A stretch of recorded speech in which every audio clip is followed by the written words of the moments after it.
Race day. Of this 2015 AMA Arizona Open MX Championship presented by BJ1. And we're live 90.1 on your FM dial.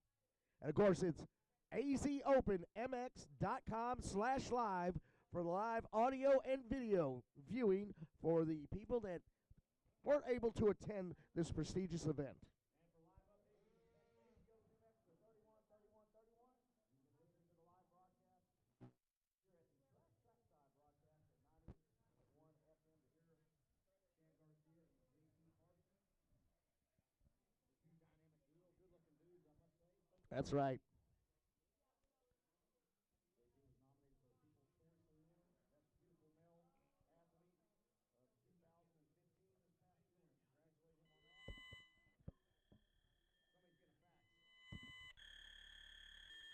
nominated for the People's Choice Award, Best Beautiful Male Athlete of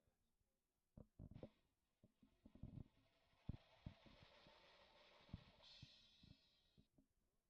That's a wrap. The train is rolling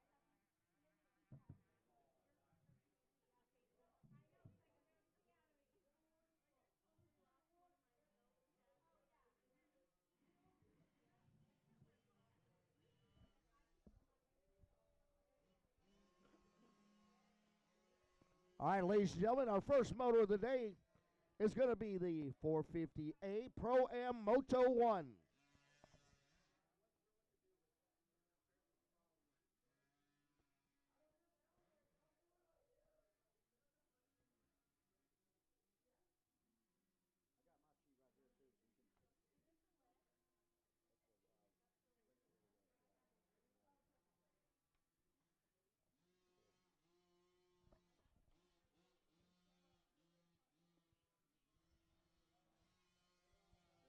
I got my sheet right here too, so you can. The white flag waves, JP. We got about another lap for 50cc. Practice action will jump into. Race number one. Race number one. We'll jump into the 450A Pro-Am Moto 1, 450A, Moto 2 to the Open B Limited, Moto 3, as well as the Open C Limited, Moto 3 to the two-stroke 12 plus PNC, as well as the women's 12 plus age group. And we will also jump into the national anthem here.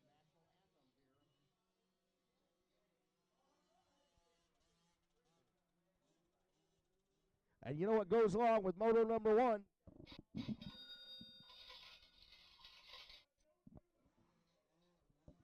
Show me the money.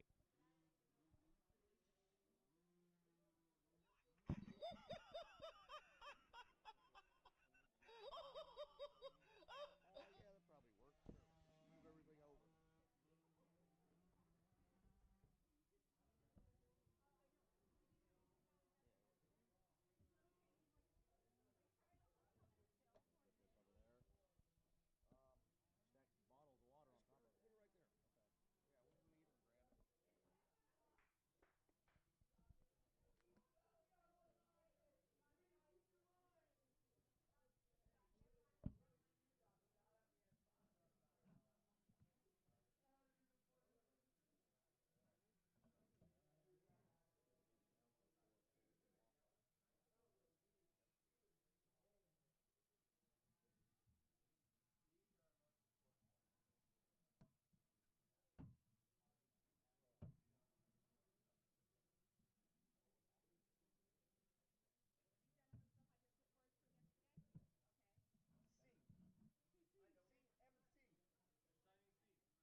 All right, ladies and gentlemen, we're going to get underway with racing on day number 2 of racing, day number 3 of the event.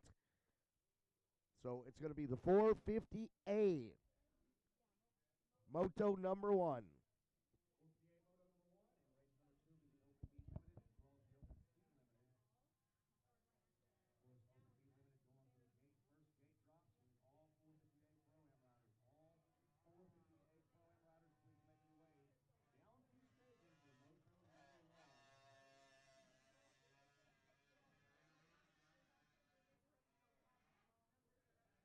You'll have the white flag out, one final lap here for the 50cc riders.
Test day 2 coming at.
To the national anthem here in just 2 moments, JP. Off the track.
All right, ladies and gentlemen, we need all the pro riders to the starting line.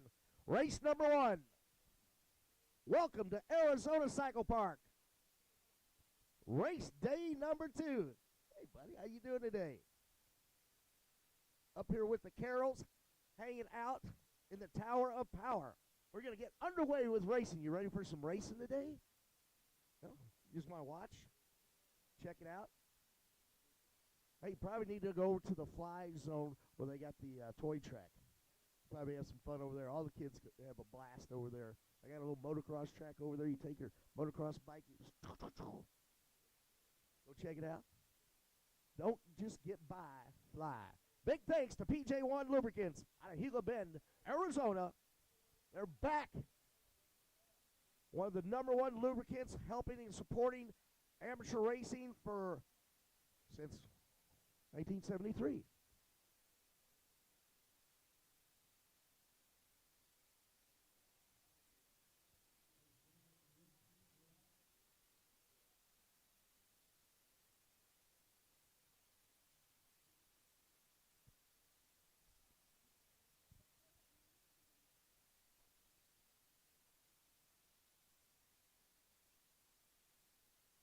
Is on.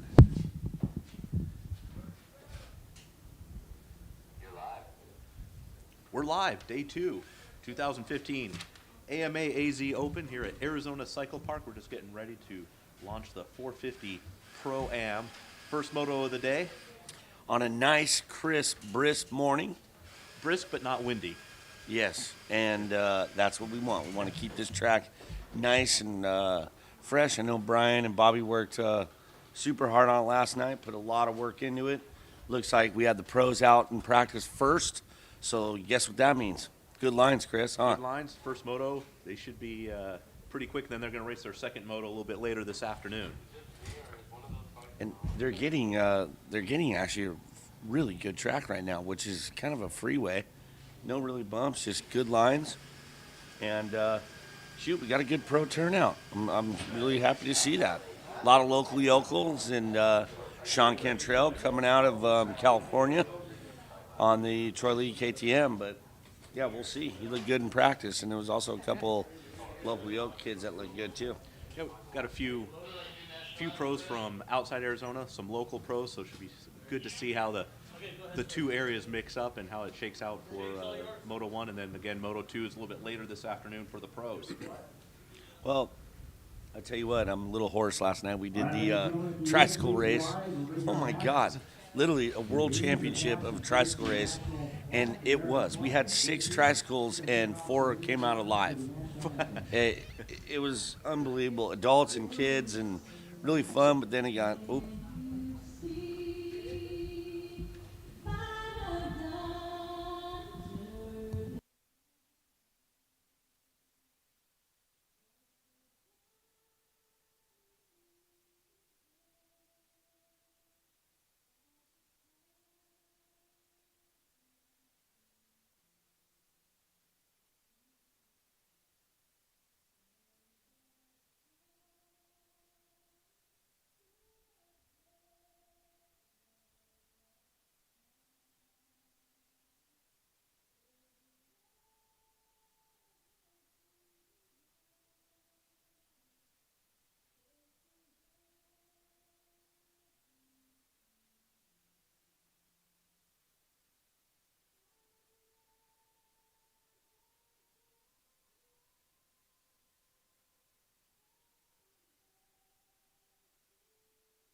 racing.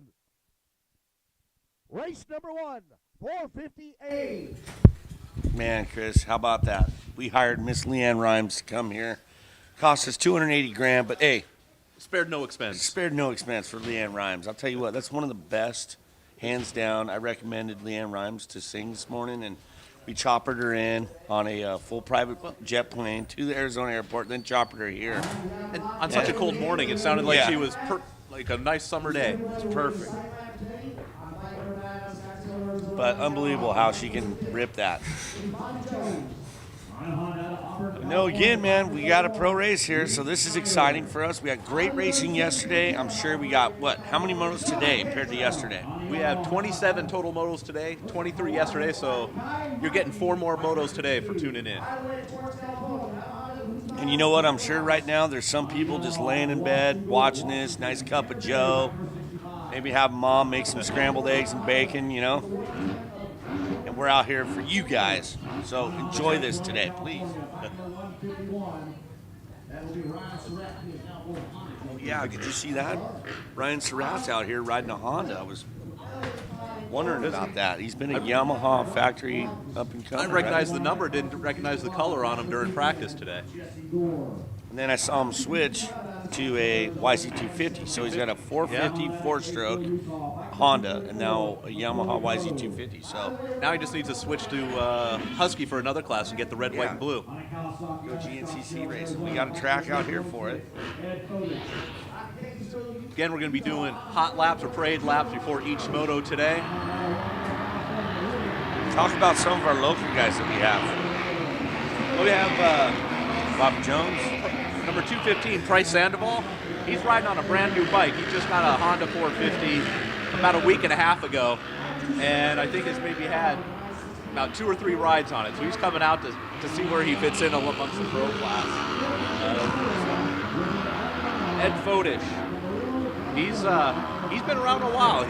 He's like the John Dowd here. He's the elder statesman of the pro class. Okay. So he'll be out there giving these young guys a run for their money. Does he got some style too, or is he just old school cross up? Now he's got some style. In fact, I think it was Glen Helen 2014. He went out to try and qualify, and he missed the top 40, but he was out there running with the young kids. Well, still, that's insane. He was if out can there. Do that, yeah. Definitely better than what you and me are doing up here, right? Exactly. Cody Briner, also a local pro, and see him quite a bit at the local races here as well. So keep an eye on the number 916 on the Yamaha. How about this guy right here, Kai Mukui?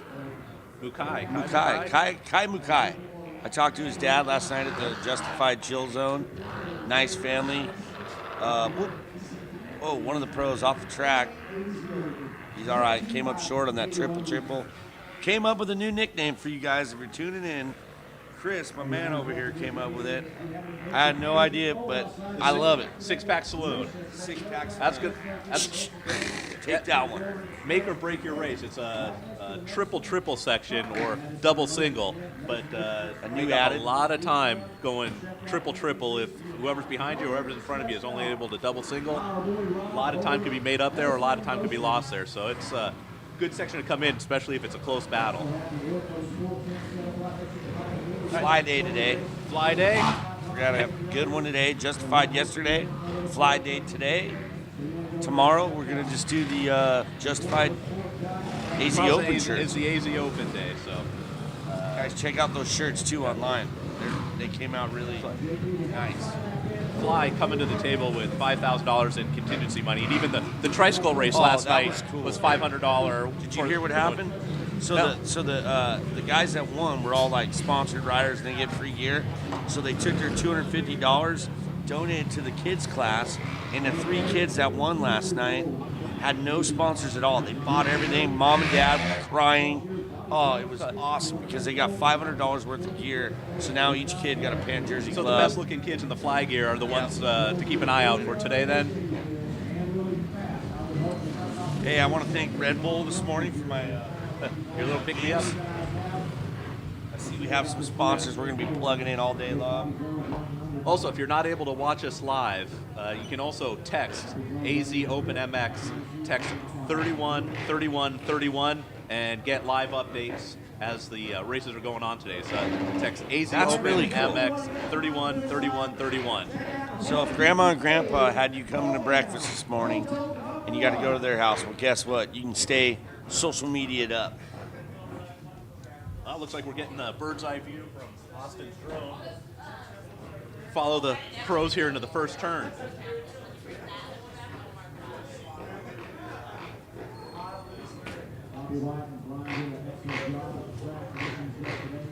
Going down the line, checking the guys.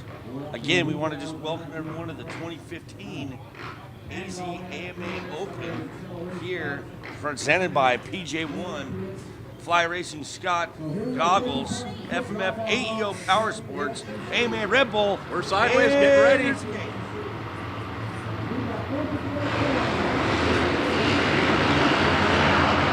Thunder in the first turn.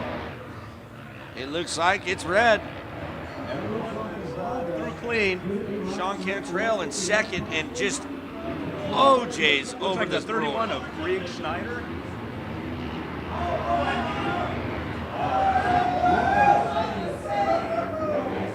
Our whole shot, I believe, reached the 31 of Reek Snyder.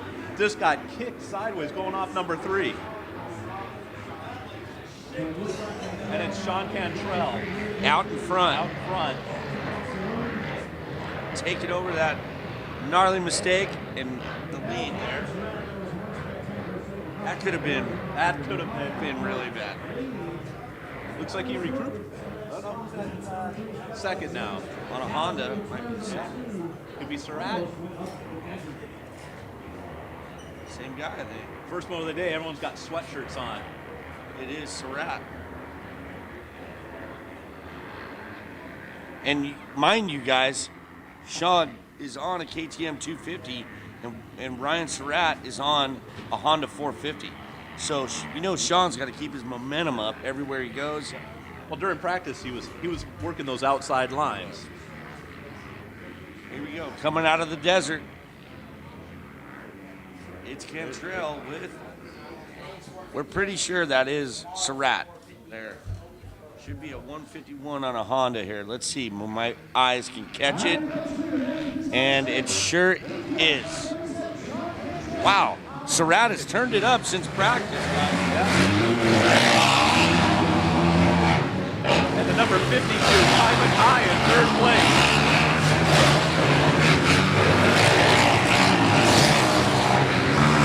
Tell you what, the lines are killer, the drone's out. All the 2 leaders right now.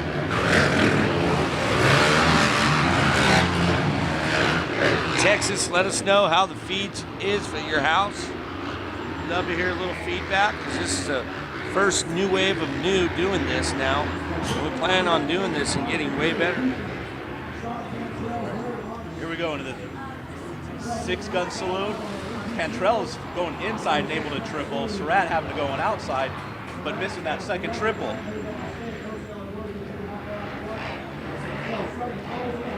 Allows Surratt to close up a bit, and that's only one line going around number 6 up there. So we'll see if the 450 can overtake the 250 on these hills. Now it's all about momentum for Sean. See, Surratt can make the mistake and still, be able to capitalize on that. That big sand corner, he's able to kind of square off the corner a bit. Watch this, momentum on. Oh, Yep, Surratt both takes outside. the same outside line. Yeah. Checking it out. Seems like the section 5 going up in, it seems like the 450's got more grunt for that section.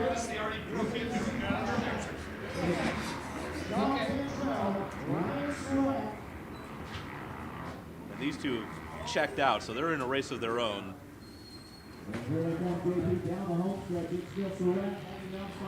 Here we go, coming by us. Man, look at that. They're OJing into the face of the next one. Surratt trying to double inside. Let's see where it goes out. Cantrell is just railing those outside lines. Looks like Sean's got a goggle problem. I seen his tear-offs just on the side flapping when he came by. Hopefully that doesn't affect you too much, you know? That gets annoying when you got something flapping right next to you. Annoying, but out front, you don't need it. Yes. One blast of that 450. Let's see where Surratt makes up time. I think what Surratt should try and do there is when he's going high, cut down low, and he gets a straight drive right into jump number 4. Oh, Cantrell stuck the front end of it, but still able to triple from the inside. That's a big advantage if you can go inside and triple. There's the 450 power, but going outside out there. Shot come over on him. You never know. There's about 3 to 4 lines in that back section, and they might all, when they come out, two of them come together. They all funnel to that outside line coming down that hill. Looks like Surratt went to that outside, got a little bogged down in that sand section. It must be a little wet still on that inside line for them to be going outside like that. This is great for both of these guys. I mean, Ryan's got something to prove. We all know he looks like he's on a stock Honda 450, and Sean, you know, is the Team Troy Lee KTM factory rider. And both these guys have put in a lot of time on this track, both with last year's amateur or last year's AZ Open, as well as the Loretta Lynn qualifiers as well. Look at that, Sean's covering his line by going inside, but then Surratt's trying out new lines. Oh, and we're just getting roosted up here. That's the first time we've gotten stone sprayed sandwich that hard. Happened. That means these guys are on it. Look at that. I might have to get some Scott goggles and put them on. Yes. And I'll grab the tear-offs. Number 210, Jesse Dorn in third place, just crossed the finish line. Get an idea how much of a lead these two put on third place.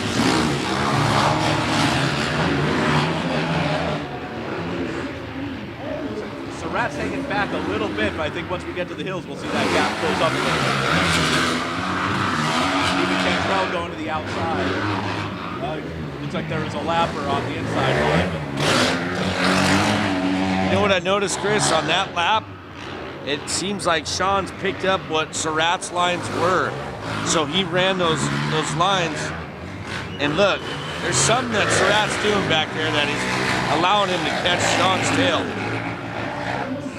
Sorry for shouting into the mic, it is really loud when the bikes are coming by. See, Sean's keeping that momentum up back there. It's Surratt's stuffing the berm. Wow. Basically, it's going to come down to mistake-free racing right here.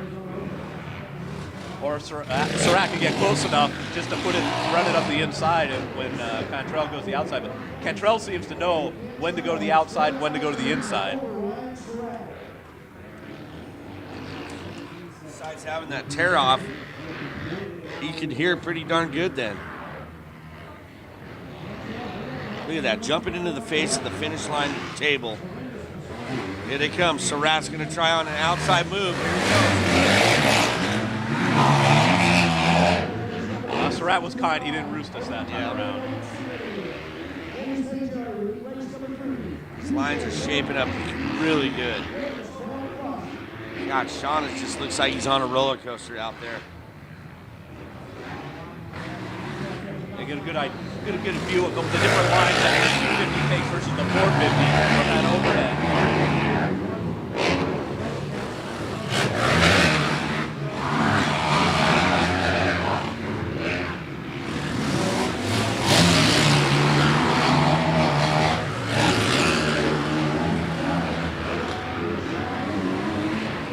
Triple, 6-gun swim.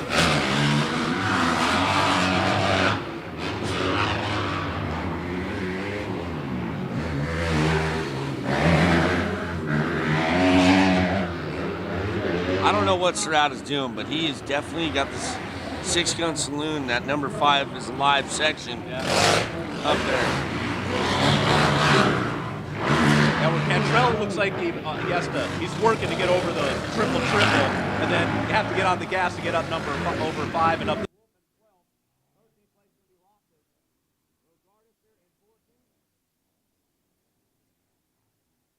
Maple in 15th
And here come cheerleaders down the finish line straight one more time. And that checkered flag's coming out for the KTM rider of Sean Cantrell, followed by the 151 of Ryan Surratt on his new Honda ride. Great ride by both riders.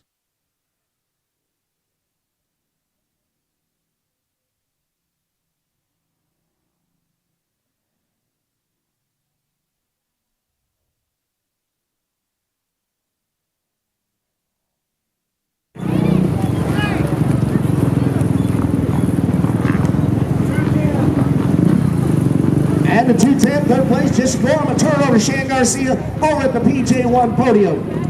Thank you there, JP Parsons. Certainly appreciate it. We're going to get Sean Cantrell, Jesse Gore, and Ryan Surratt up here on the podium as soon as they get their helmets off. We're going to award them their medals for their motos. Each Pro Moto A / Pro Moto will get a moto medal, so to speak.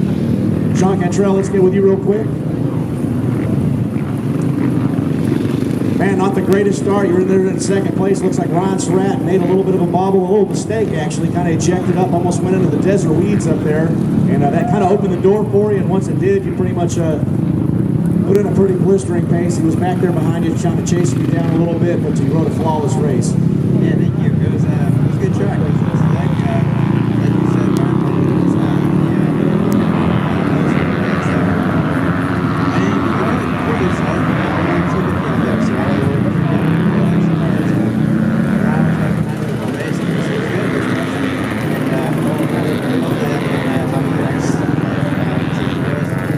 Exactly.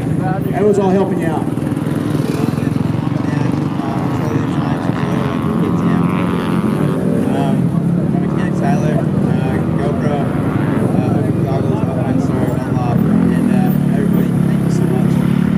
Sean, let's get Ryan Surratt over here. Hang tight, we're going to get a group photo with all the medals, Sean. Ryan, man, great start, and then all of a sudden you hit some of the soft stuff out that kind of reached up and you weren't expecting it, so to speak. It looked like you almost were going to go off into the trees up on top, but horrible mistake. You came back, you rebounded really quick, some passes, and climbed back in second place and closed the gap.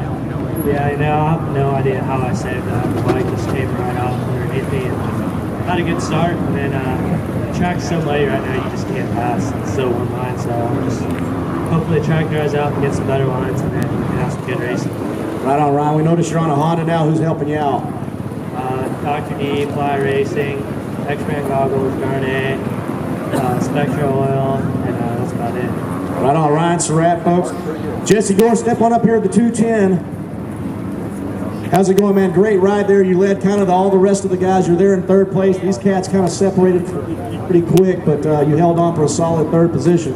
Yeah, it was pretty good. I had to rush to the starting line because I didn't know that we were first moto, so kind of got the blood flowing early and panicked on the start. Got about fifth or sixth. Had to make some moves and was trying to chase these guys down the rest of the moto. Well, we hope to see you back up here on the podium throughout the weekend, and any sponsors you want to thank who's helping you out. Yeah, Carson Motorsports, Tech One Designs, CD, JT Racing, Dragon Motorsports, a lot of people that are just helping me out. I really appreciate it. Sorry I forgot your names. Right on. Why don't you all three come up here with your medals? Bobby, why'd you get the medals here? We'll get some group photos real quick with everybody. Everybody give a round of applause here for Jesse Gore, Sean Cantrell, and Surratt, the 151.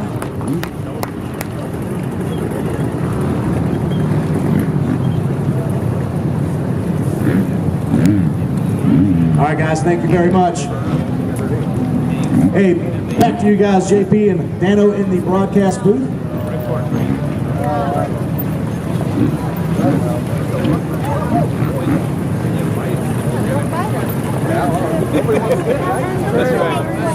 When do you guys go?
Looks like Austin Walton on the 500 KTM as they head up to turn number 6.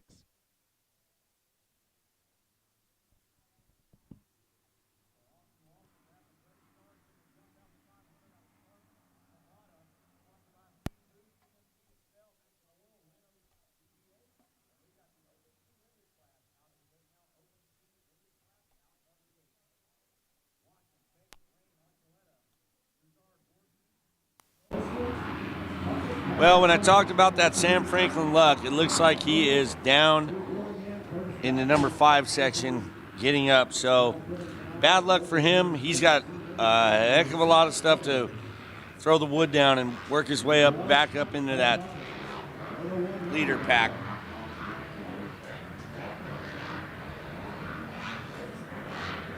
I think that's the number 100 in Garrett Sharp. Out front here for the B class. No, it's the 500 of Austin Walton. He's our second place finisher, followed by Tanner Amarias, who was our Moto 1 winner yesterday. We got a battle, first and second.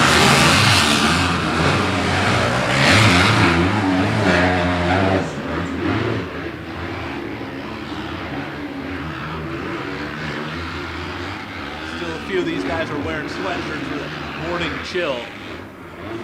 It's usually the Arizona guys wearing the sweatshirts. If they're from colder climates, this is a walk in the park. Well, and you also can tell a lot of guys that are wearing the sweatshirts may not have sponsors that some of these guys gotta show. You know, there's Sam Franklin right there. Big lead.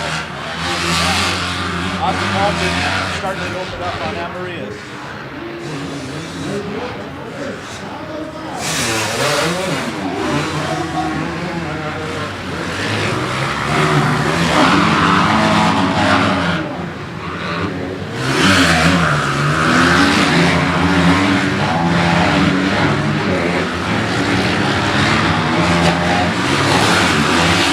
More roost we're getting up here in the podium today. I'm kind of liking it.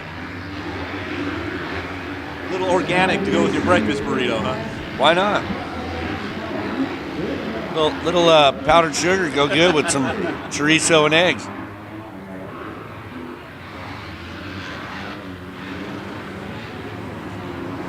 Our good friends over at Speedway Cafe.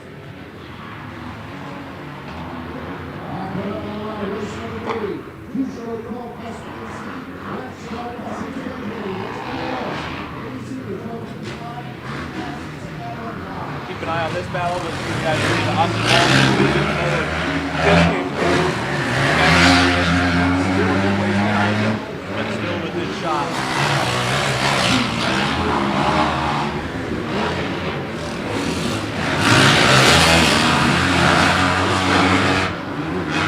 Showing a little. Oh, no.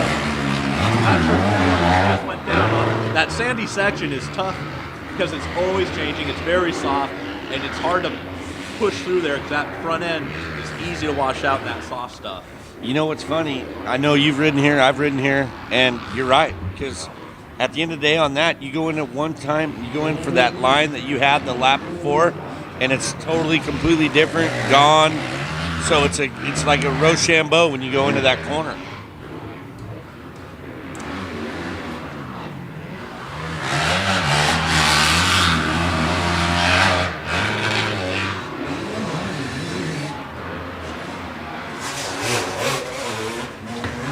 When you think of number 100, Chris, what's the first rider that comes to your mind?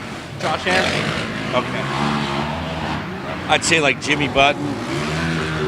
Remember when Jimmy Button, Mike Brown rode it?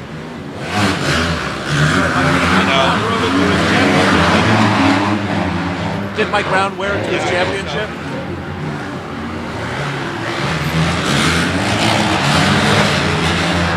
Love that. Certain numbers, you know what I'm saying? Where you think.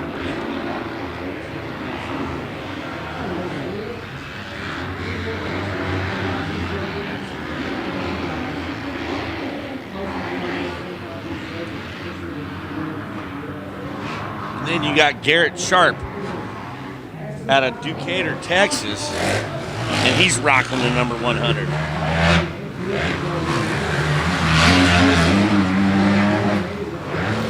Marie is still trying to catch our leader, Austin Walton. Switching away.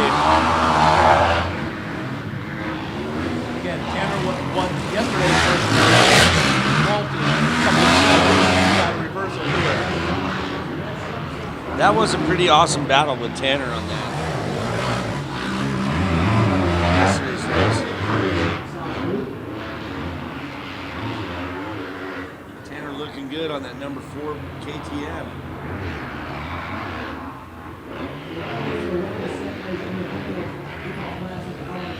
Definitely is flowing out there.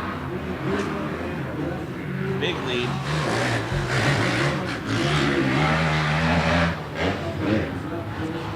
Okay.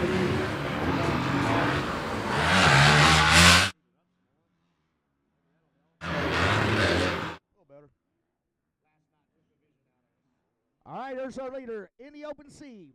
On the 505 two-stroke Yamaha out of Fullbrook, California, Mr. Cole Puckett. Thank you.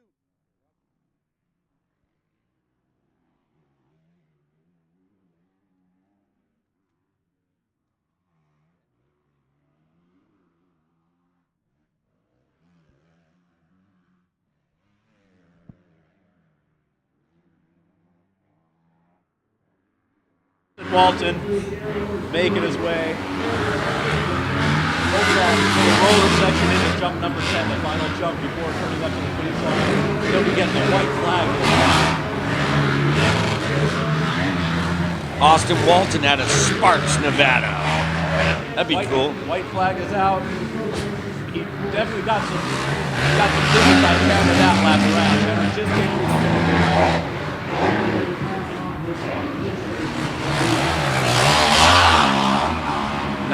Nice line shaping up right where Austin just rolled through that corner. You can see turn 2 looking really good.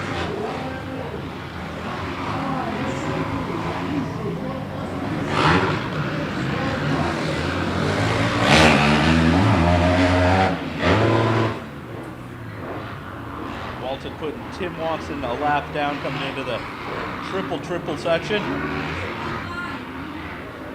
Looks like that's starting to rut out a little bit, huh?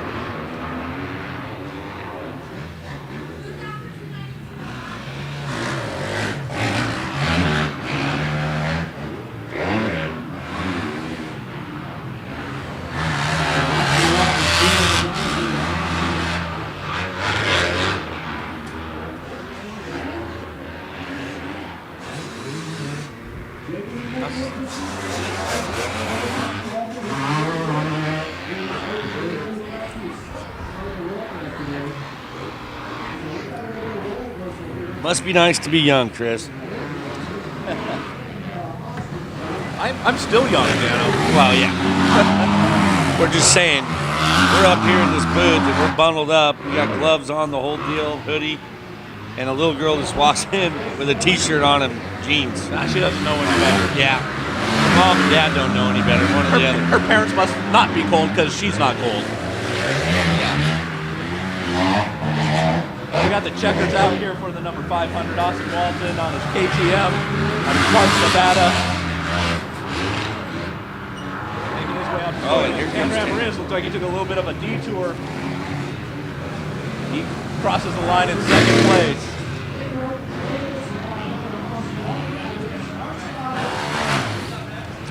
We're going to go to the PJ1 podium, hang out with our buddy Shan, have him do a little post-interview and see what's going on down there.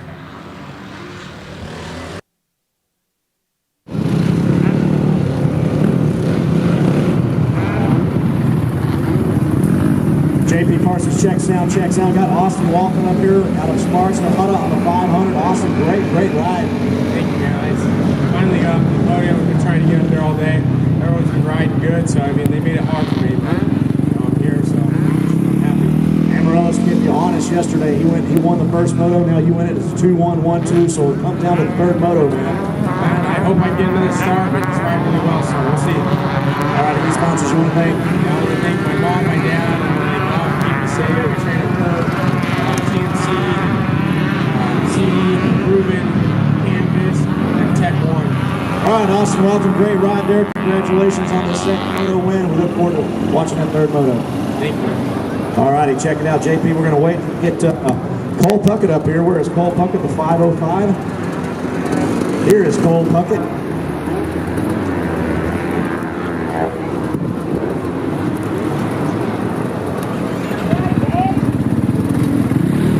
Cole Puckett, come on up here, bud.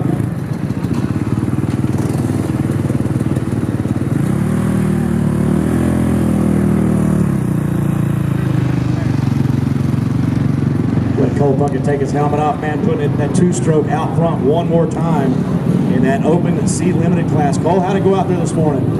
Couldn't have been better. Got a great start. Truck, racetrack's awesome right now. It's good. Any sponsors you want to thank? Yeah, big fan of Grab Taper, X-ray goggles, Answer Gear, Thousand Oaks. My suspension got back home. Anything else I forgot? Thank you very much. Well, we got to see you a couple times up here yesterday. Hopefully we see you a couple more times today. Thank you very much. I hope you go too. All right, keep that two-stroke running good. Cole Puckett, ladies and gentlemen, we're going to go back to the broadcast booth. Hey, JP, you're looking really good.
All right, ladies and gentlemen, race number 3. We got our women's 12 plus.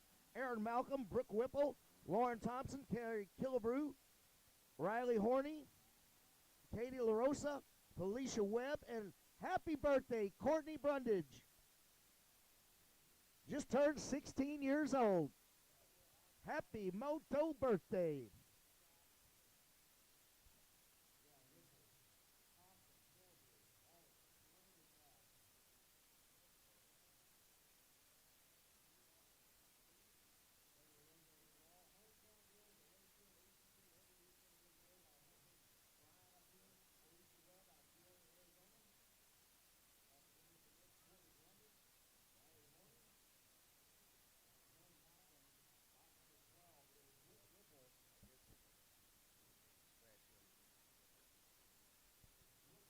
Look at he's got a cigarette in his mouth. Moto 3 coming up. Two-stroke B&C class. This is going to be good. And our women, 12 years old and up. First gate track. Two-stroke B&C. Look at little Drake. Just yarding on that start.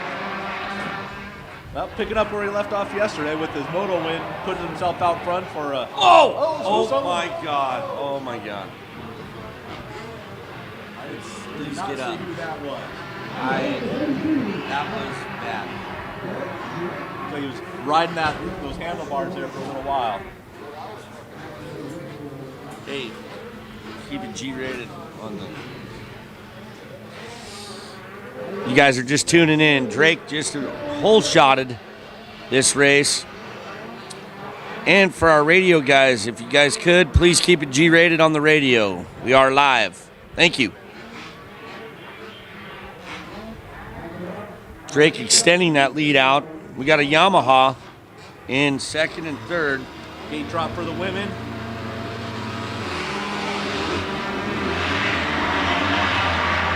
Looks like from the outside, Brooke Whipple, yesterday's moto winner, grabbing the whole shot here. third place local, Felicia Webb, trying to get a number on that second place. It's number 64, Courtney Brundage out of Lake Havasu, Arizona in second. But Brooke Whipple already opening up a bit of a lead there on Courtney with Felicia Webb in third. Brooke Whipple was putting the whip on the boys too yesterday. Yeah, Getting a fifth in that moto, huh? She ran a few classes yesterday. With Derek Drake in control after lap number 1. Already a sizable lead. I was talking to Derek last night in the Tricycle World Championships, and I'm looking at him. I'm like, "Hey, Drake, how old are you? 12 years old?" He goes, "No, Dad, I'm 16." I go, "You're 16? You got a driver's permit?" He goes, "Yeah." I go, "Have you taken your girlfriend to the movies yet?" He goes, "No." I'm like, "Well, get ready, buddy, because as soon as you get that license, that's the first thing you guys are going to do." Pretty cool. Got a great family. I really enjoy him and his mom and dad.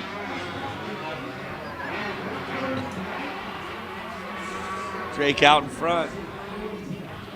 That KTM danced a little bit coming in the sweeper before the 6-gun saloon. Well, he's probably only, 111 pounds wet, so.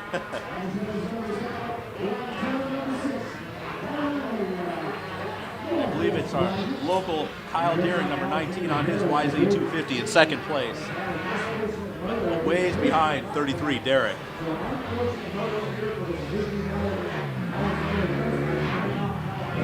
Brooke Whipple coming through the finish line, leading the women.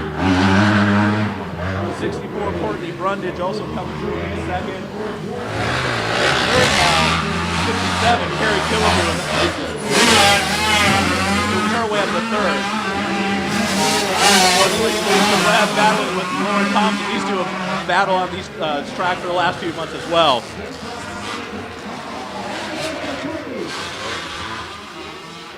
Coming out of the desert section, Drake just all by himself on a Sunday Fun Day ride. Basically, just waxing this. Looks like we do got a chain for second place. Kyle Deering back to third, it looks like. Actually, Kyle's back to fourth.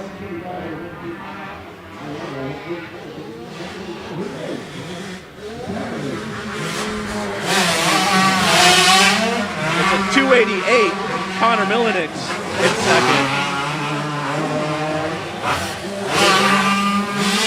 And my boy Ezra Lewis out of Cypress, California. Ezra's just one of those kids that surfs, skates, does it all, and just is absolutely gifted on a motorcycle. Love seeing Ezra out there. He's got an awesome name. That looks like another local route, Gino Lenati out of Phoenix.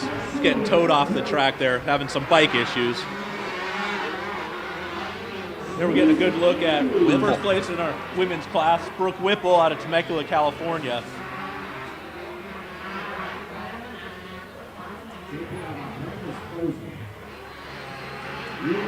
Yesterday's moto winner. Looks like she's cruising on to be to repeat what she did yesterday. Why not?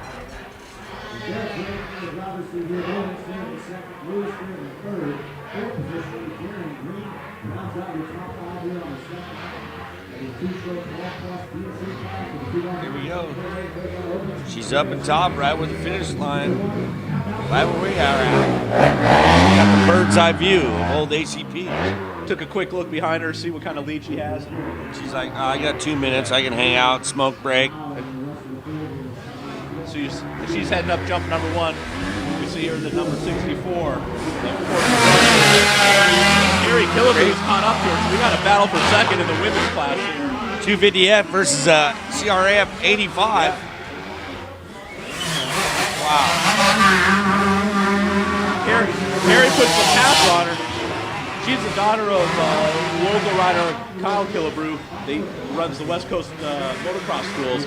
They do a lot of training out here. Carrie has a lot of time on this track, knows how it shapes up, knows where the lines are going to develop, and she routinely wins her motos no matter what class she's in. And the 85 got by the 250F. How about that?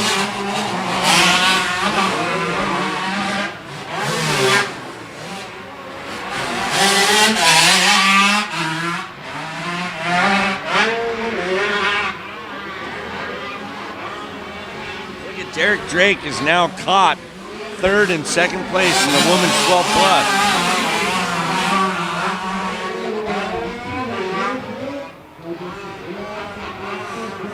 We'll see if these ladies can see what kind of lines Derek is running, pick up some tips. Or share some tips, one or the other, right?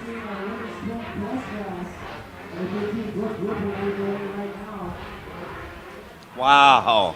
He's going for it. That was a long ways down. Yes. Sending it. And what's crazy about that section, too, you come out of that, and it's still sandy going all the way off the launch ramp. So you're like, ugh, you know what I mean? Still early in the day, so not a lot of bumps have formed yet. So later in the day, launching off, it's just trying to pick a bump to hit and hopefully hit the downside of one. But with it still somewhat smooth, Derek able to just launch that KTM halfway down, number 8. Our women's leader going by Miss Whipple, and Derek Drake hot on her tail.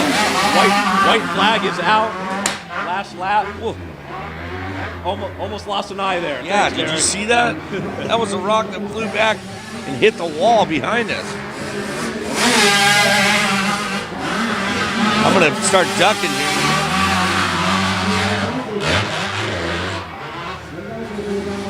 I believe it's the number 268. Brady Sandstone in second.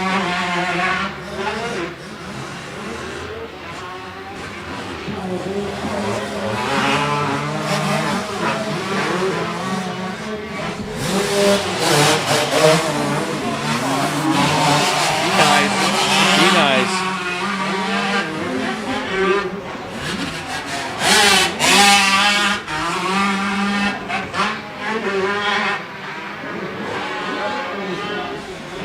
Derek leading our 2-stroke BC class, about to get on the rear wheel of the leader of the women's class here.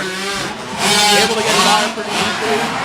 See if Brooke Whipple can tag along on this one. Now that's where she should. I mean, knowing her and how good she's riding, she's probably like, I'm going to follow this guy as much as I possibly can. Check out some lines, see what he's running a little different. Because he is on a 125 and she's on that 250F, but he knows how to keep that momentum going on that 125. Momentum right to the podium. He's going to pick up another moto win unless disaster strikes.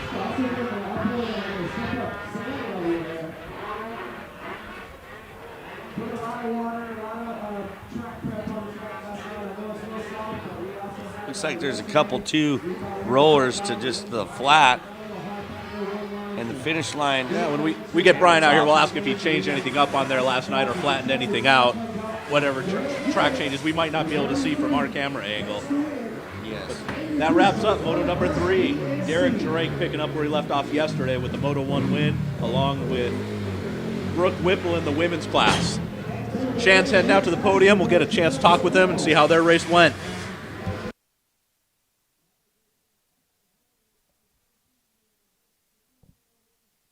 Derek Drake. Derek, you were racing yesterday. How's the track compared to yesterday to today? It's very good. Nice, right on. So, how many more races do you got today? I got 3 more right now, and then I will break, and then I'll have another day. Nice, right on. Give a big round of applause for your number 33 race winner, number 3 winner, Derek Drake on the Red Bull KTM. We got Brooke Whipple up here, your women's 12 plus winner, number 13 on the Honda. Let's get her up here.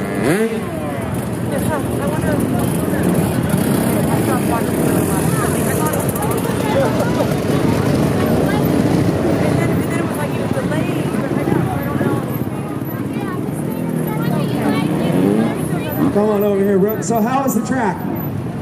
It was good. It was really wet compared to yesterday, though. Nice, right on. It'll break in as the day goes. You got any sponsors you want to thank for helping to get here? Yeah, More Monster, Scott, Dunlop, Joey, Jeremy, Susan Graphic, Work Connections, Smith Suspension, Front Taper Pro Circuit Majors, Arcade Store, Clues, DT1, and everybody else that's helping do it. Give it up for Brooke Whipple, your race number 3 winner. She's got those sponsors down. Good job. I'm going to send it back up to JP up there in the tower. How's it going?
All right, Brian. So on the line, we got race number 4, our mini senior 12 to 15 modified. Bike number ATM out of Marietta, California, up in first position. So Burge is going, hey, you think you're feeling lucky, punk? Burge is on. Hey, Burge is on the merge. Burge is on the merge and taking over the podium. Saw the commercial. Awesome commercial. Virgin and Surgeon. What a beautiful pass that was, JP Varsity. Love that. Easy open, sweeper to the inside. It's like live what you live. former pro And motocross. we're out here at ACP for the second year in a row, participating and having a great time. And you guys made the official shirt. We did. Let me show you guys real quick. Really cool to see some of Sean Caleb's riders up on the podium. That's me on the back, by the way. Just getting upside down. Sorry, James Stewart.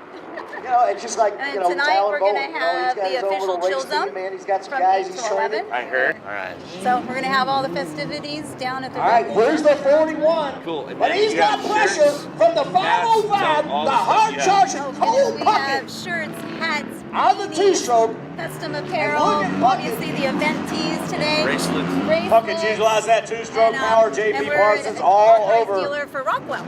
So if Nathan you're Burge, in we got Rockwell, that we have bucket all up the on the Rockwell. podium Perfect. about an hour ago, Rider. no, about 30 minutes So ago. you're looking for some Christmas presents, come Look down. at We have this the man. I Rockwell mean, lunches he's here as well. There you go. knocking at his And back flannels. I door. saw flannel over there. Oh, and the new Raglan hoodies. Those are new. He's for all over us. like a bad rash. Thank you. Appreciate you He guys being takes a here. highlight. Hey, what's going on? How you doing? So tell us what's going on out here. What are you here for? You here for the dudes in their moto gear, or are you here to buy a T-shirt for the AZ Open? What you Tyler here? Trevor Cook out of Tucson, Arizona on Really? Yamaha, the 375. Didn't hear that. What? Me too. All right, love you too. Here. Okay.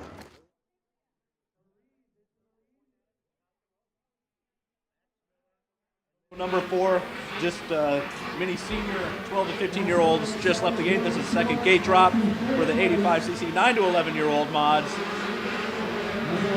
This was some of the best racing yesterday. We had quite a few guys dicing for the lead and putting in multiple motos yesterday. You sure did. A lot of KTMs up front. 1, 2, and 3.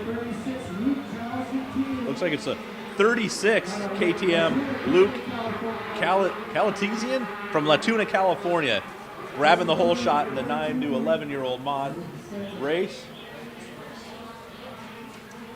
Head back over to the mini senior, the 12 to 15-year-olds.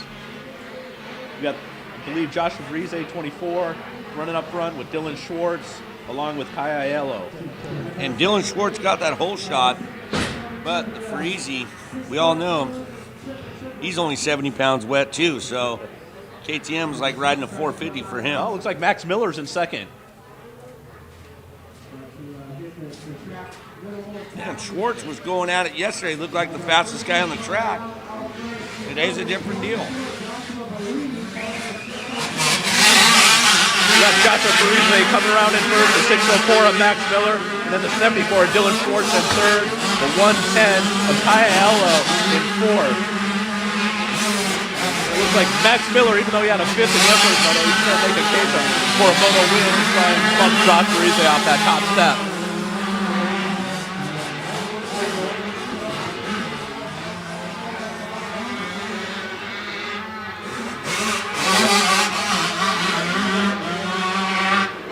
We said it earlier, carrying momentum. Looks like Max Miller is doing just that, going to the outsides and just carrying that speed around then rather than trying to hold the insides.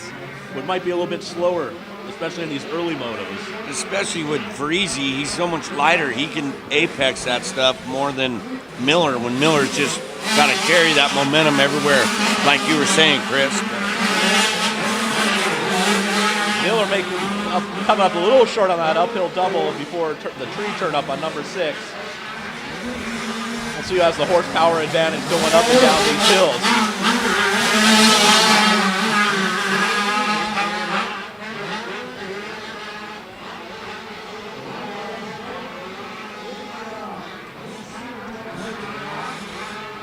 Brise to the outside, Miller going to the inside.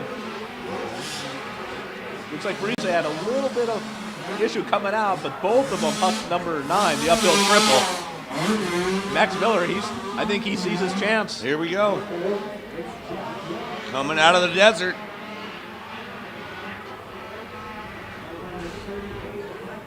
Different line choices. Here we go. Oh, you can see he stuffed it. Oh, he was thinking about running it up the inside there, but decided to back out in the last second. And Miller had that get off there yesterday in that section. Here That's they come right. by us. No holds barred right here. They get a little hung up. Miller around the outside, back to the inside. Oh, wow! Look at that! Look at that! Oh, drip. Flat track. He got a two-wheel trip going around that corner. Lost a little bit of time, but he's got the speed to certainly make up for it. Did you see Max Miller in that corner right there? He was railing.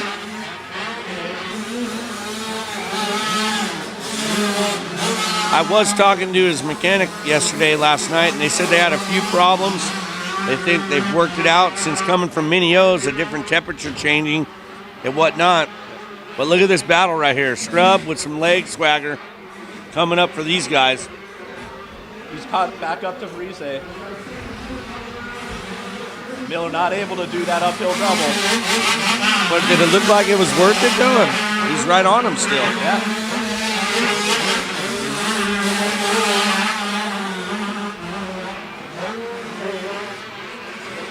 Could be one of those situations where you just sit back in second, see what the guy in front's doing, and then try and pick your spot a little bit later in the moto. Or the young kids, they just pass now, hold it wide open. They're just going for it like Miller is on the outside right here.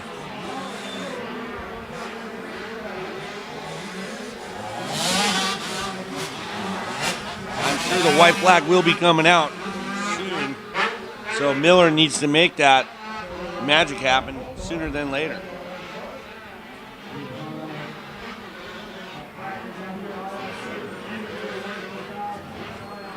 Looks like Farizi's doing a double or triple out of that he's section. jumping there. a little bit further into that rhythm section, or roller section.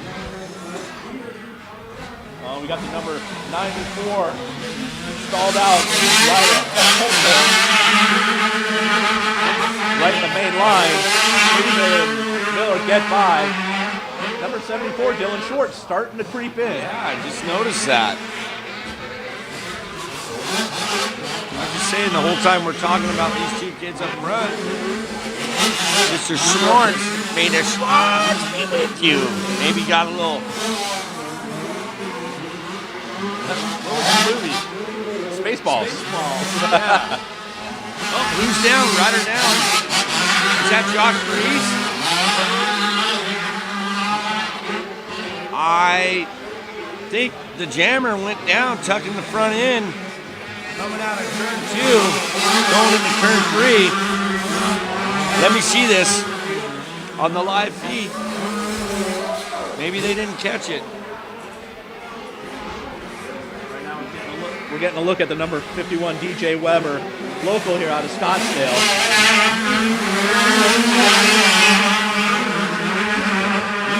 I'm going to go out on a limb, Chris. I'm sorry, but I'm looking far ahead on the track, and it looks like Miller is leading this with the Schwartz in second and Iola on the Yamaha in third and Farizi in fourth, if my eyes don't deceive me. So let's wait until they come around here and get this white flag. We got this eye on our battle here. Number 51, DJ Weber, and the 581 of Mark Dawson. Both local riders here.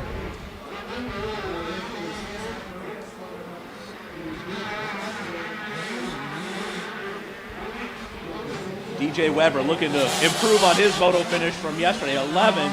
Mark Dawson had a 6, so DJ Weber certainly improving from yesterday.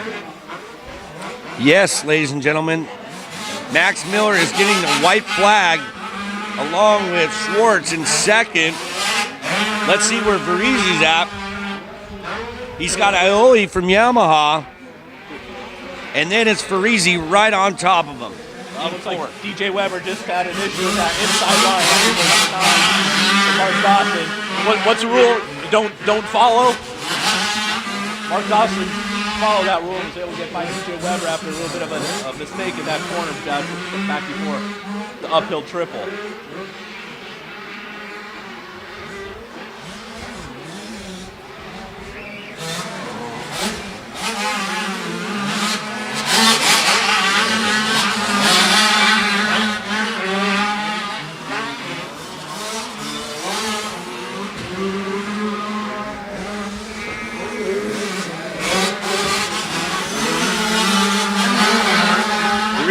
trying to get past Aiello. This is for the third spot. Uh-oh. I see yellow flag scrambling. Rider down on top of the... making that no. Wow. Didn't get a number on that KTM that was stuck up on number 6. But Parise makes it past Aiello for that third spot.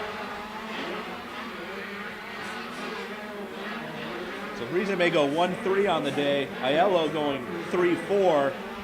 Miller 5-1. Oh. I got to pull out the advocates for that one. And then what about Dog Dylan Schwartz? 2-2. That might be the overall right there. Way to stay, Mr. C.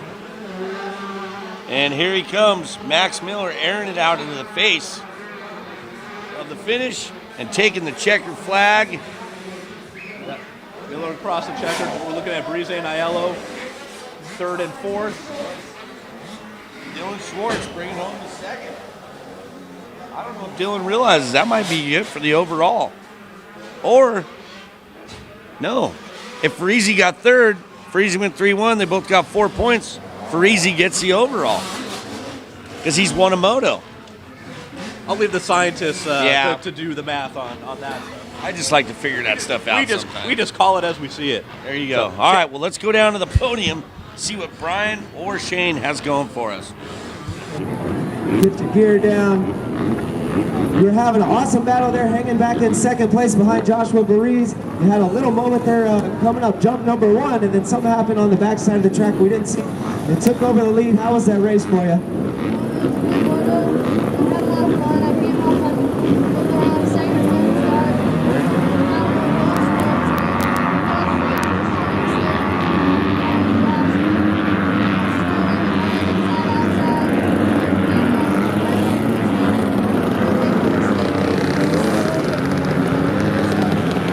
Right on. Good job, Max. You want to give a shout out to any of your sponsors help you get here?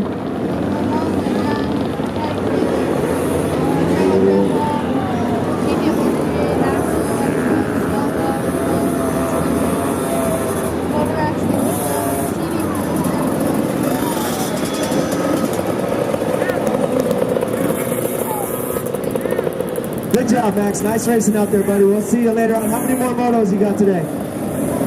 Right on. Good luck, brother. And number 4, Max Miller, race winner for race number 4. Out there on the track right now, race number 5.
Talk about exciting right now, Chris. This is going to be one heck of a race. Schoolboy 2, the 14 to 16-year-olds. So I think the track is pretty well broken in right now, as good as it's going to be. We got yesterday's moto winner, Mitchell Falk. Derek Drake, who raced earlier, so maybe he has some secret lines out there that these guys guys haven't seen yet. Tanner Amarias also raced previously. This was the race yesterday that was really good because it seemed like all the leaders that were leading fell. So it made like for Tanner to win that moto, but then Derek Drake was winning it, spun out, you know. Yeah. So and then Mitchell Falk come through on the last lap to make the pass and to take the moto win.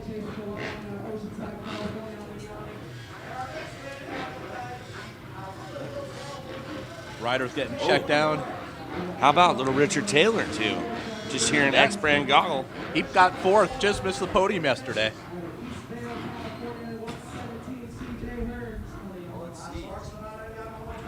See where Derek Drake's lined up on the start. He's on the right side of the Red Bull doghouse. No one to the left of him, so if he gets to jump, he's got plenty of room to move over. And Mitchell is to the left of the doghouse, 4 in. So this is going to be a good little battle royale. Here we go. Mitchell and Amarias lined up yesterday's Moto 1-2 winner.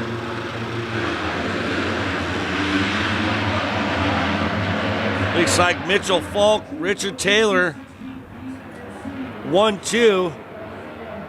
Derek Drake around the 5th spot. We got Tanner Morales in that 4th spot. We're shaping up for a good little moto here. Amarias moves into 3rd past, looks like either Chase Falong or Rich Taylor there.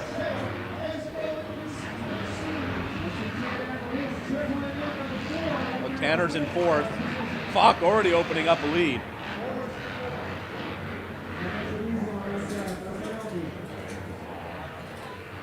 Wow, he sure has opened up a nice little lead there. Richard Taylor getting shuffled around there. 2nd spot moving in. God, if we can get a clear look, which I don't. And then we got little Derek Drake in that 5th spot. We're probably wringing the neck out of it. Little Drake tips over in the corner, gets back up. Let's see, out of the desert section, it's Mitchell. Nice little manual there over maybe some braking bumps forming up. It looks like he's just jumping in once, jumping out twice. Definitely jamming, I'll tell you that. Okay, so Richard Taylor made the pass back. Oh no, we got 2 44s out there. Let's figure this out. Danny Murray. I think it's Danny Murray in 2nd. I'm sorry, Chase Falong in 2nd, Richard Taylor in 3rd. Both on Yamahas. Both got the big 4-4.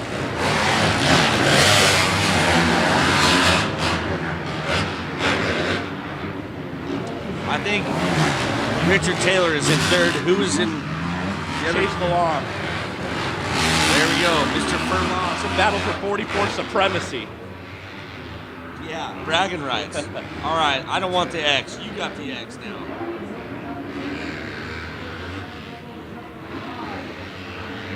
Look at that. Well, it looks like, I believe it was Chase took a little excursion off the track, but got back on. Lost some time there to Richard Taylor. Tanner Amarias. He's coming on strong. Yeah, creeping up. So where do you want to be in this situation? Out front leading or Tanner's spot watching the 2 in front of you or guy stuck in the middle? Well, to be honest with you, I'd like to be what Mitchell Falk is putting down, laying the wood down. But look at this battle. We got the 44 of Richard Taylor and Chase Falong. Chase Falong are Falonging each other right here. Coming through the pack. And then we got a great battle going on for 4-2. So between the 2 44s, let's see who can prevail here at ACP. Presented by PJ1, Arizona Open. I'm guessing the 44 with the X-Brand goggles is Richard Taylor. That's going to be my guess. There you go. In the black Thor gear. Yeah.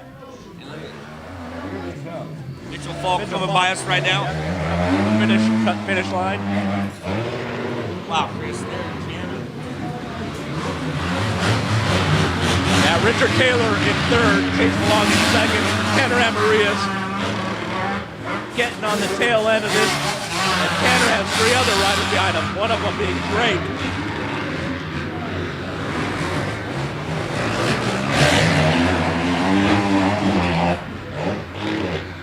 We've got 3rd, 4th, 5th, 6th, 7th, all right there on the screen. Schoolboy 2, 1450. You get a glimpse of Falk right there through our screen. Give you an idea how much of the lead he's built up. Chase Long had a little bit of an issue coming through the 6-pack saloon here previously. And he does it again. That's a double single. Richard Taylor, triple. That should bring him a little bit closer.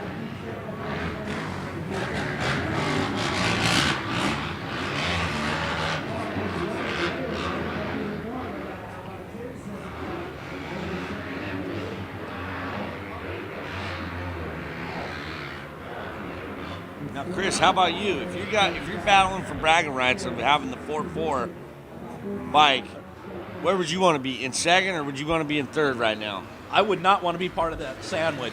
Yeah. But I always like to follow the lines and then try and pick up where I was quicker and make it up there. So I always got nervous when someone was pushing from behind.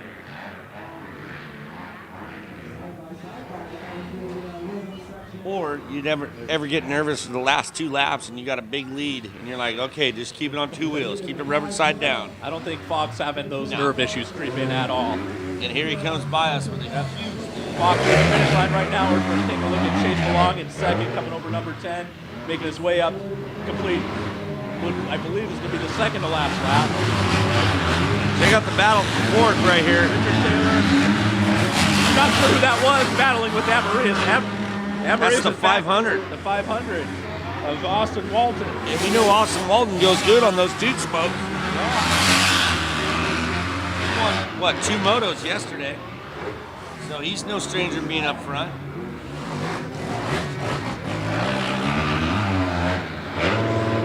Long looks like he's put a little gap there between Taylor and Taylor on Amarillas, but Walton coming up wants to make his presence known.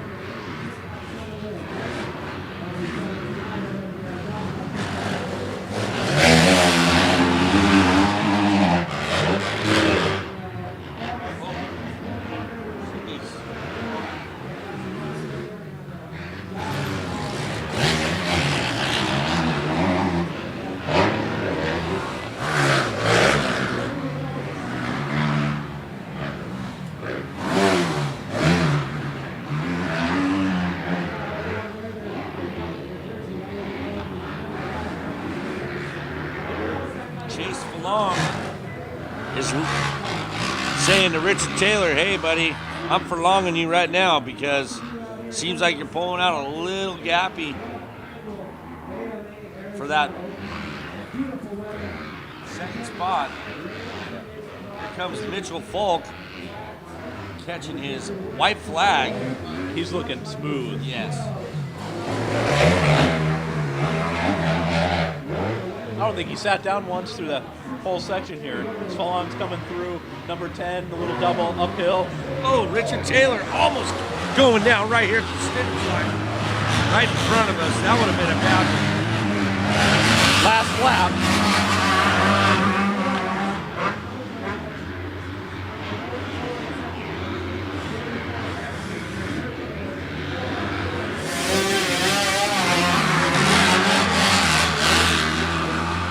Got a yellow flag up there. I'm not sure. Mitchell Falk made it through. I saw that. Rider down before coming out of turn 2 before the single. We're blocked by the view of the dirt mound, but rider looks to be up.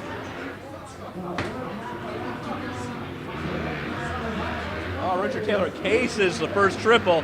Amarillo able to get through clean.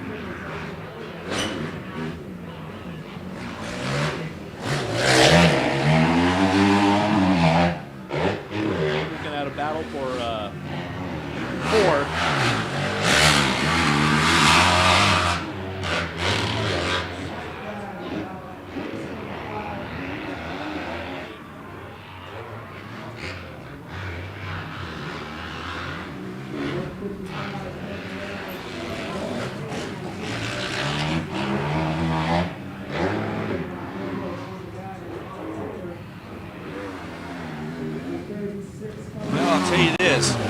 watching Mitchell Falk here.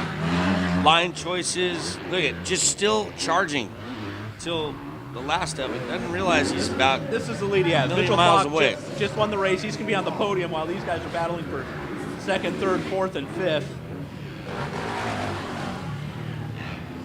Mitchell's got his helmet off. They had a Red Bull pop. The 44 Chase Smoke Long, break. followed by the 44 Richard Taylor, and number 4 Tanner Amarias, followed by the 500 of Austin Walton. And then little Derek Drake taking home a 7th spot on that KTM 125 of his. Tiddler bike. The Tiddler. Just attracting him around and find my lines and How many more motos you got today? Right on. How's the track shaping up out there from practice to now?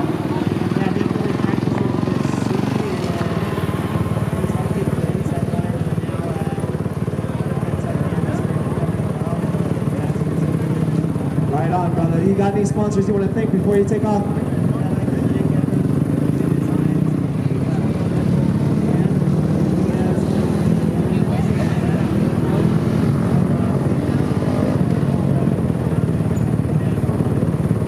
Give it up for number 612, Mitchell Falk, your race number 5 winner.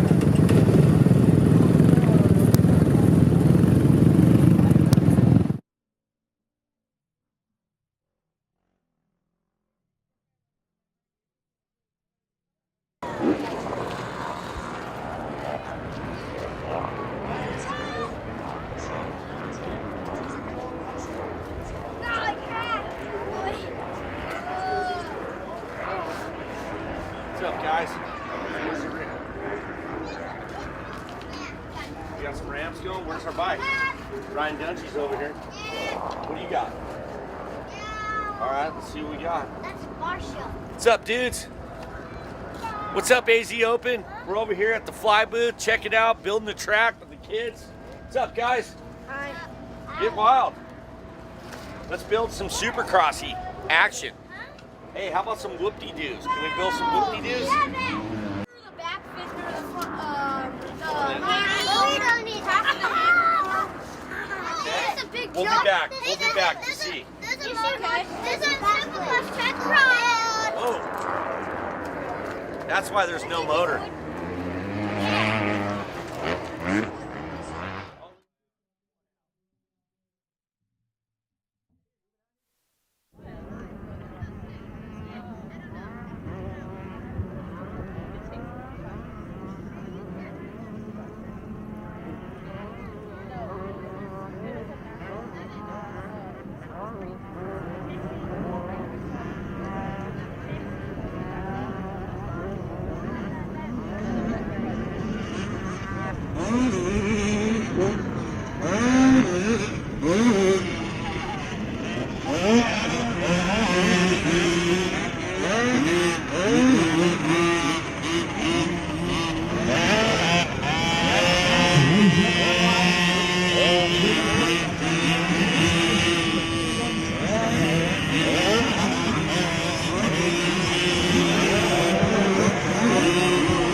Shock Socks.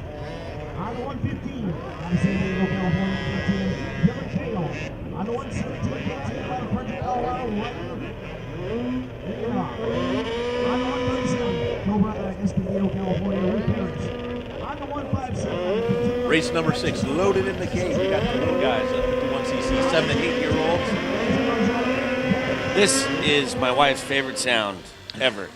You know when Jim Carrey and was in Dumb and Dumber when The most annoying sound ever. yeah, the most annoying sound ever. This is what my wife is to that part in the movie. So we'll She get a loves sound these clip of things. this. You can send it to her. Yeah. There we go. Gators drop. Look at that. These kids are just hanging off the back end, wringing them out. Okay, let's get through these ruts. Wow.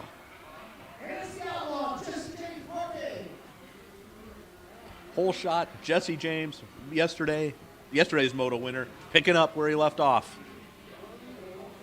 But he had a really good battle with, was it Alex Flores or?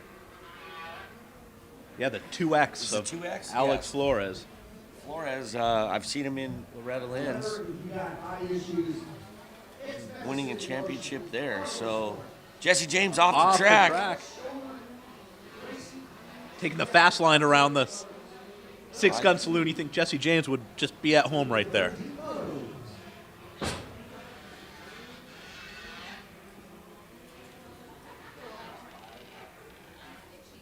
What's funny is these guys, Chris, these kids, I should say, they're just kids, man. They were over in the fly area yesterday just building tracks, and mom and dad coming over, hey, guys, we got to go race. They're like, hold on, Mom, 2 more minutes. You know, just calling it. Well, before the gate dropped, we saw you spend some time over there yesterday. Oh, yeah. I was hanging out with the kids, building the track in the fly area. Why not? I mean, I'm missing my 2.5-year-old at home, so I had to get my little kid fix on, you know?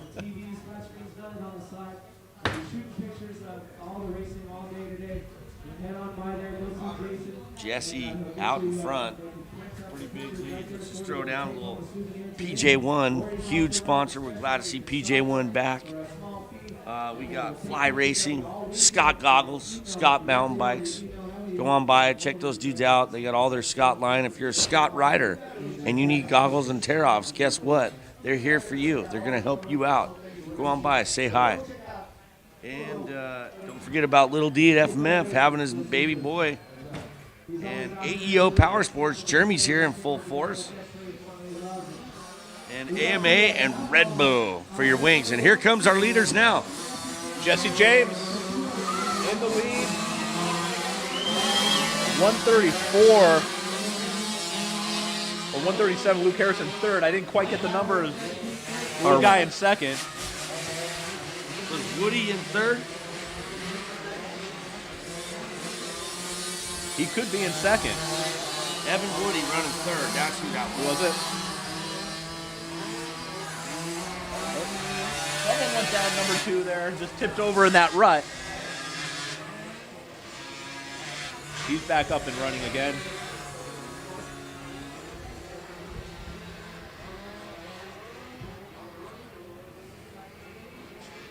First and second opting for the high line after number 3. Coming down into number 4.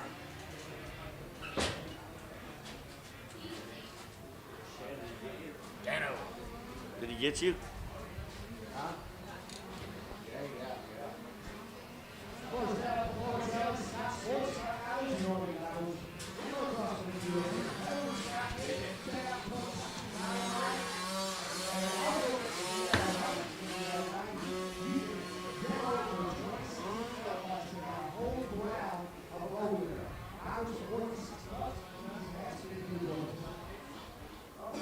I think Jesse James has this one pretty much in control. Yes, he sure does. Jesse James. Now, we talked about this yesterday. I walked by those guys last night. I'm like, Jesse James. Saying, hey, you guys watch the TV show? And they're like, of course we did. So mom and dad were big fans of that. Of the West Coast Chopper show? There you go. Just recently, I got back from Party in the Pasture, and I got to meet John, one of the dudes on Duck Dynasty. He's works in the shop with the bros, but he was such a celebrity there at Party in the Pasture. Everyone knew him. He's signing autographs, doing this.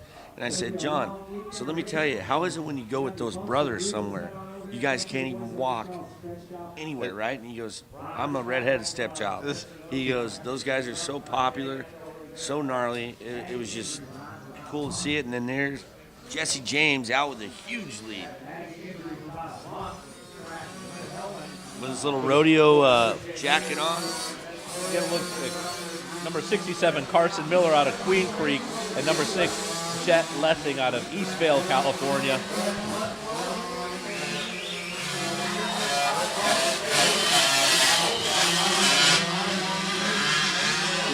Some of these ruts are getting deep and whooped out. You can see these bikes just jumping around in these whoops, and these kids having to take their feet off the pegs and walk the bikes through some of these ruts. It's starting to get deep.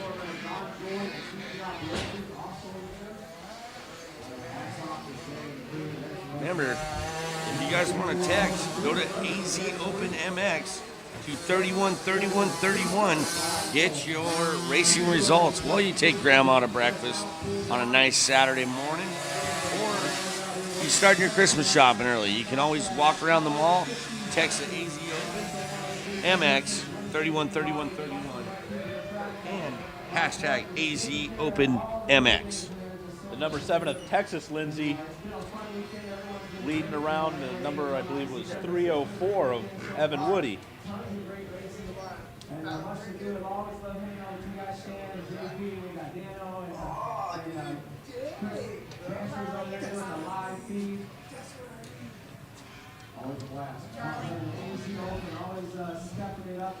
Just got a little wing on right now.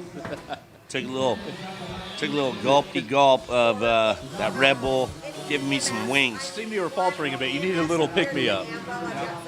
I don't really do coffee. I like tea. So, but there's no tea out here in the desert, you know. It's black coffee and French vanilla creamer. I don't do either.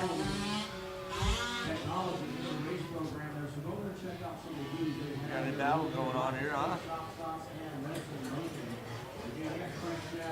67, 87. 67 of Carson Milliken. Yeah, the number 8. Or it could be 6. Or 6, Jet Lessing. I think Jet's starting to make his way through the pack a little bit.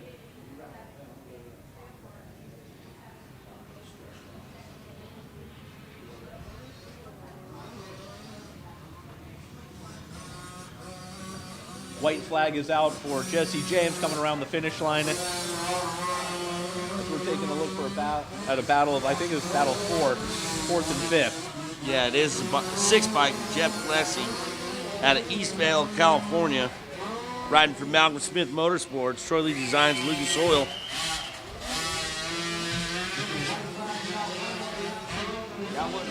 That was the little Woody that went down in that corner that we couldn't tell. Yeah.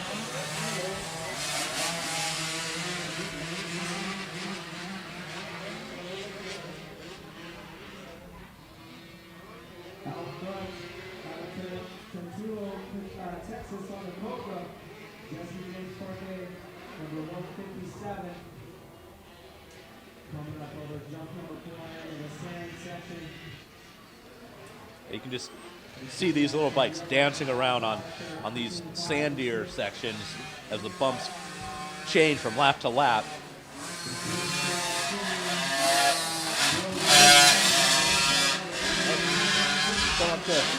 Coming up the yellow flag, not sure where the downed rider might be. Oh, there he is, up behind number 6. Looks like the tree got him. Swallowed them. Swallowed them in the Arizona desert. It's like that tree in Charlie Brown that eats kites. That one eats little mini bikes. That's so funny you saying that. I just watched that right before I came here to Arizona ACP with my son Ezra. And Charlie Brown's Christmas.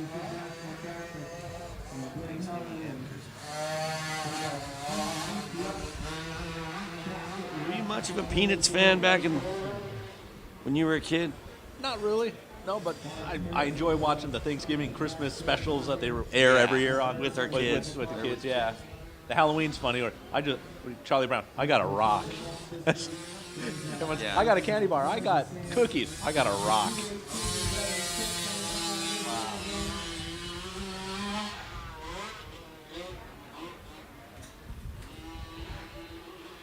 White flag is out.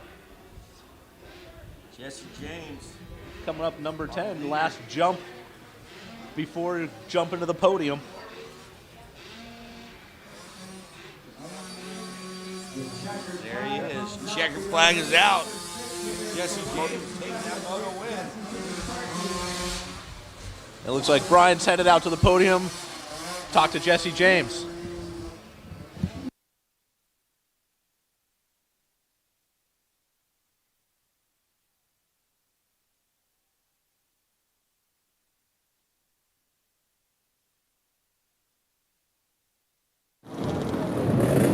All right, JJ, how was your race out there, buddy? Good. How was the track coming in? Really good. How was it compared to practice? Did you ride?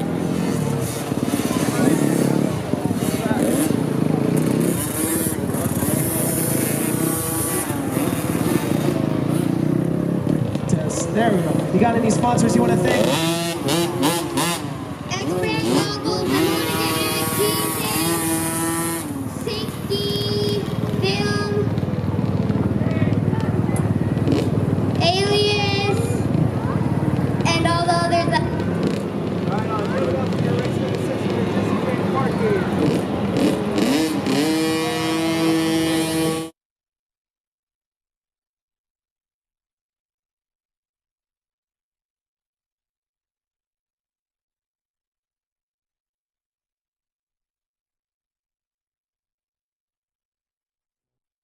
All right, guys, what's up? It's Dano here again, hanging out at the Scott booth with my buddy Big Wave Dave. Dave, this kid just rolled up and says, hey, can I get a free pair of goggles? Is that what's up? No, that's not what's up. He's Okay. he's in contract with us. He just won the unlimited B motor, I believe. So Okay. worked out well. So, what's going on, man? You guys are doing tear-offs. We got our Scott 89. Do you guys still even make Scott 89s? Well, tell me about something radical going on that you guys are doing, mountain biking, that we got a 1 mile loop. Go ahead. Yeah, I rode it yesterday. It's pretty sweet. It's I think they have Strava set up, so we can check everyone's times out. We're demoing our bikes. We have our Genius, the LT, the Plus. I think I need the Plus bike. You know, is that for the heavy duty guys? It's for just the gnarly guys. Oh, Yeah. okay. So. I'm not gnarly, but I'm heavy duty. All right. That's what my wife says. Okay. You know, so they call me the gorilla. I says, no, babe, I'm a bear, baby. I'm a bear. Okay, so we're about ready to do a loop, or I'm gonna do something on these things. I hear I gotta drop my license off. Correct. So for all you people that are at home and you need to be here, dude, you can come ride a new bike. That's killer, man. Scott's here to support AZ Open 2015. Let's go take a little loop-de-loop on a mountain bike. Hey, how you doing? All right, how you guys doing? Out for a cruise, huh? Right on. You guys. That thing hurt. He's tired.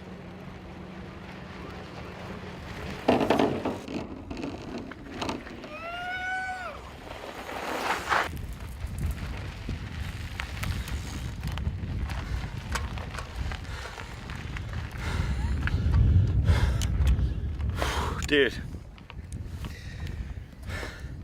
Well, I really appreciate you taking the time for us today, man. It was awesome. Yeah, definitely. You guys check it out, scott.com or what? ScottSports.com. Bam. That's it. You heard it.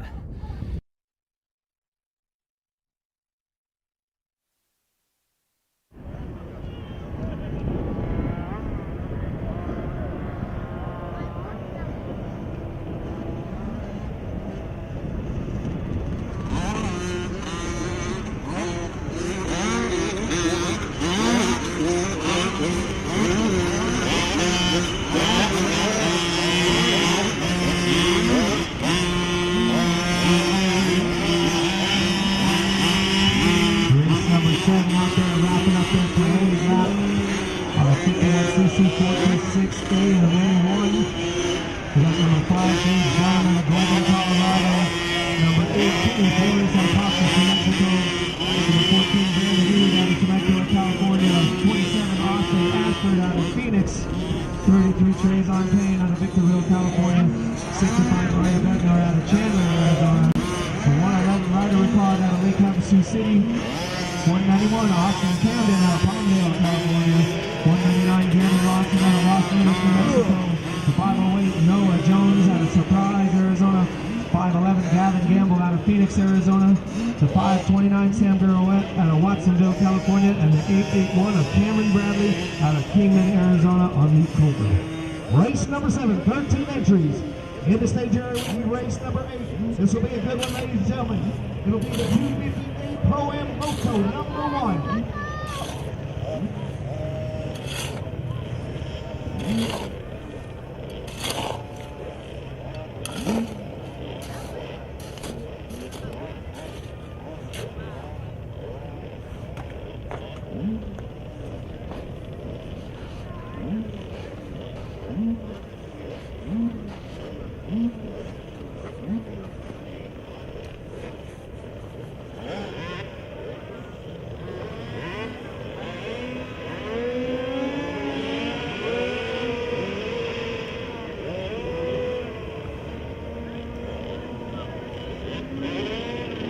All right, ladies and gentlemen, we got the high horsepower locked and loaded in the gate.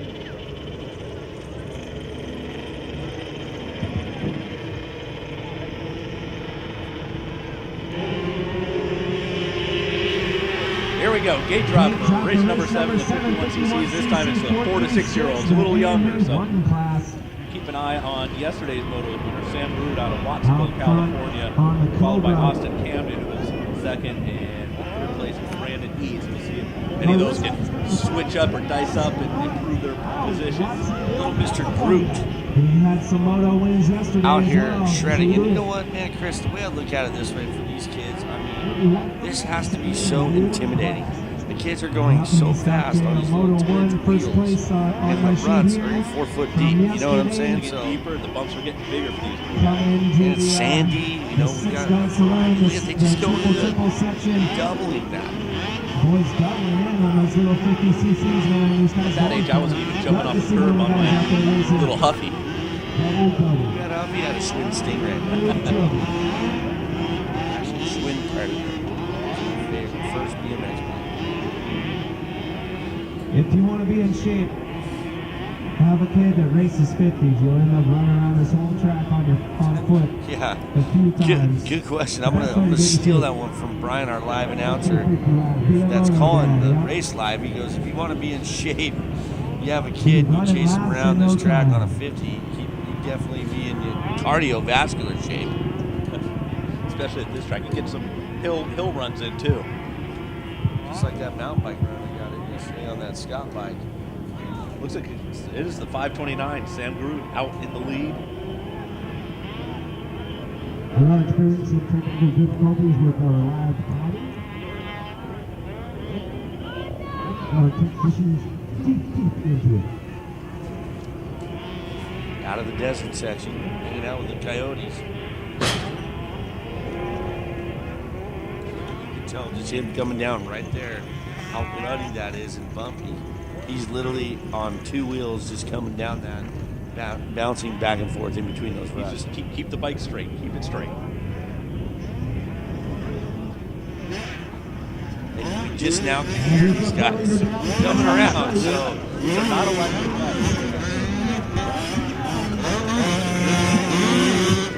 On the Cobra. The number 191 of Austin Camden, who took second place yesterday, so we're falling right in line with what we did yesterday.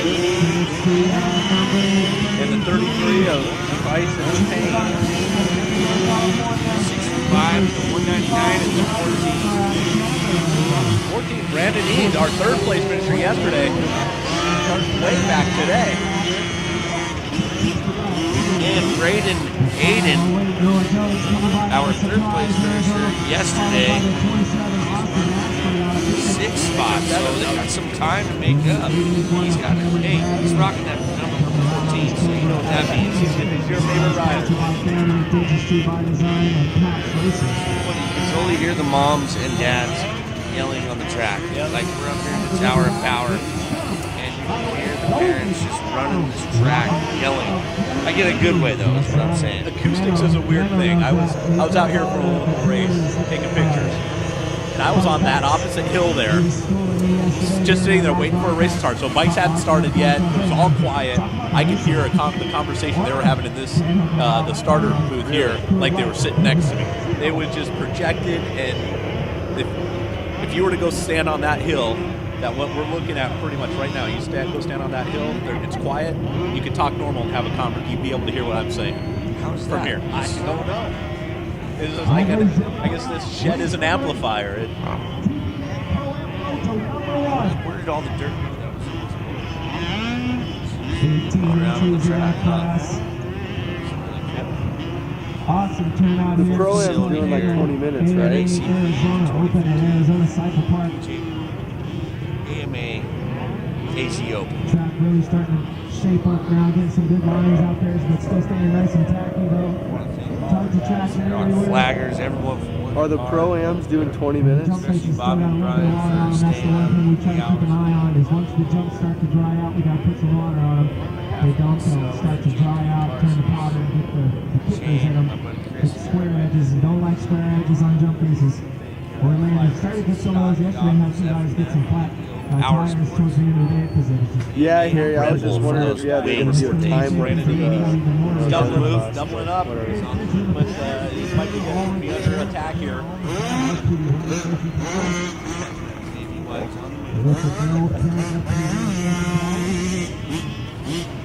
Leader coming through the finish line right now, the number 529 Sam Group out of Washington, California. You know, Kenny Watson calls himself the original K-Dub. Yeah, I know. Switched out to the show.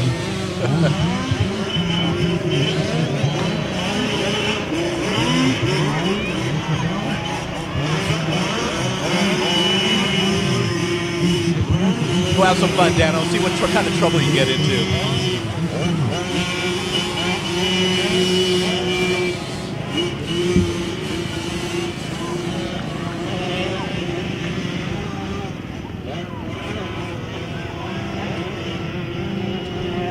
Take a look at 33 Trayson Payne out of Victorville, California, giving chase.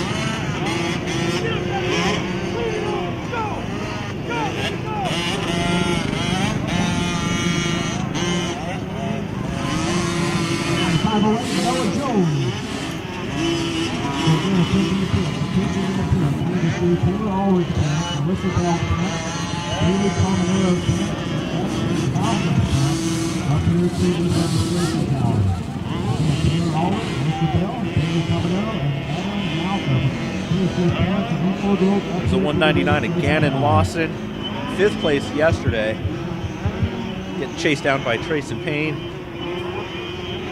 Trayson finishing 4th, so we got a battle for the 4th, 5th spot here in Moto 2. You see how these little bikes going pretty fast up that section of number 5 and get a good idea of how big that uphill double is, where some of the other 85s were just barely making it. Even the bigger bikes on the gas to get up that hill, and then it's quick on the binders before that section right around tree number 6. But they're heading up number 7, up into the sand. And after 6 races earlier, those lines are getting pushed out wider and wider, as you can see. By the end of the day, just pretty much the outside line is going to be the fast line because there won't be anything there on the inside to hold these bikes up. Around our FMF sweeper there, and we're coming back to number 5 of Gage Dunham. Coming down from Golden, Colorado to bask in our Arizona sun.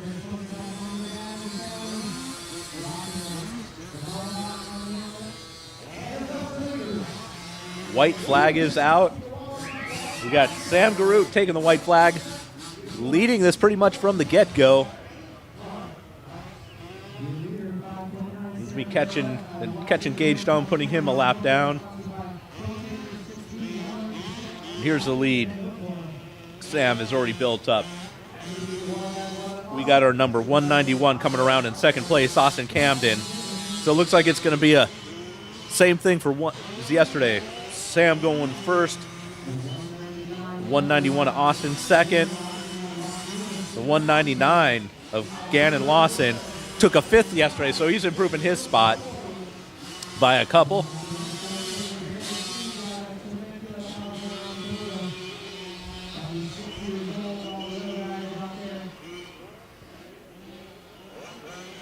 Yeah, the track's starting to get treacherous for these guys already. Seeing kind of bounce around, hitting some of those square edges, coming into the soft sand section with the braking bumps, and not able to double this, which he was doing earlier, I believe. There he goes. Around that lapper. Now take a look at this section coming up, number 6. How much more of a run-up he has with that landing before having to get on the binders around that inside line, which is going to pushes you out to the outside. That funnels pretty much one line. It's going to funnel you. So if you can beat someone to that corner, you can put them behind you. Otherwise, you're going to be following around that section and then hopefully put the pass on, whether it's uphill or downhill.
Last turn for Sam, coming up to the checkered flag, grabbing his second moto win.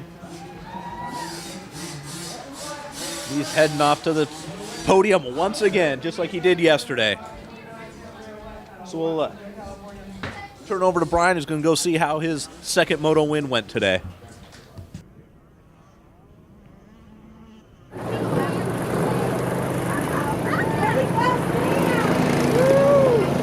I got your race number 7 winner, 529 Sam Pirouette out of Watsonville, California up here. How was the race, buddy? Good. How's the track shaping up? Pretty good. What's the sponsors you want to thank for getting here?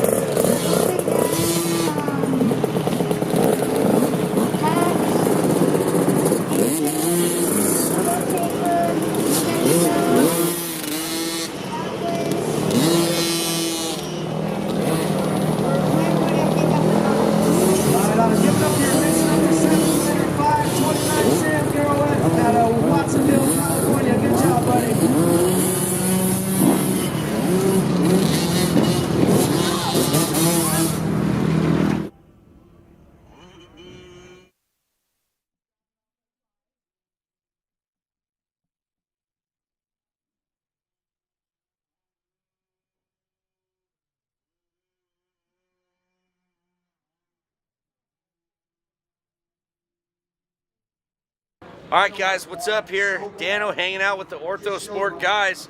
I got Don, I got Joy showing the knee braces. No, really. What was your name? Don. It is Don. Don with Don See? Joy, yeah. So tell us a little bit about the knee brace there, Don. Well, Ortho Sport, we're a local provider based out of Arizona. We do everything from custom knee braces to custom carbon fiber wrist braces, the CTI with the motocross kit up here on the thing. So, you know, great stuff. Anybody has any issues or wants to wear any stuff preventatively, you know, come see us. We'll get you helped out, measure, check your insurance, do all that sort of stuff. How about this? Let's talk about the wrist braces. A lot of guys like Justin Barsha, I don't even know, but there's a lot of guys in this industry of the sport that wear those things. Has that been a big thing for you guys? Oh yeah, I mean here in motocross, the All Sport Dynamic wrist brace is one of the top sellers. You know, not only preventatively, but obviously, you know, post injury as well. We see a lot of guys wearing them. Now let me ask you this on another note too. Do you guys want the athletes to get out of these as soon as possible, or do you want them to keep wearing these things for, you know, for the rest of their career? Like, yeah, you know, good question. I think it all depends on how competitive they are. I mean, like your helmet, you're going to wear your helmet when you're out there, right? Because it's protective gear.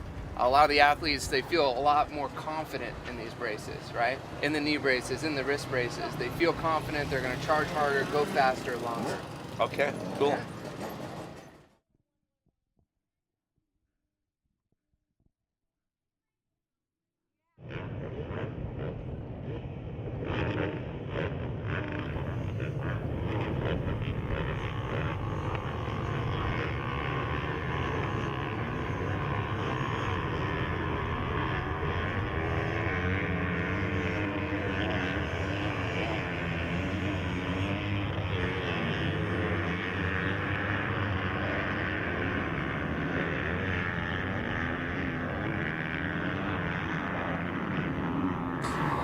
And we're back.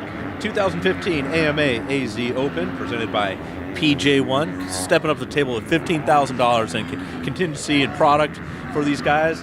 And right now we are on the parade lap of the 250A Pro-Am. So we got a few riders to keep an eye on in this class. Ryan Surratt riding the YZ250, the two-stroke, 37 Sean Cantrell, who won earlier in our 450 Pro-Am moto on his 250. So we've got a few riders to keep an eye out. They're getting their parade lap in. Once they get them loaded and ready to go, we'll come back and start calling it for you guys.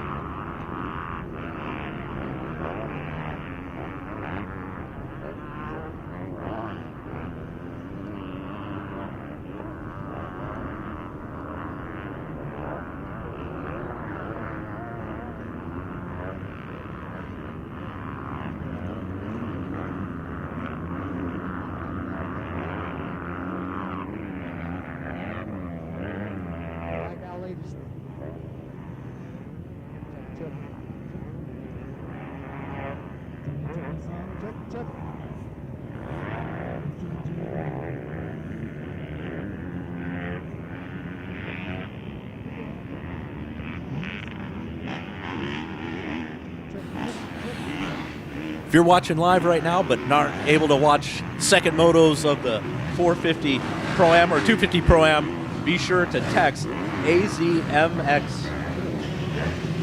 Open MX to 313131. You'll be getting live updates. And also, if you're out here or coming out here later this afternoon or by tomorrow, make sure to check out the Scott booth setup. Not only can you take some mountain bike trials around the track, a mile loop they have, but they also have their full goggle lineup, so make sure you check out their goggles.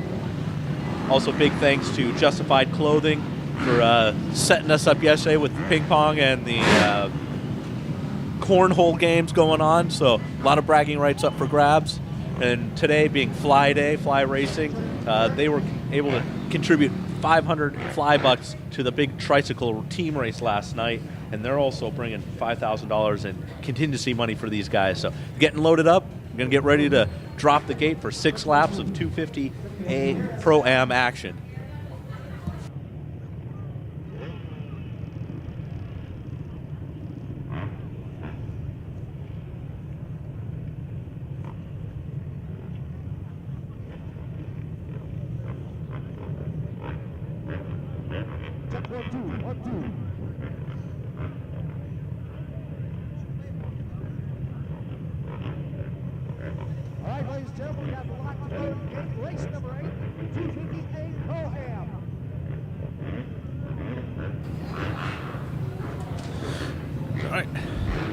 Riders ready, 30-second board coming up.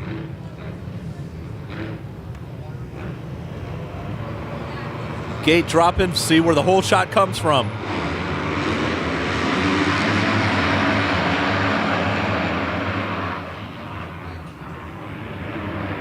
Looks like Cantrell might be there in second place. Surratt, whole shot, looks like launching over that single into the step-up triples.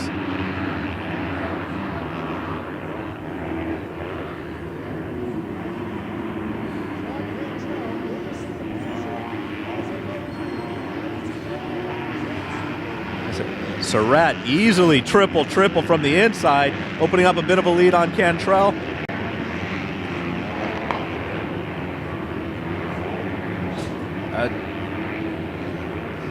Track has dried out a bit. The lines have formed up since these guys raced earlier this morning in the 450 Pro-Am. It looks like Surratt certainly has learned a couple things from earlier today as he's opening up the lead on the KTM Troy Lee Designs Sean Cantrell.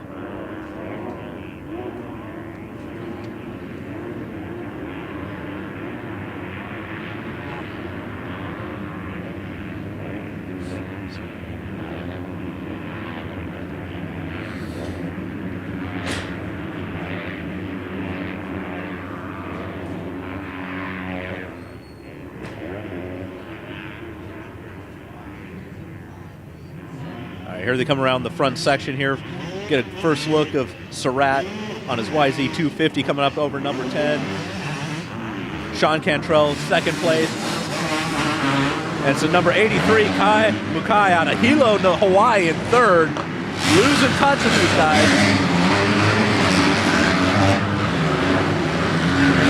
Kai Mukai in third. Got a bunch of riders coming up his tailpipe as Surratt and Cantrell are starting to pull away and have a race of their own.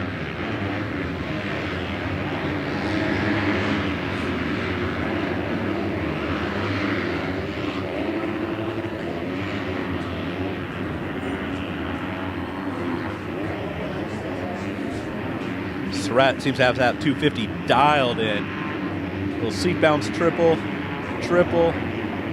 up over number 5, uphill double on the brakes hard for that turn number 6 around the tree. Get an idea how much of a lead they've had. Been able to put on the third place rider Kai Mukai.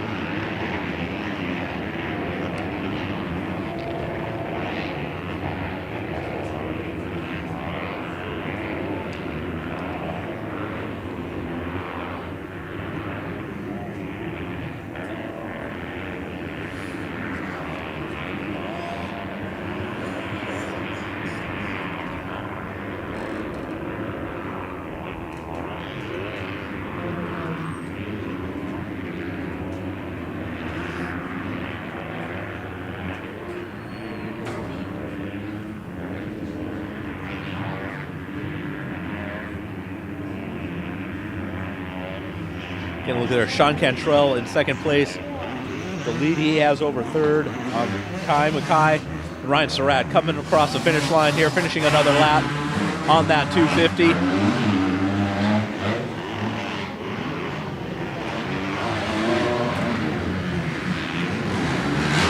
And it's a 309 and Tristan James out of Moreno Valley, California, giving Kai Mukai some trouble there. Battle for third.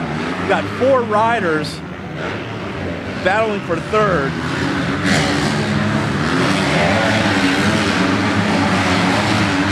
Now it looks like Cantrell's starting to close up on Surratt. Cantrell's found some faster, smoother lines, or Surratt's starting to slow down a bit. Surratt taking the short line around that sand section to triple while Cantrell having to go on the outside, get that 250F.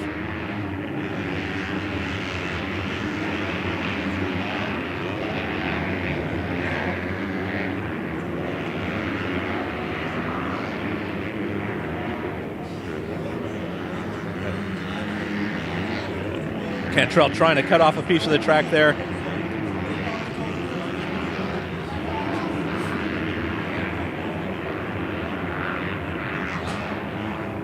Surratt takes a quick look over his shoulder.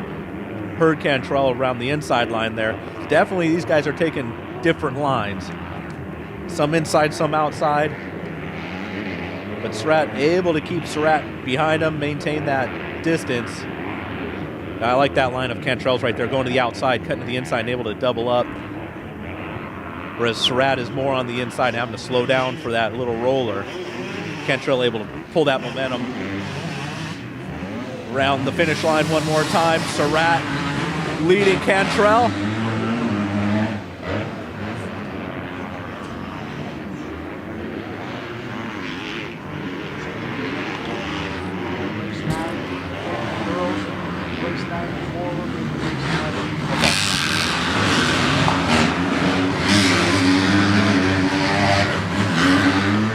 Coming across the PJ1 banners there as he launches over that signal up number 3, the step-up triple.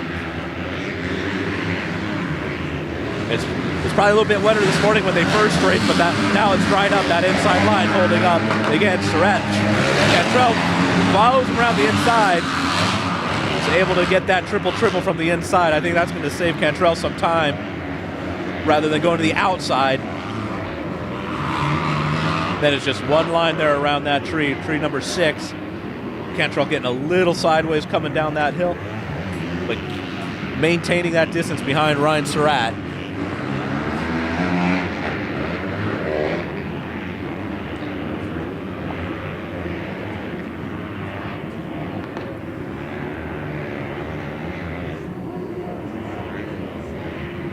Again, Surratt going way to the outside. Cantrell to the inside around the FMF banners before hitting the big step up number 9. Good picture from up there, getting a whole view of the track down below. Surratt stays to the inside. Surratt going to the outside. Cantrell going to the outside, able to carry that momentum and double up there. But it seems that Surratt's able to maintain that gap. He's managing this lead very well. Here comes that two-stroke sound again, right across the finish line. Surratt leads another lap. Cantrell not as close as he probably wants to be.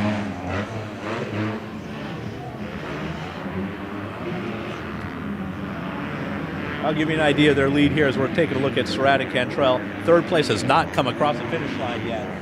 It looks like we got a good battle now for third. The number 83, Kai Mukai, and the 309 of Tristan James.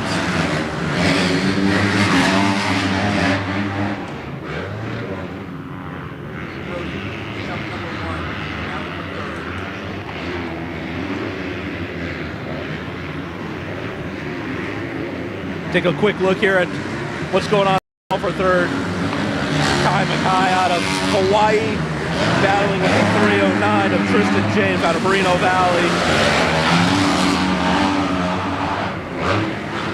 It looks like the Suzuki behind him. I wasn't able to get a number on him. Could be the Suzuki Jeremy McCool. And it looks like the 309 dropped back to 5th place. Tristan James losing a spot. Kai Mukai still in third. But that Suzuki on the move.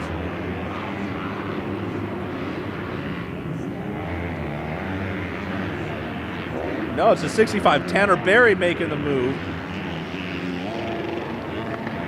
Taking the way outside line around Kai. Going to launch down this. Out jumps him down number 8.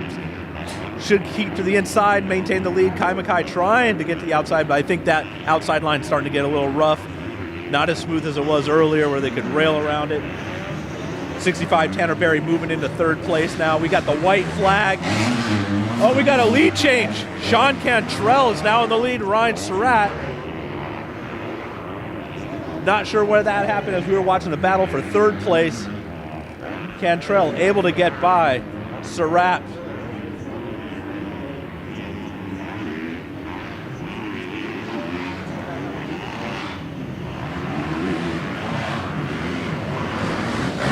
Cantrell going up jump number 3, opening up a lead on Surratt. This is the last lap.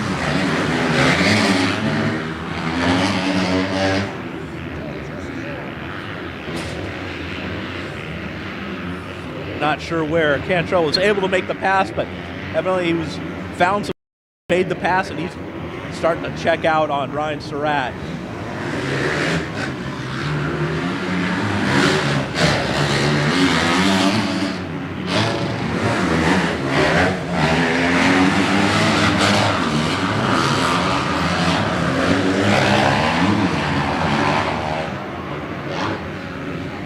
Taking a quick look over, looks like he's been able to put on a bit of a gap to manage here for the last half of the lap around the inside, the FMF banners.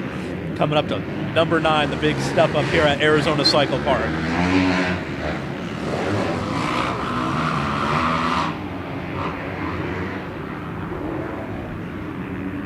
Cantrell has a clear track between here and the finish line. Should be able to take it home with another moto win. He won the 450 Pro-Am Moto this morning. Now adding the 250A to the resume.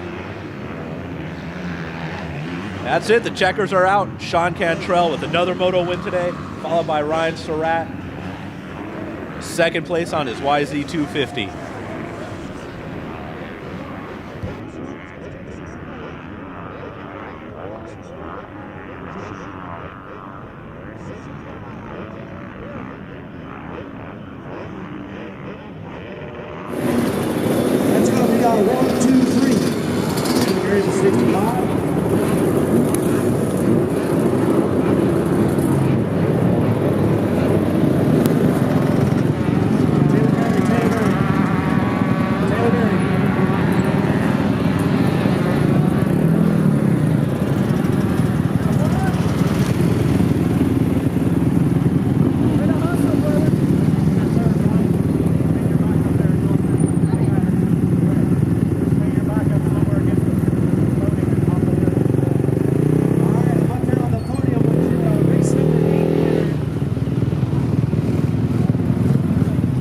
Sean Cantrell, number 37. Sean, how's the track looking out there? It's pretty good. It's got some, not too many lines, but it's got some bumps. And, really great race.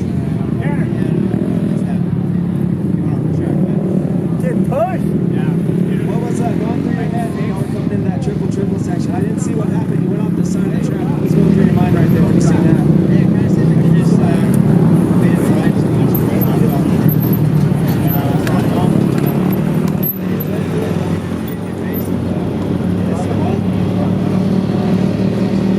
Still plenty of racing. Good job out there, Sean Cantrell. Your race number 8.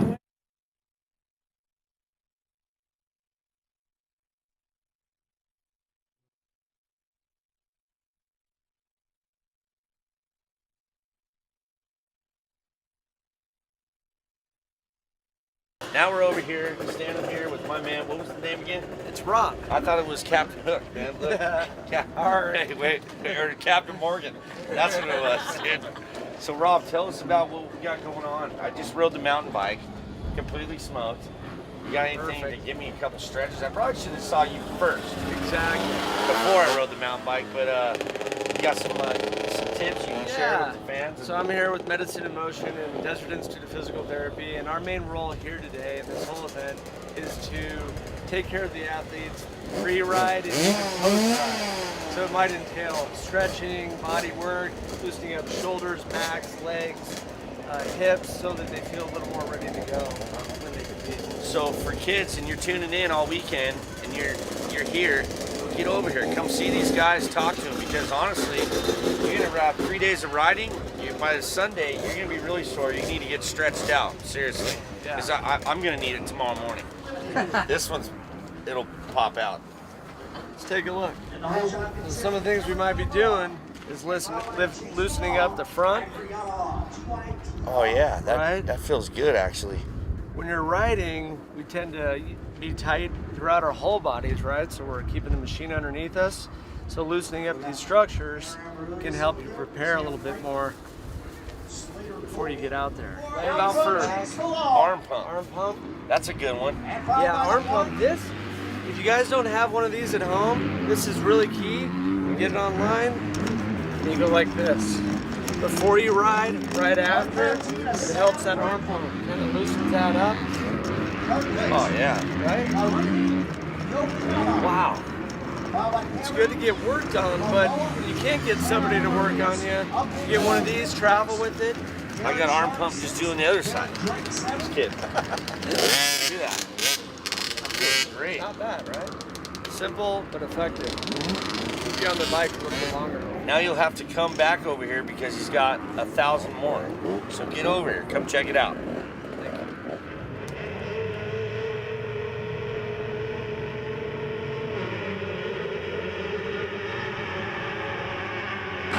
And we're off race number 9, Super Mini, 12 to 15-year-olds. If you're keeping score at home, the girls junior 9 to 12 has been moved to Moto 11 or race 11 today. So we're just running straight Super Minis, 12 to 15-year-olds.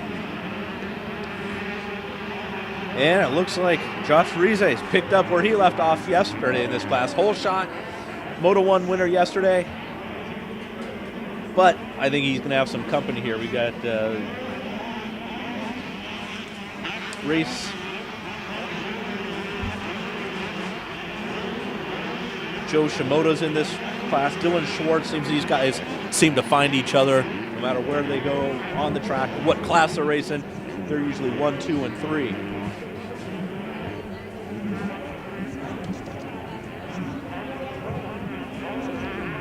Josh Rize's had a lead before. He's had some bad luck where he's given it up, so just because he's starting to pull out a little lead isn't a guarantee.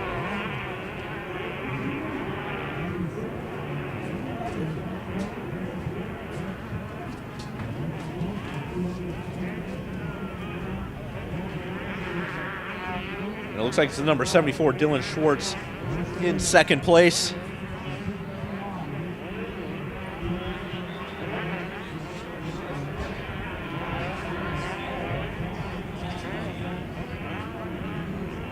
You can really see Dylan's bike jumping around as he takes that outside line and trying to cut it back to the inside, coming up to the small roller section here where they're just able to blitz through. Getting our first look as they come around the first front section here, jump number 10, making that right-hand turn up to the finish. It's Rize, Schwartz, and the 109 of Gavin Leachman in third, and the 110 of Kai Aiello hanging right there. So got Schwartz and Rize battling for first and second. With the 109 Gavin Leachman in third, but Kai Aiello starting to pull up closer to him. Gavin Leachman 74, Dylan Schwartz keeping Josh Rize in sight.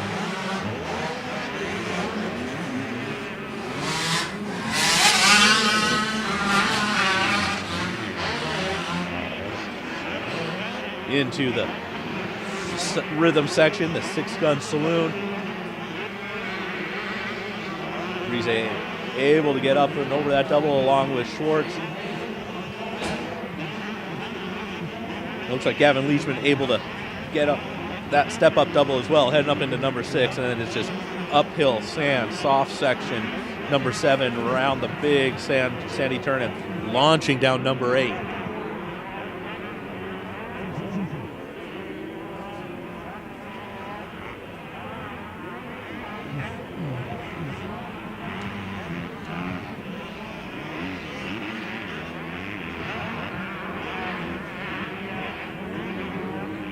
Both these young men able to huck number 9, getting the big step-up triple. Then coming back down again into this section. You notice Dylan Schwartz going to the outside, much like the moto before with Sean Cantrell, maintaining that momentum.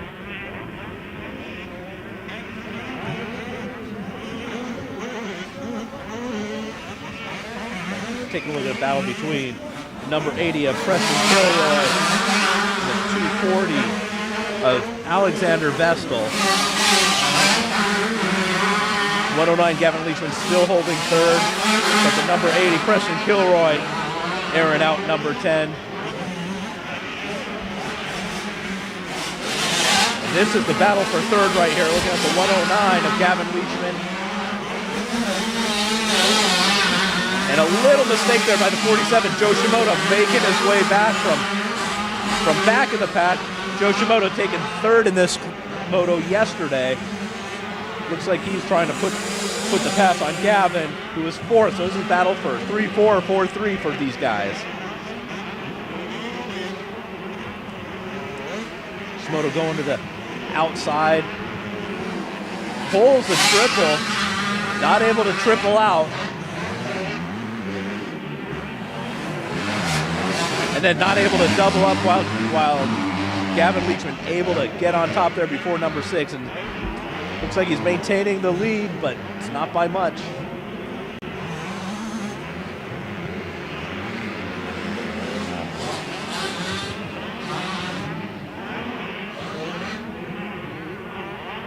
Here we go, back to the leaders. Josh Rize.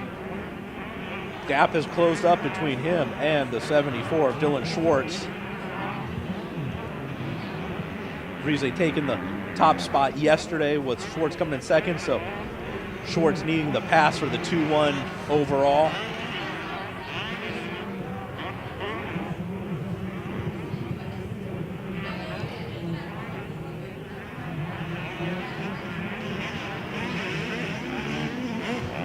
Rize is looking a little bit quicker through that rhythm section, coming through the front jump here, number 10, coming around the finish line. And as close as Rize and Schwartz are, we've still got a battle for third. Gavin Leachman and Joe Shimoda. Coming across the PJ1 banners here before hitting jump number 1. Joe Shimoda trying to go around, take the outside line, swing it back in. Shimoda just launching over that single while Leachman able to soak it up a little bit more.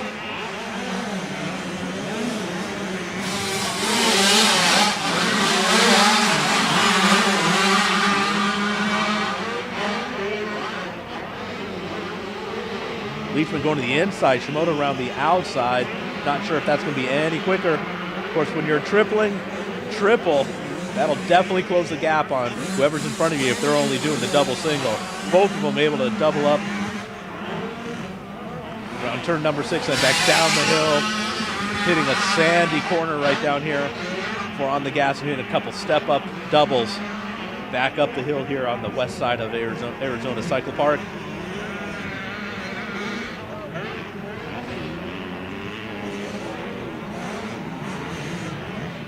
Looks like Leachman able to soak it up down number 8, whereas Shimoda just launching it down as far as he can go.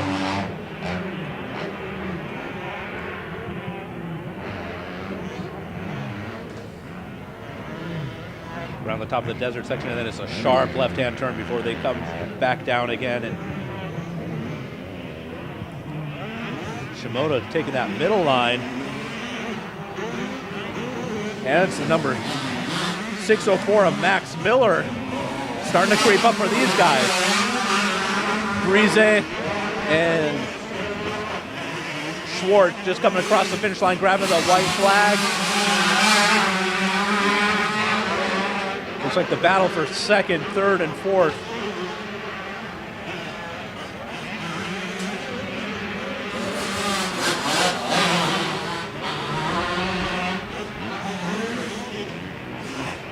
Brise able to open up that gap on Dylan Schwartz.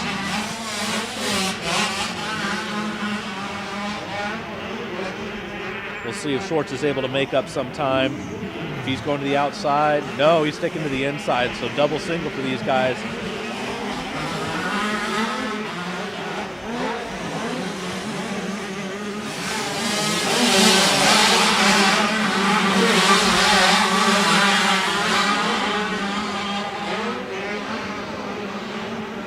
We're going to take a look here for the battle for third place. Still the 109 of Gavin Leachman.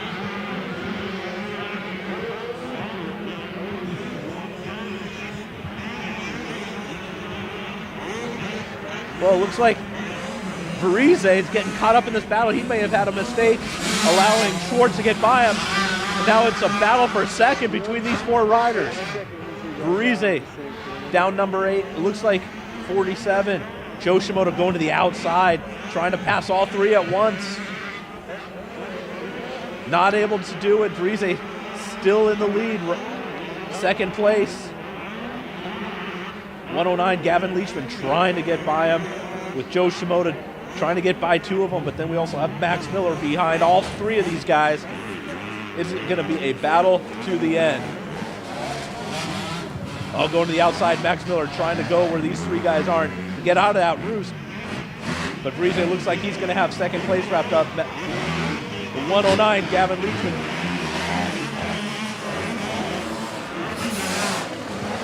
Gavin Leachman, the 47, Joe Shimoda in third, and Max Miller in fourth.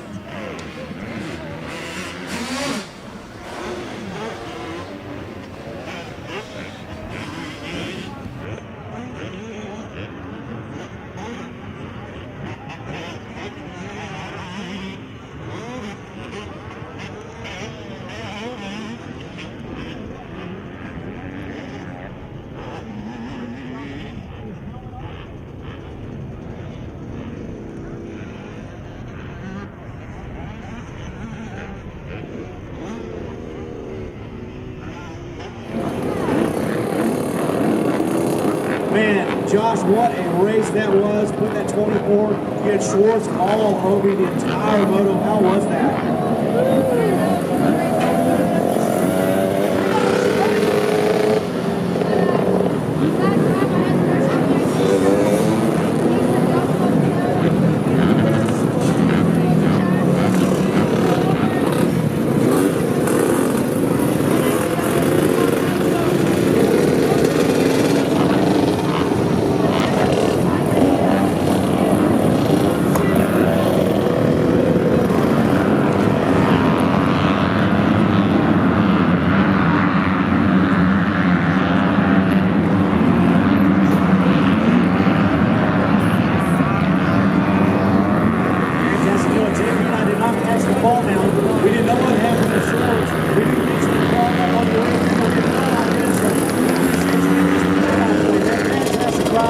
about the sponsors helping me out? I see Jimmy down there on the Army crew.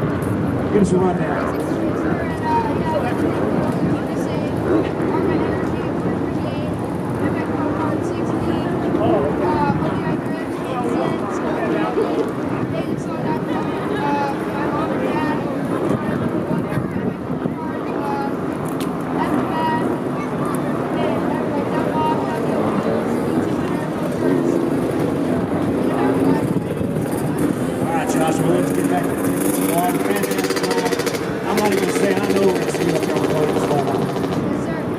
Buddy, we'll let you get back to your bid. Josh Marie's number 24. What a fantastic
All right, ladies and gentlemen, this is race number 10, our 250B modified.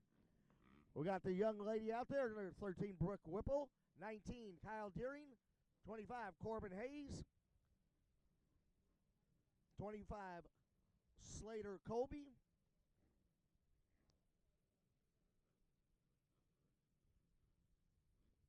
and Mitchell Falk taking the win in Moto number 1. Second was Rich Taylor, X-Brand Goggles. Third place was Austin Walton. Fourth place, Cade Ottenreith. And fifth place, Chase Falong.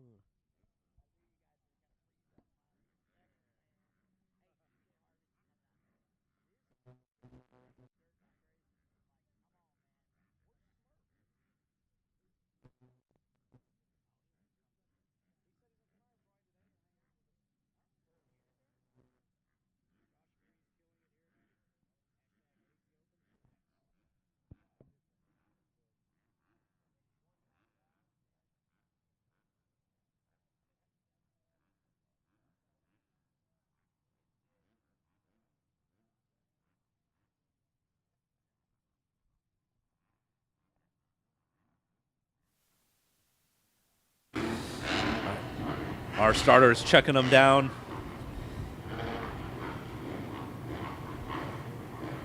Race number 10, 250B mod, first gate, 250C mod, second gate. 30-second board is up.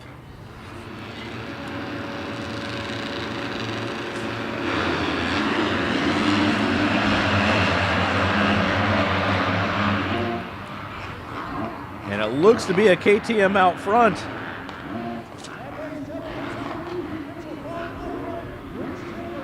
And it is the 612 of Mitchell Falk grabbing the whole shot, leading the group. Up jump number 3, getting back to gate number 2, the 250C mod class. Yesterday's moto winner, Chris Rowan.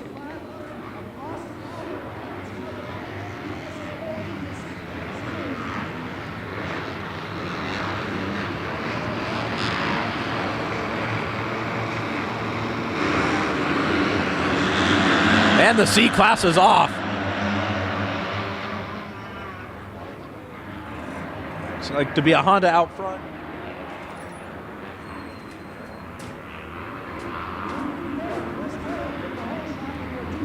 And it looks to be Chris Rowan again with the hole shot. Coming back to 250C mod class or 250B mod class.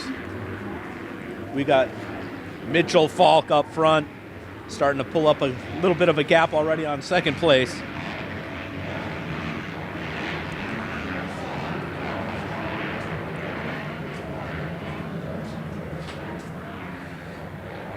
We'll be coming through here, the front section. We'll get a quick rundown of the top 3 or 4 as they come through. Mitchell Falk just launching into the first jump face of number 10 here. And it is a 44X of Richard Taylor in second place.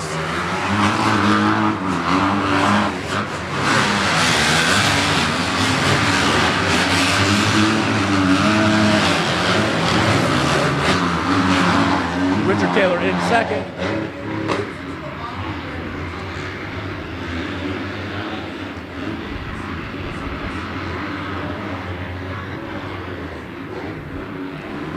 And I think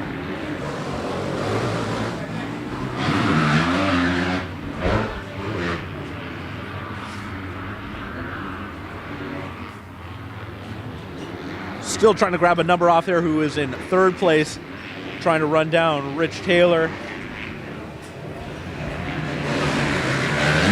But definitely Mitchell Falk out front, maintaining his lead. We got the C class coming through the finish line here. You can barely hear my voice over the loud of these engines coming through.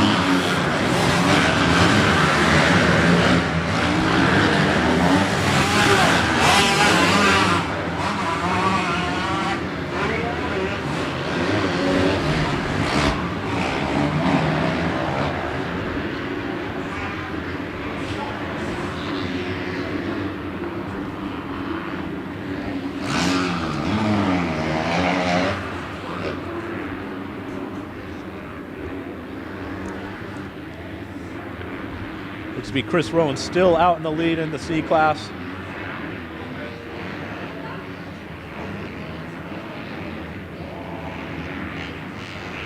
Of course, if you want live updates, text AZ Open MX to 31 31 31.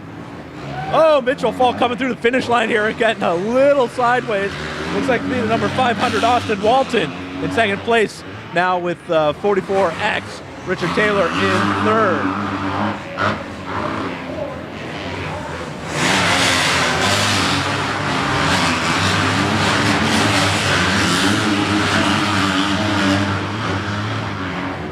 Again, a quick look here at leading this group, number 19, our local racer Kyle Deering on his YZ 250, battling with the number 100 Garrett Sharp out of Decatur, Texas.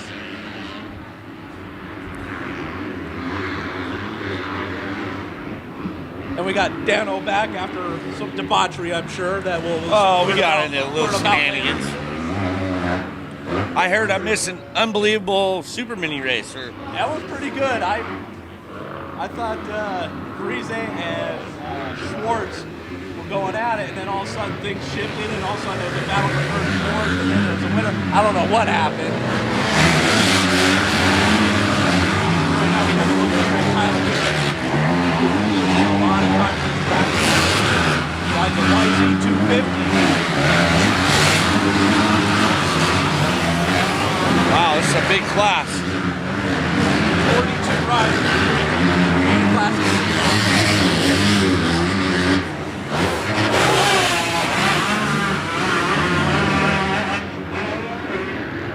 Looks like the number 100 Garrett Sharp got past the number 19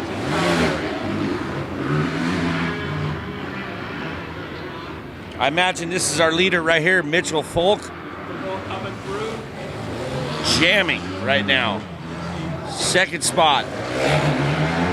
The 500. 100 of Austin Walton. And third is 44 for X brand, I'm sure. Oh yeah, Richard Taylor. Good to see Richie. Little Rich up there in third, and then our Japan 386. Akira Yokohama.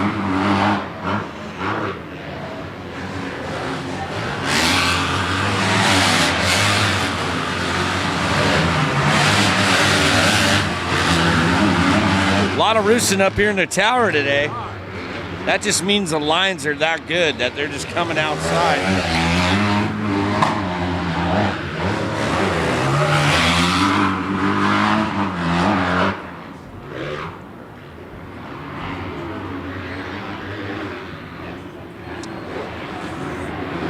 Bobby and Brian did a heck of a job last night on the prep.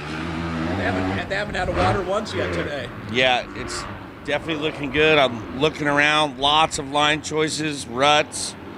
This is what a couple guys complained about yesterday. There was not enough ruts or lines, and I'm looking at it today, and it's a totally different day today here at ACP.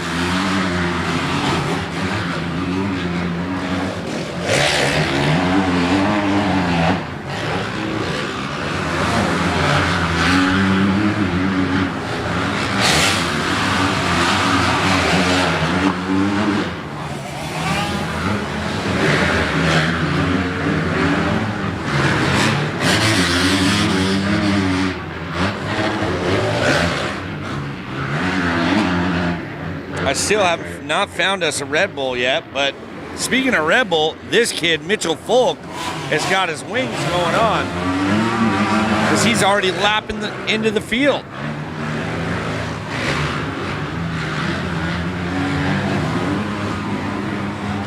Richard Taylor coming by in the third spot, while still Austin Walton is carrying that second spot on that KTM, doing his best Bubba Scrub impersonation, looking over at the guy next to him going, "Hey dude, how about this Bubba Scrubber?" This is the Austin Walton. Wow.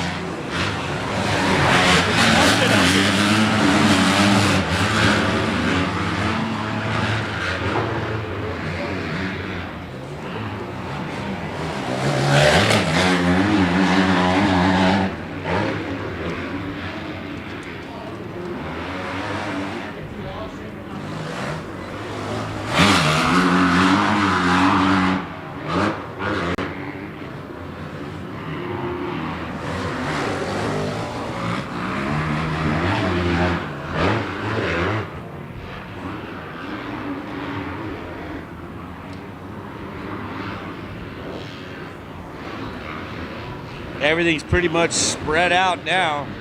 Mitchell Falk just putting on a ACP riding clinic out here today. I believe it's Chris Rowan that took it for the C mod class. We got the white flag out, so we're coming to a close. We'll let the scorekeeper figure out who's where.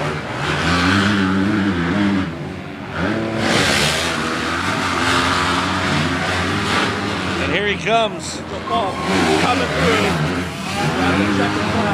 Taking that checkered flag. Basically dominating. And our 500 of Mr. Walton, Austin Powers Walton, and bringing home that third spot of California Golden Boy on the Fofo X-Brand Goggle Thor backed Richie Taylor. How about what's going on up at the podium? See what's happening with old Shane Moore. Appreciate it. Mitchell Falk, man. Take a look real at the 612 out there. Get it done pretty easy. How's the track shaping up? How'd your moto go? Shaping up really good.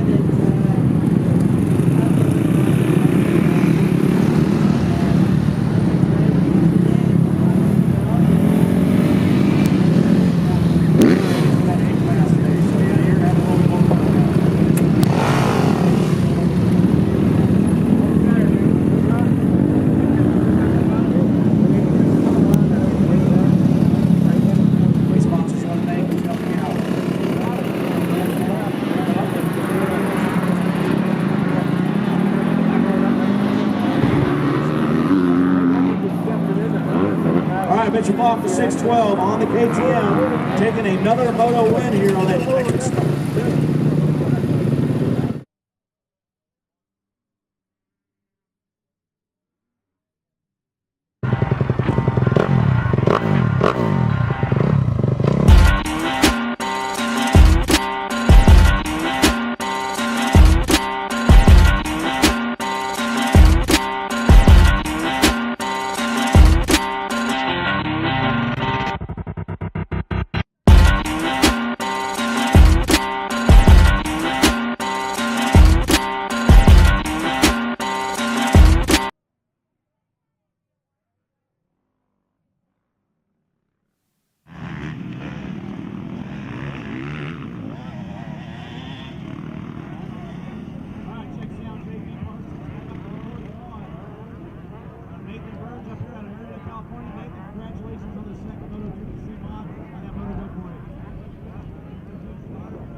who's helping out?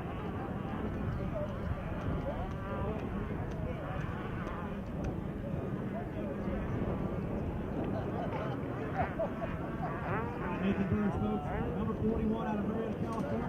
Make it look easy out there on 2DC Mod Class, taking the second moto win. Got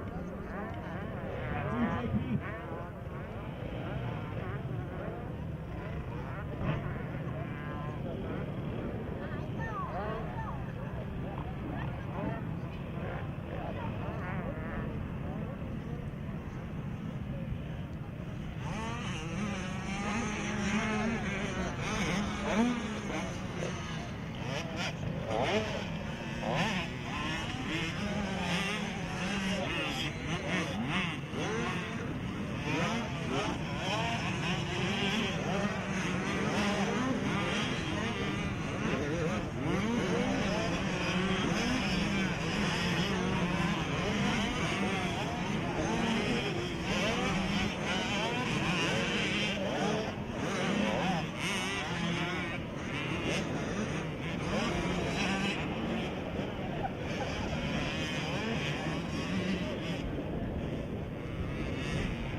Race number 11 about to get underway, getting them loaded in the gate. Looks like we got one of the little guys trying to bump start their bike.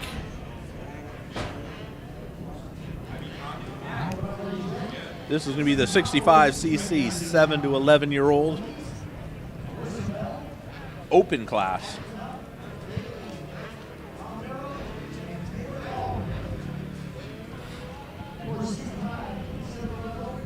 That's what I got to drink because they haven't delivered. That's horrible.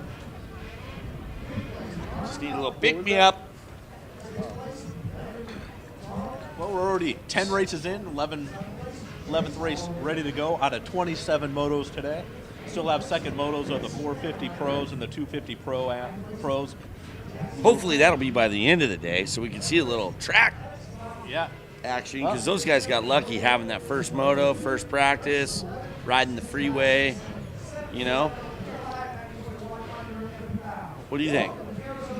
What do you think about that? The pros usually are the ones that get the raw end of the stick and get the end of the day motos and since we're running 2 motos for them today, they did get the raw end of the stick, at least the 250 guys. They are the last moto of the day. How? So the sun's going to be low. There's going to be some shadows. Track is going to have 26 other races on it. And about 19,000 braking bumps. Yeah. So it'll be definitely.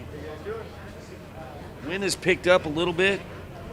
I'm noticing the banners, the flags, but you know what? It wasn't as bad as it was yesterday. So let's hope these guys stay healthy. I'm cold, 30-second orders sideways, and here we go. Off to our 65 7-Eleven Open. Whole shot. Let me guess, it's a KTM 65. Got a 50-50 chance.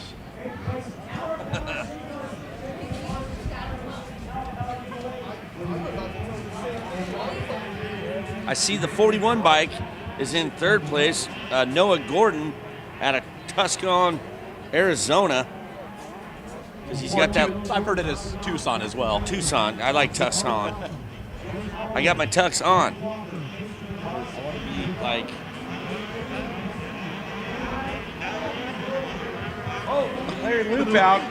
Loop out Lucy. Yeah. Second gate dropping on the That's girls' okay. junior 9 to 12-year-old. She's so bummed. She just threw both of her arms down, but it's okay. Dad just calmed her down. Says, let's get out there. Try not to break another rear fender. Looks like the number 41 Nora Gordon there in third place. Trying to get a number here in the 77. 77. That could be Jack Seawalker or Casey Bernard Jr. 77X or 77. Looks like just a solid 77 with the 41, just moving in a second. Noah getting off the arc and tearing it into that second spot. He'll pass him 2 by 2. And give us some. All right, now we're getting there.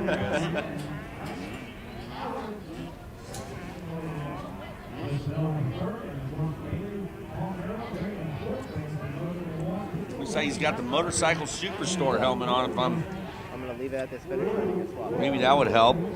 It's X40 right Well, now, 170 or 77. One of the kids doesn't have sponsors, and the other.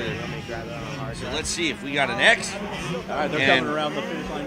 And it looks like not. Yeah. 77X of Jack Walker. A 41, Noah Gordon. 89 of a 67. 89, Landon Gutterwood, and 67 of Carter Malcolm battling for third.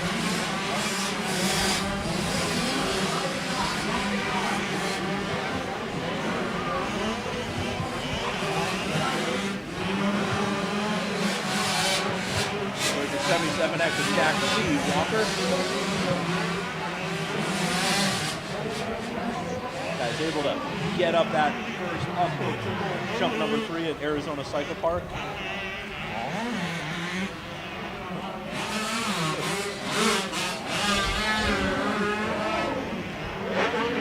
Let's put the spotlight on 77. 77. Spotlight is not on James Brown, it is on the 77. 41 Noah Gordon looks to be trying to break him in.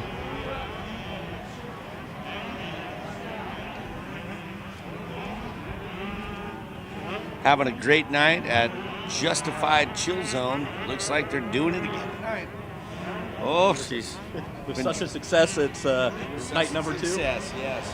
So they're coming back for night number 2. Play some beer pong, some cornhole, all the fun little necessities. Keeps everyone here and all the parents happy. Besides their kid racing and doing good. Yeah, take the kids to the fly racing Supercross toy dirt moto bike track / daycare. And then we got Brian walking up here behind us. Creeping.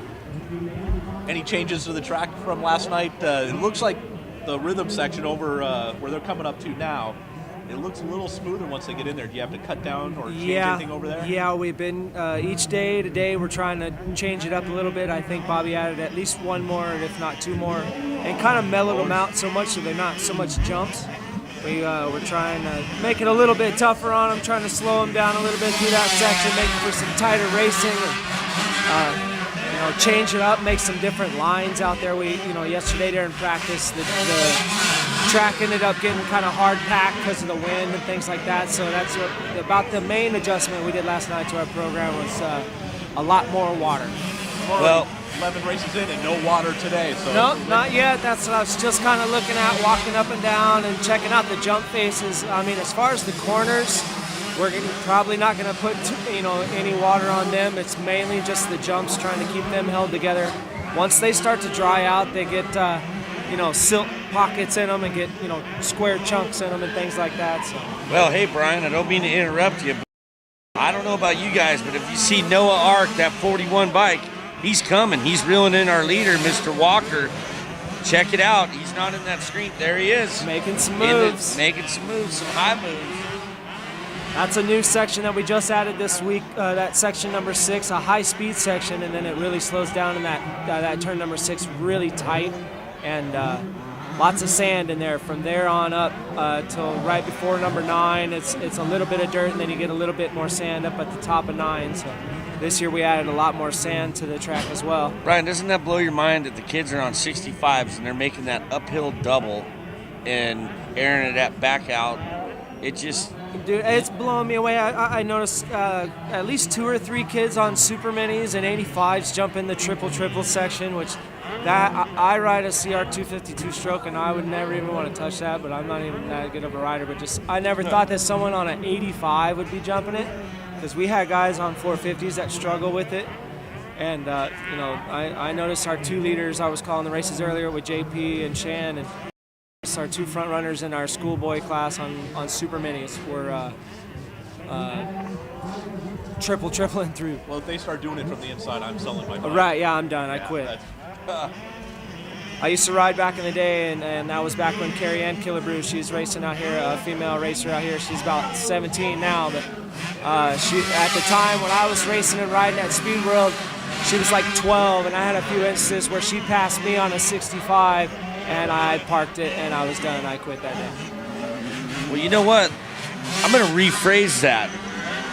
Our boy Jack C. Walker over here, I thought it was a Motorcycle Superstore helmet, but he has one of those helmets. I don't know if you guys have heard the Never Summer.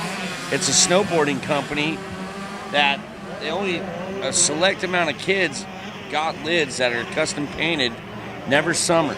And in the pro class, I know Alex Martin ran one of those lids, custom painted. But so yeah, Johnny C. Walker, I thought that was a Motorcycle Superstore.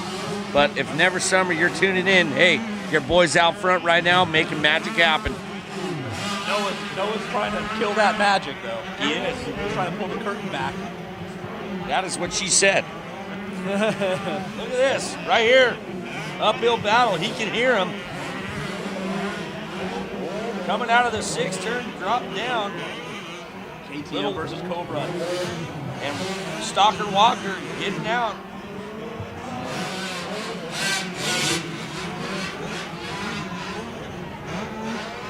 Over Noah's Ark. Noah coming out of Tuscany, Arizona. Just kidding, Tucson.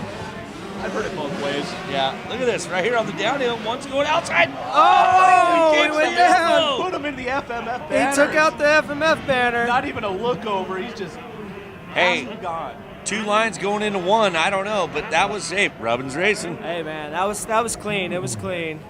Elbows out. If that was JP Parsons, I would have put him through. I would have parked FMF banners over there. We're all up here. We got 2 live announcers. We got 2 live feed, a free live feed. B-Dog just jumped in, old Brian here. And not only when he's working on that track and everything else, everything he does here, he jumps on the mic to help. I'll mix it up a little bit. Try to get a little. Here we go. Noah Gordon coming around for the checkered flag. All that excitement. Go ask him about the ask him about the elbow. And our second spot. Who ended up taking our second spot? 299. Julian Bomer. Let's go over to Shannon and see what that pass was all about. Noah Gordon, what a race, man. He chased down Jack Walker the entire time. What exactly happened to Jack Walker? Did you get a good eyeful of it?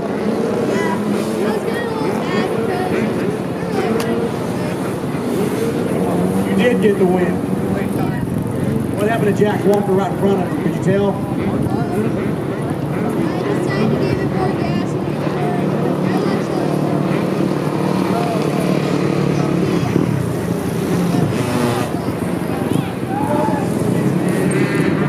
Pass. How about any sponsors out there?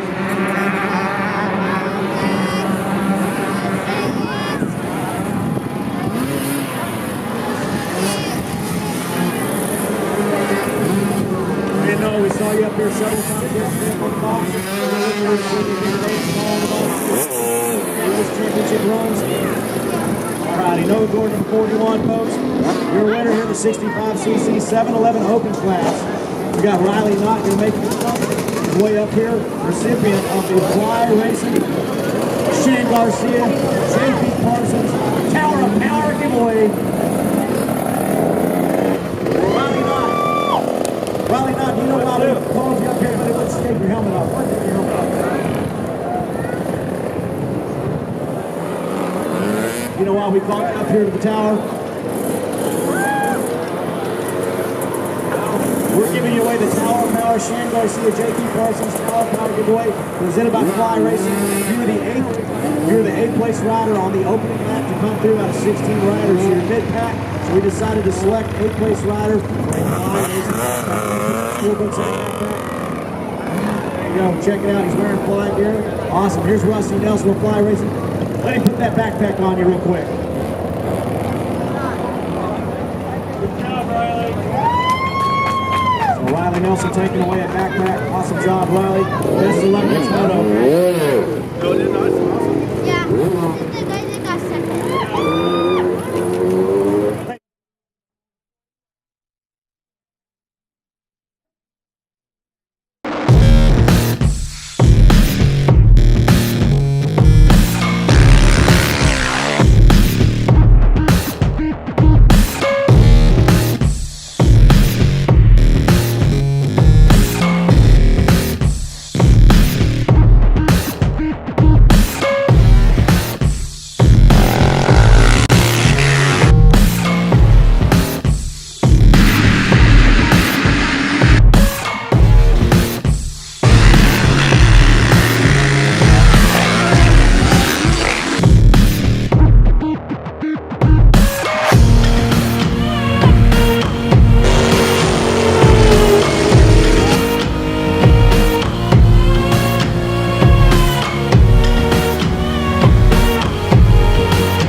Ooh, we got another good one. I got a feeling old Dylan Schwartz has got something to prove in this moto right here. We got a Varize, Schwartz, Aiello, Miller show coming up. Oh, yes. It's funny. It's been like that all weekend here, man. You know, you try to spread these guys out on the gate, and look, you know, they end up still just being right back where they are. It seems like they're racing every other moto. Let's see where Miller's at. I'm going to look because I see where Varize and Alayo are all on the inside of the Red Bull starting gate. Well, we also got Maximus Boland as well. Oh, here. yeah. He was third in this Lightweight. class yesterday. The mini 9 to 15-year-olds open off the gate. And it looks like Miller getting a great jump. Varize right there in the second. Wow. Varize and the 74, Schwartz in third. Here we go, 1, 2, and 3.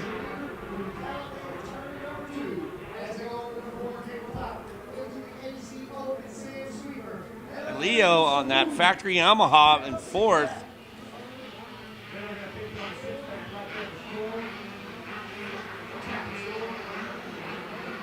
Where is Maximus Volan?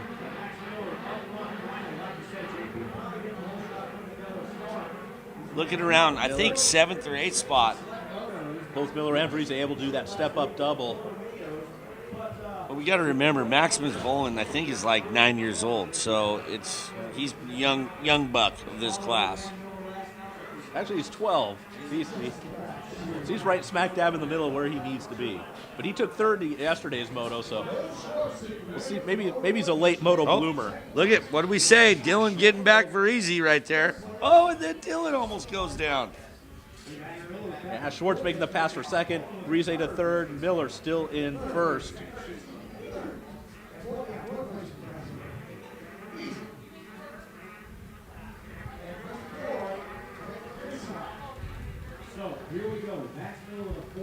Okay, well, we've seen Max Miller start out strong.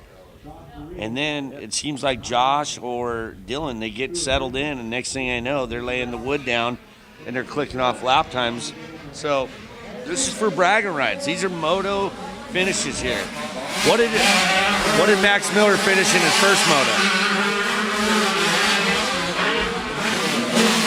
Miller was fourth in the first moto, so 4-1 would certainly help out. How about Dylan Schwartz?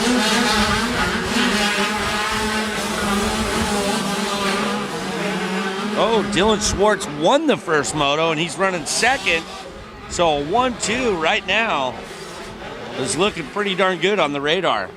And Parisi, 9th in the first moto. Okay, I think that so was the one where was he the one who looped out yesterday in that rhythm section over there, or was it? That was Miller. That was Miller. Looped Okay. out. That was in a moto, but Miller came back to 3rd or 4th on that one. So I know Breeze had some bad luck in one of his motos yesterday. But like I said, they race so many, they all blend together right now. yes.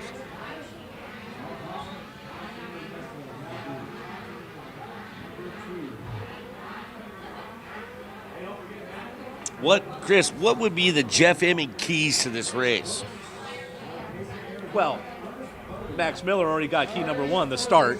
There you go. Key number 2 is keeping that momentum up through all the sand, whether it's the rocky or it's the dry hard pack, keeping that momentum up on those 85s. Minimize mistakes.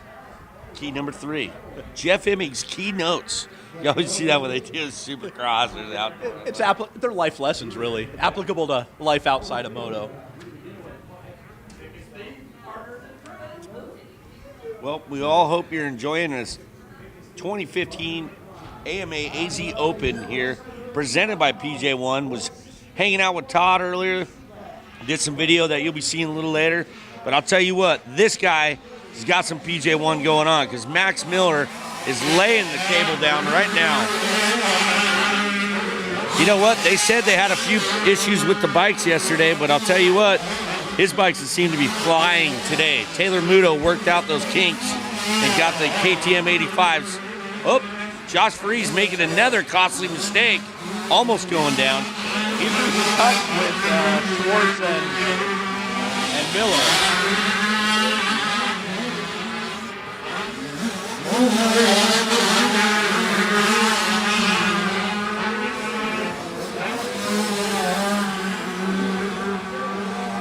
Miller looks to be dialed in. Oh, not so much. Spoke too soon.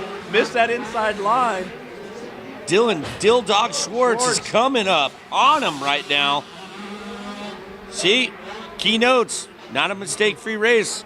Look at that. So either you option, you go to double, you go to scrub and single, and look, Dylan is right on him still. I think Schwartz sees a lot of mistakes coming out. He's going to put the pressure on.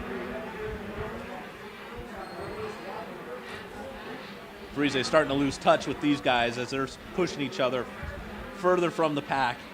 Ooh.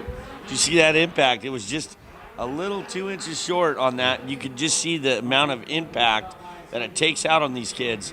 You know, people at home and Grandma and Grandpa and Uncle Eddie, if you're watching, this is what happens. These guys, you don't realize how much energy that they put into this. So even the little body Englishes of the leg coming off, you know, it's like at a certain point, you know, you don't really want to use all your body English because that's using energy. So that's the way some of these kids ride, and you can see on those hard impacts like that, it takes a lot out of you. Here they come through the front section one more time. The 604 of Max Miller whipping it over number 10, coming around to the finish line. Third time, first, Schwartz in second. Again, Parise now starting to lose touch with these guys. Miller seems to have picked it up a bit. Schwartz losing a little bit of touch off that rear wheel. Hey, Chris, I kind of got a proud little moment right now. I just realized I take care of 1, 2, 3. All top 3 guys right now are DBS-sponsored shoe athletes. How cool is that? You picked the right guys then. I guess so.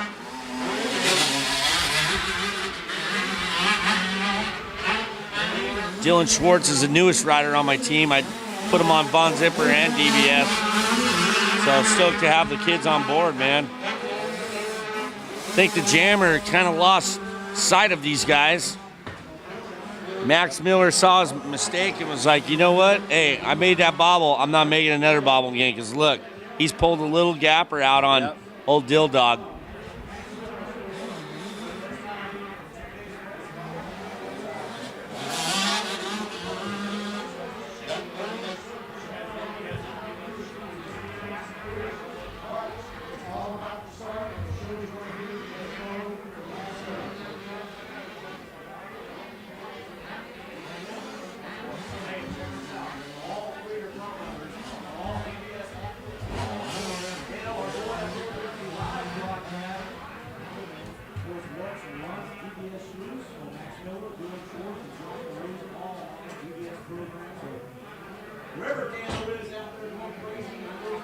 Schwartz is not going away. He's trying to stay there. Miller, though, managing that lead. Coming out of our desert section into our table whippersnapper, Tijuana tail whipper. Coming to our white flag is out, Max Miller. And look at that, Dylan Schwartz. Did you see him? He was roping it around this outside right here.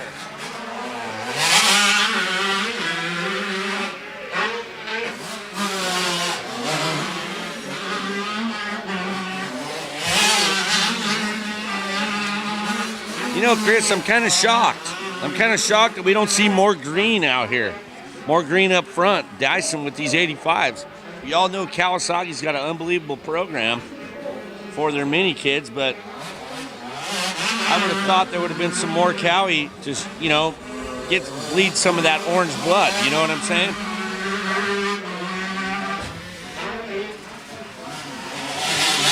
Well, certainly the orange out front's earning the green today, but yeah, it should surprised not to see a little more mix with the Team Green riders or Team Green organization coming up into this mini class.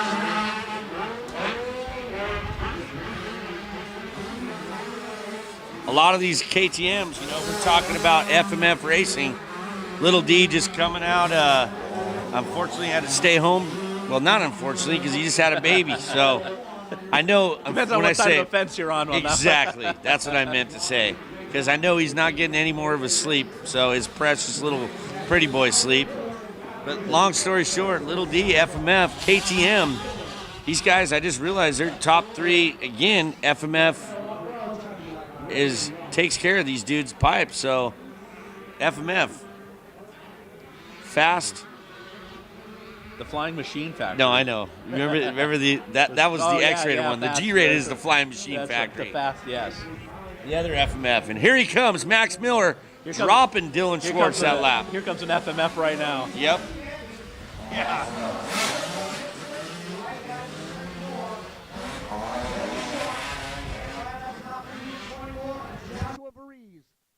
And as my buddy Shan Garcia is going to head over to the PJ1 podium and interview our winner, Max Miller. How about turn it over to you, Shan?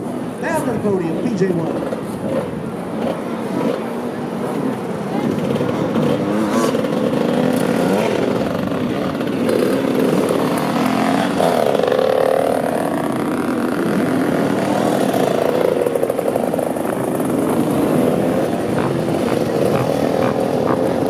Checks out JP Parsons. Shan Garcia up on the tower, the podium. Max Miller finally put together. It looks like it seems like every single moto is second, fourth, sixth, and finally got a jump out of the gate. Max, how's it going out there?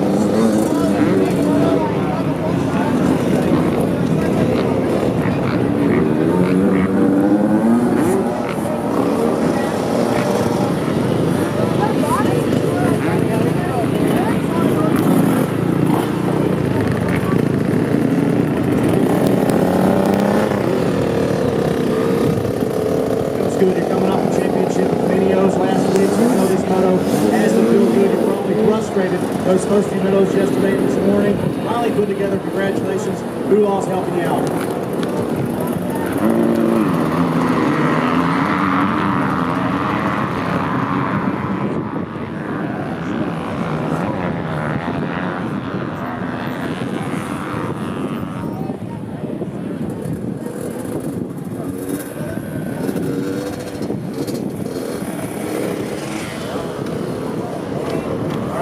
The 604 put together, talked your dad last night. I got it. Congratulations. We hope to see you then. All right, we're going to go back down to the broadcast booth to ABC News.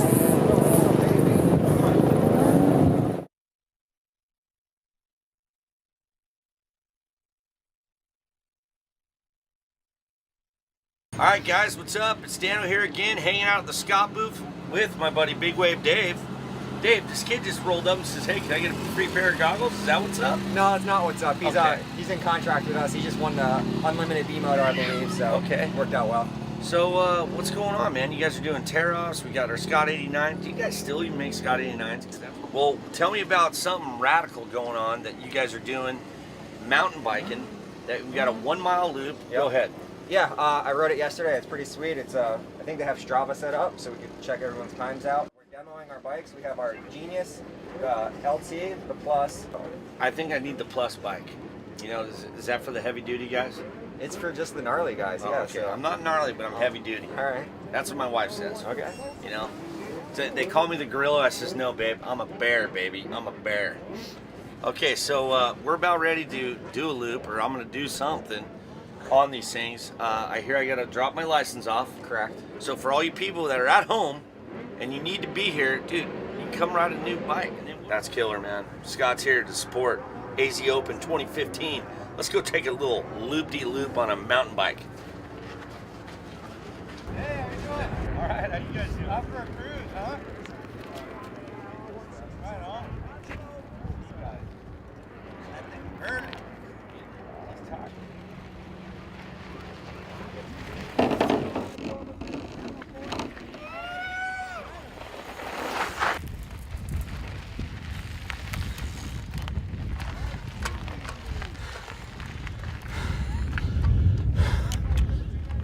Dude. Well, I really appreciate you taking the time for us today, man. It was awesome. Yeah, definitely. You guys check it out, scott.com or what? scottsports.com. Bam. That's it. You heard it. On the Yamaha to Cave Creek, Arizona, back to 457, Ryan Carlson. We're back. Back in action. So you still feeling it from your 1 mile loop mountain bike ride on the Scott bike yesterday? Yeah, you know, after I got a little dialed in, like with the guys over at Donjoy, and old Rob hooked me up, but a little tight today, you know. But I'm ready for this. College boys, 16 to 24 B and C group. Got Here we go. Miss Brooke Whipple in the lineup as well. Oh, holy, like I started on the left and went all the way right. Yamaha, but he got the whole shot. Look at that.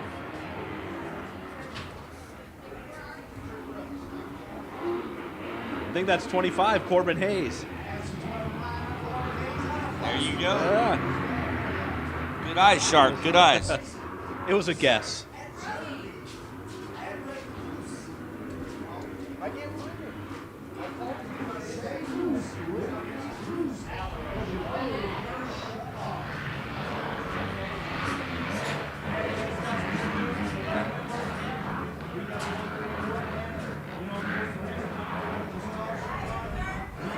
Here we go. Corbin expanded that lead. How did he do his... Oh, he won that first moto, so yeah, he's going for double deuce.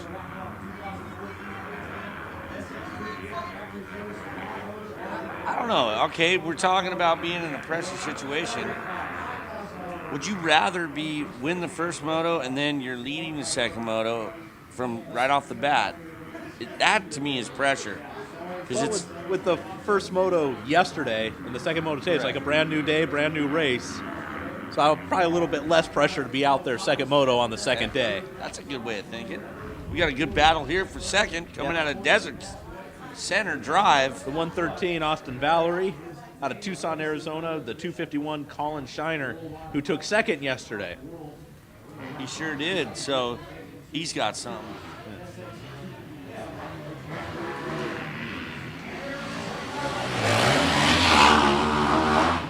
Trying the outside, not sticking. And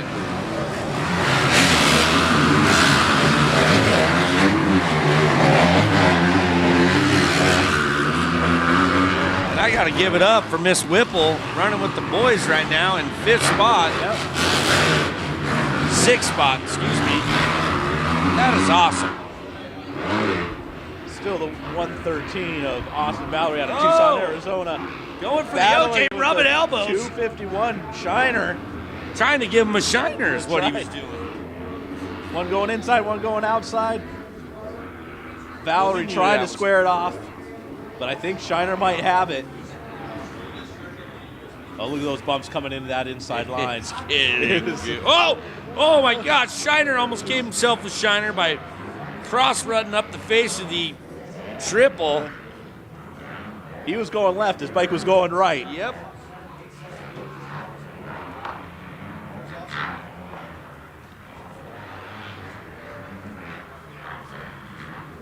What is it, 25, Corbin Hayes out of Folsom, California, just opening up that lead.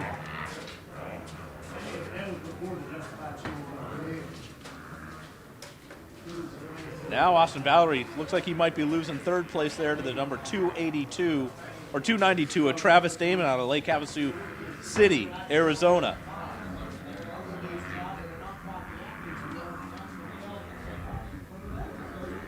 I don't know where you ride in Lake Havasu, Arizona. Is there even a motocross track there? We get a lot of kids come down even for the local races from Lake Havasu down here to Arizona Cycle Park. How far would that be for a drive if you had to do that? I think it's maybe about 2.5, 3 hours. Maybe about 3 hours, I'm guessing.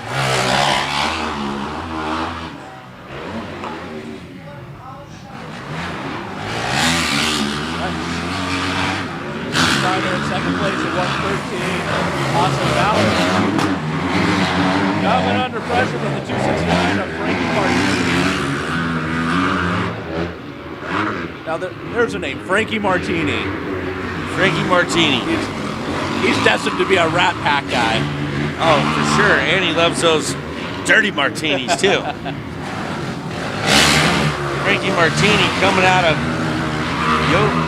Escondido, California, close to San Diego. Peck Park, where the Supercross has got 2 of those this year. I hear there's a Toyota dealership in Escondido. Toyota Escondido, yeah. They give away a lot of trucks, those guys, and sell a lot of them. Frankie Martini going around the outside, still getting bucked. And I wonder what Martini Racing is. I'd like to know, man. I need to check him out. Maybe his mom is a big fan of the vodka cucumber martini. Don't ask me why. I just keep talking about that. But Martini Racing. Travis hitting some of those bumps. It gets really square edge coming out of that turn, and then depending on how the lines converge, hitting that step-up double.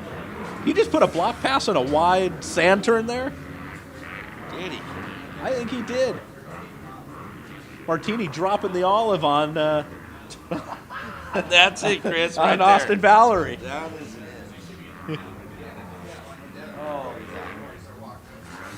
Here we are looking at our leader, Corbin Hayes. Look how smooth he is through that section. I was just noticing that on the lap before. And he's just out on a Sunday cruise right now. Corbin's putting on a good weekend. Uh-oh. 251's looking back, looking down at his bike. Oh, something's up, Shiner. Yeah. Shiner. What's going on? Letting the... What was that? Just past him?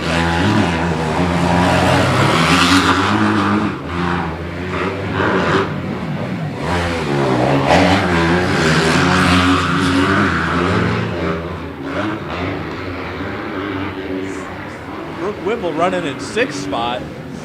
Awesome for her. Where did she finish yesterday? That's a 292. Travis Damon now into 2nd place. Shiner down to 3rd.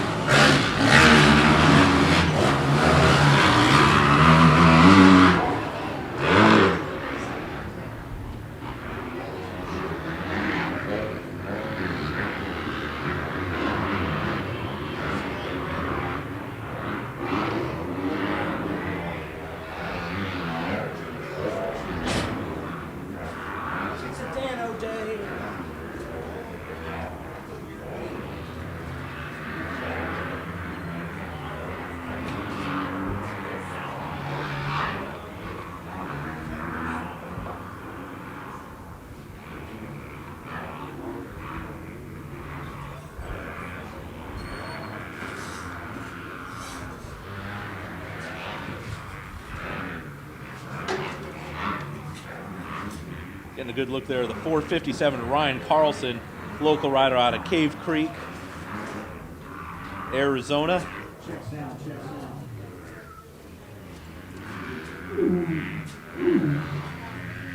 We got the white flag coming out for Mr. Shiner. Look at Lake. Mr. Hayes. Look at Lake Havasu. Lake Havasu, Arizona has cotton, or at least could see him. Yeah, Shiner has dropped off the pace.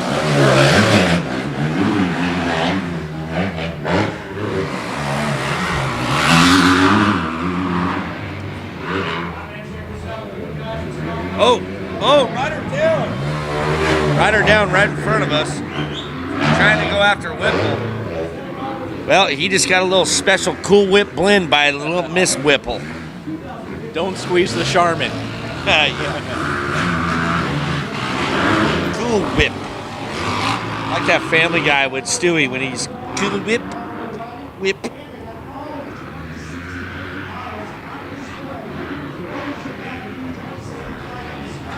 Let me ask you this, Chris. So since we're talking about seeing what all we're seeing, I definitely see Yamaha and KTM pretty much taking over as brand manufacturers these days.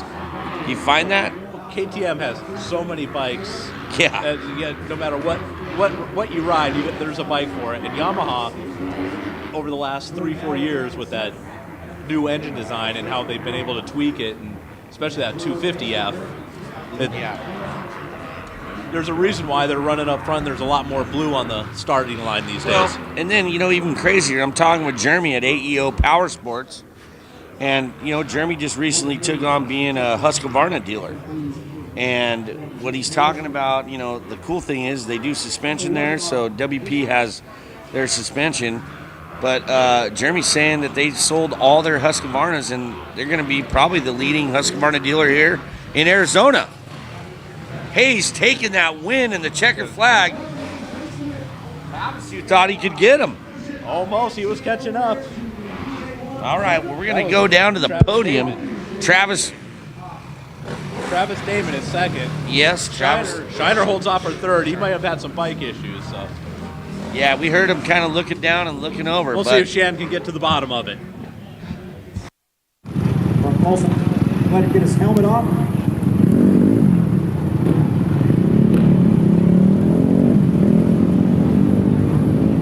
Corbin, man, you did it one more time. You're going into the Moto 3 tomorrow with a pair of Moto wins. How's it feel? It feels really good. Glad to be doing that. Takes a little bit of the pressure off, so it's going to go all right. Decided to take the cactus home, hopefully. We worked real hard to do that.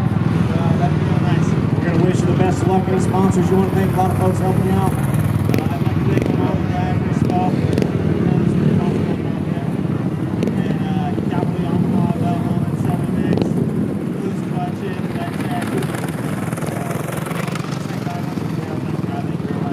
All right, Corbin Hayes, number 25, getting it done once again out of Folsom, California. Corbin, we hope to see you up here on the podium in that third moto, take home that cactus. JP Parsons back to the ABC studio, Adult Beverage Center. That was your all right, guys, what's up here? Dano hanging out with the Ortho Sport guys. I got Don, I got Joy showing the knee braces. No, really. What was your name? Don. It is Don. Don with Don Joy, yeah. So tell us a little bit about the knee brace there, Don. Well, Ortho Sport, we're a local provider based out of Arizona. We do everything from custom knee braces to custom carbon fiber wrist braces, the CTI with the motocross kit up here on the thing. So, great stuff. Anybody has any issues or wants to wear any stuff preventatively, come see us. We'll get you helped out, measure, check your insurance, do all that sort of stuff. How about this? Let's talk about the wrist braces. A lot of guys like Justin Barsha, I don't even know, but there's a lot of guys in this industry of the sport that wear those things. Has that been a big thing for you guys? Oh yeah, I mean here in motocross, the All Sport Dynamic wrist brace is one of the top sellers. Not only preventatively, but obviously post injury as well. We see a lot of guys wearing them. Now let me ask you this on another note too. Do you guys want the athletes to get out of these as soon as possible, or do you want them to keep wearing these things for for the rest of their career like? Yeah, good question. I think it all depends on how competitive they are. I mean, like your helmet. You're going to wear your helmet when you're out there, right? Because it's protective gear. A lot of the athletes, they feel a lot more confident in these braces, right? In the knee braces, in the wrist braces. They feel confident. They're going to charge harder, go faster, longer. Okay, cool. Yeah.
Again, 65cc 10 to 11 limited class, as well as 65 7 to 9 limited.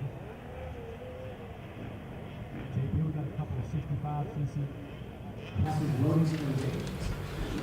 And we're back.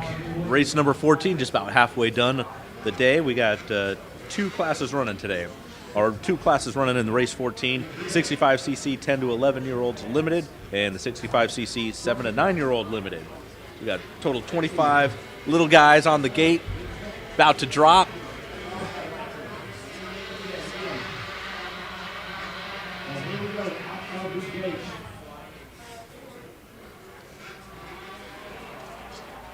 And we'll do the 65 11 class. Out of the gate, also the 65 7 Looks like it's the 84 and 74 Devin Slusher out of Nampa, Idaho, and Carson Hamlin, Washington, Utah, coming in 1 and 2. Airing out, over jumping number 4. That was enough for, I believe it was Carson Hamlin to get through. Now we've got the gate drop going for the 7 to 9-year-olds. 20 little guys in this class.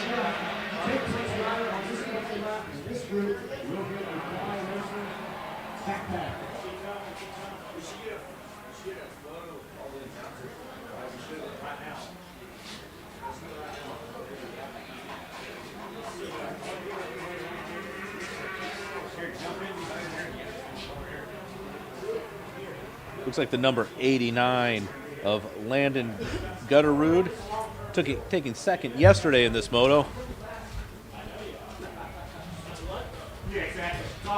Taking second, and where's he rocking it right now? He's leading the 7 to 9-year-old class here. We got the 10 to 11 out in front.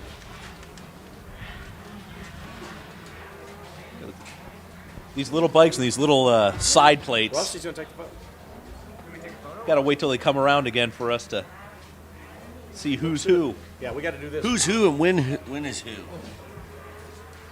Right now it's the 74 of Devin Slusher, 10 to 11-year-old class, leading the way. Devin Slusher, I like that last name. Wonder if he goes. Nampa, Idaho. Wonder if he likes slushies. How appropriate on Fly Day that a fly racing rider, Devin Slusher, leading the race. So word on the street, Chris, I'm pretty excited about this, is PJ Harvey, the owner of PJ1, is going to cruise down here today, come hang out with us. So what else does he have to do on a Saturday afternoon rather than come out at the races that he's so generously decided to sponsor today? Maybe some college football. That's you know, if you're into that. If you're into that sort of kind of thing. We got the cue ball of cue ball helmets right here.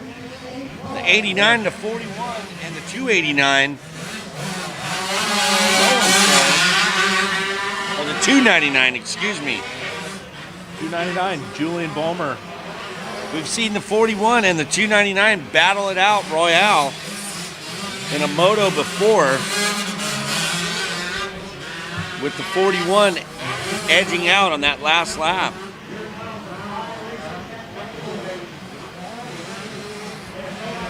Getting a look at the 67 of... My old eyes are failing me. Uh-oh. I can't see that far. Well, I know an optical guy that can help you out.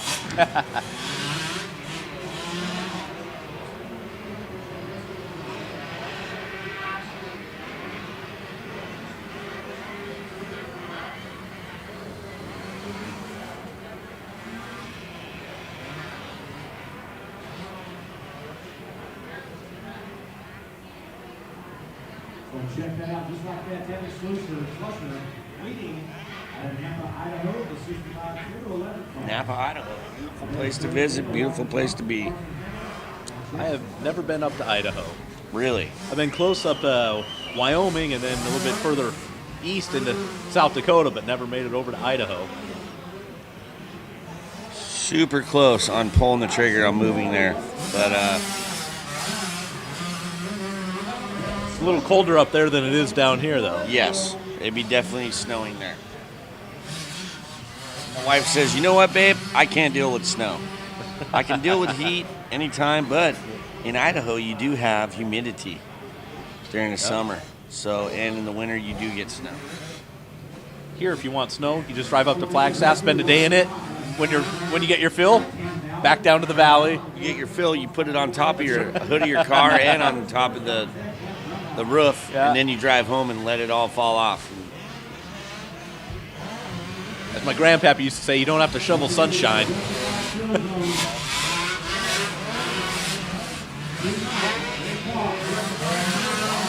Getting a good look there of our leader, Devin Slusher. The 65cc 10 to 11 limited.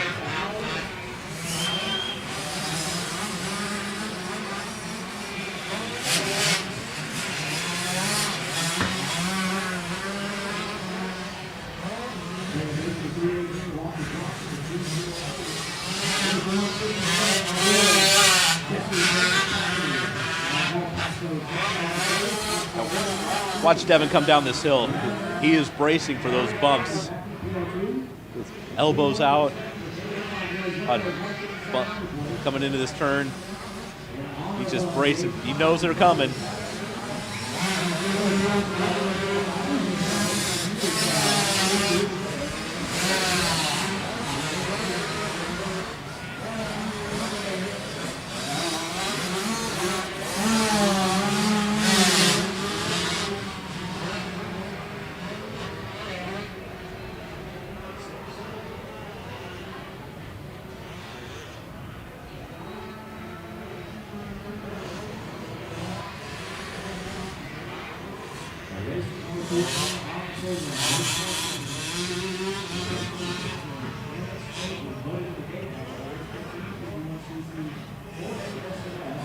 Devin getting the white flag here last lap. These little guys only running 4 laps. Whoa. Lucky. Little Woody getting lucky there.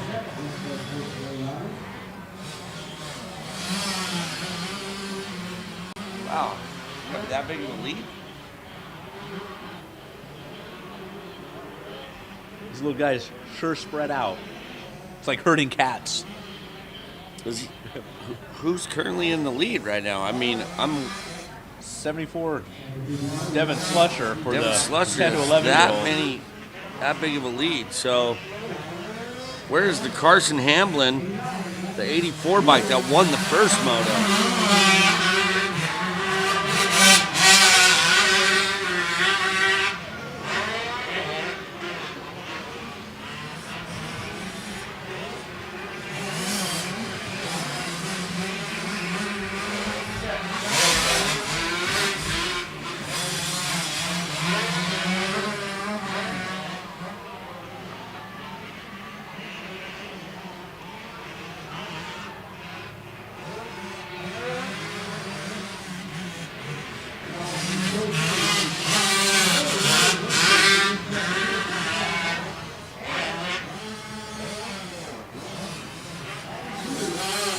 good look here at the number 89, Landon Gutterud, and the 41 of Noah Gordon.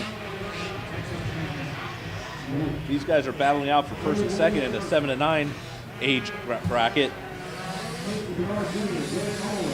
Look at that. It's starting to get pretty rough around the tree turn 6 section. Oh! Might have clipped the bar.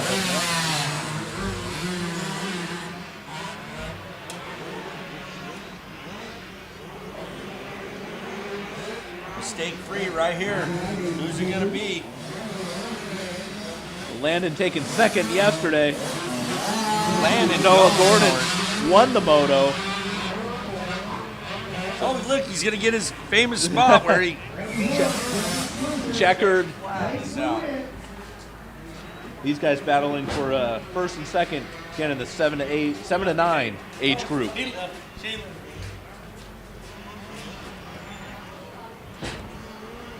All right, well, let's see what we got. I don't want to go to, well, I guess we're going to have to. So we're going to go to the podium here, see what Shan's got to say. Hey, Devin, how you doing, buddy? Looking really good out there in that moto.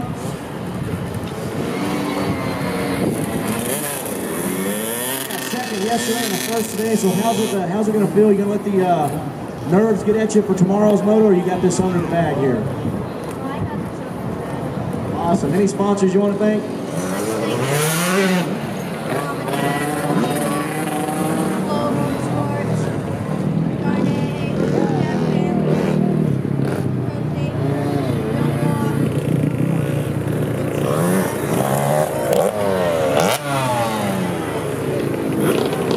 Evan, also check this out. The good folks here at Fly Racing have awarded you a backpack for winning this moto. So congratulations. You want to give a shout out to the good guys at Fly. You got some Fly gear on too.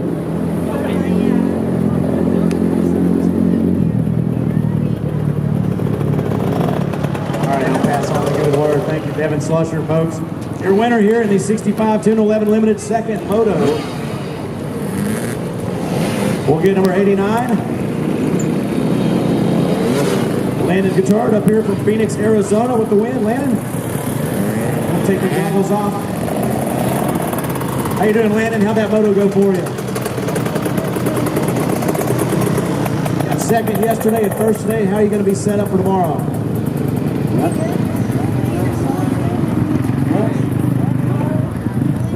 Brimming with confidence. I see it, a big smile. You're going to get a win tomorrow. I'm going to remember that tomorrow. All right, any sponsors you want to thank?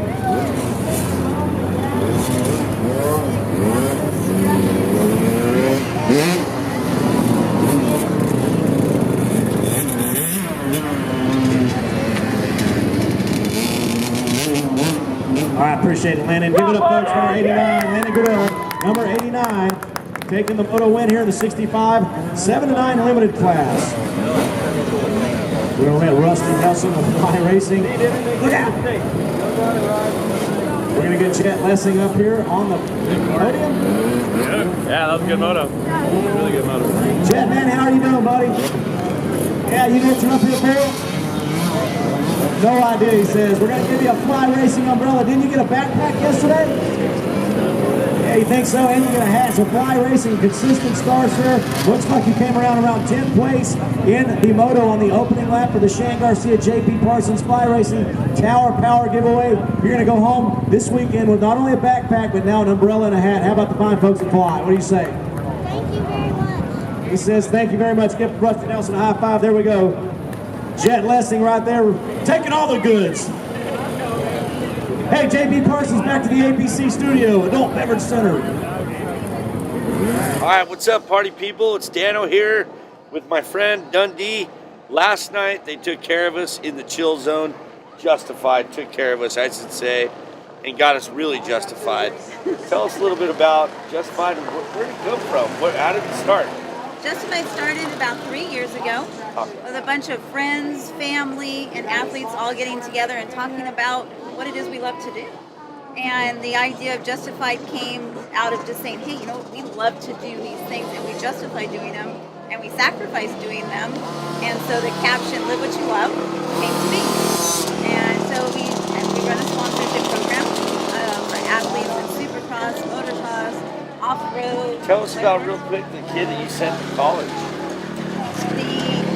What you're doing is a sponsorship program or a scholarship program, and the idea behind it is we wanted to grow with these athletes beyond what they're doing here on the track, and so we put together a scholarship program to take them to that next level.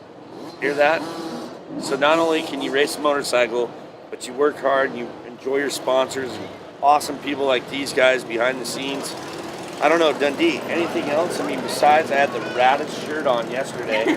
Today is Fly Day, but I'm keeping that shirt and I'm going to wear it in pride along with my nice new Hawaiian print hat. Come on over and get one. But, that was the thing I said to you. And I find that the thing I like about this brand is it's neutral. It has everything for whatever you want, whether you're 80s rocker, 90s, you like tribal. What else? You got flannels. I mean, you got it all. We have flannels, beanies, hats, and really the brand is about today's generation. They want to make a statement about what they're wearing, and they want to represent their lifestyle. So the designs capture the essence of that, and we're out here at ACP having a blast. We're representing and watching some of our riders out here successful, having some good days, and we're going to do the chill zone again tonight. Uh-oh, really? We are. You guys got it again? We do. Well, guess where I'll be? Chillin' Zone with Justified. Thanks for tuning in. Thanks, guys.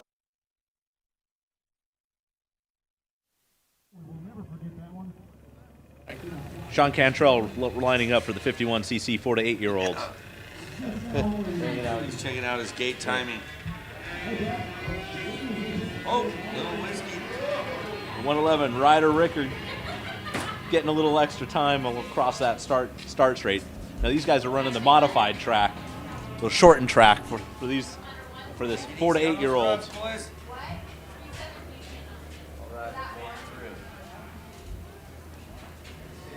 The shorter track that they made, the custom cone track. Airing it out off the 3 jump. And it's a 27, Austin Ashford, who did a 2-lap parade lap. So he got a little extra time out there, figured out some of the secret lines, the cheater lines. Right here, coming through the chicane section, the Phoenix chicane desert section. Well, we did have a good race here yesterday, though. The 191, Austin Camden, followed by the 17 of Brody Orr out of San Diego.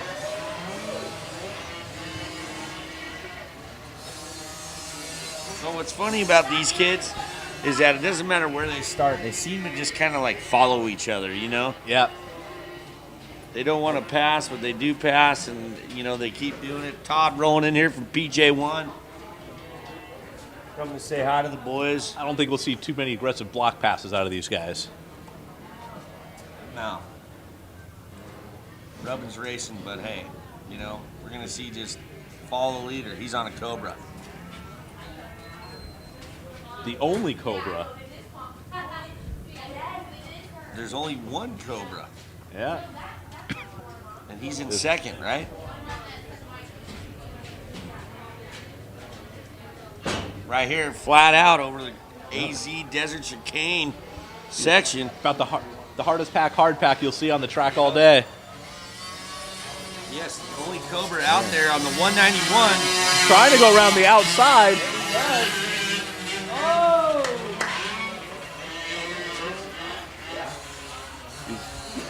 Shut it down, Mike. Shut her down. That's what he did on that one. Dad's hanging out on the track, getting thumbs up. Here we go. Different line choices. Look at that. They're not following each other. Would you believe that? On the inside. He's got him. The Cobra has struck. I wonder how much venom it took out of that.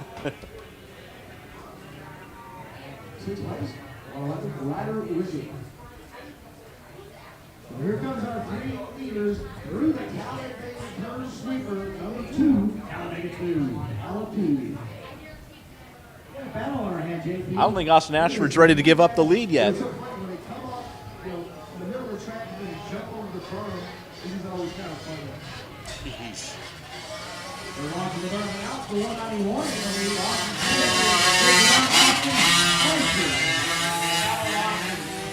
Austin Camden. And he gets it back. Oh, But he's holding it on around. no way. Oh, he was going to try and hold it around the outside of Unbelievable. this, but couldn't hold it on.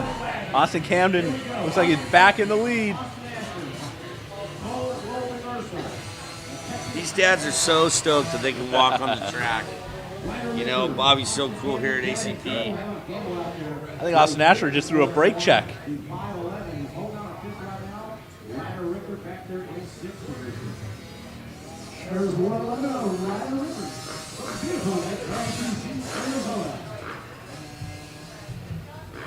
These three riders are all neck and neck, JP. Both paper towers, and here they come. In at number 4, tabletop, side by side as they launch. Getting there side by side. We're going to look at number 88, Cameron Bradley out of Kingman, Arizona. And we're getting a checkered flag coming out. Oh my God. No way. Wow. Unbelievable. Photo finish. Who got that? Austin Camden did not want to let off. He held it on all the way up. Got it? Austin Ashford grabbing the checker. Austin Ashford grabbing the win. Wow, what a photo finish. We're just up, so we couldn't see actually who crossed it first, but the 2-7 It was close. did get it. But we're getting ready now for the second moto of the day for the 450A Pro-Am guys. So we'll go to the podium for Shan for this 51cc. And a little track water finally thrown down.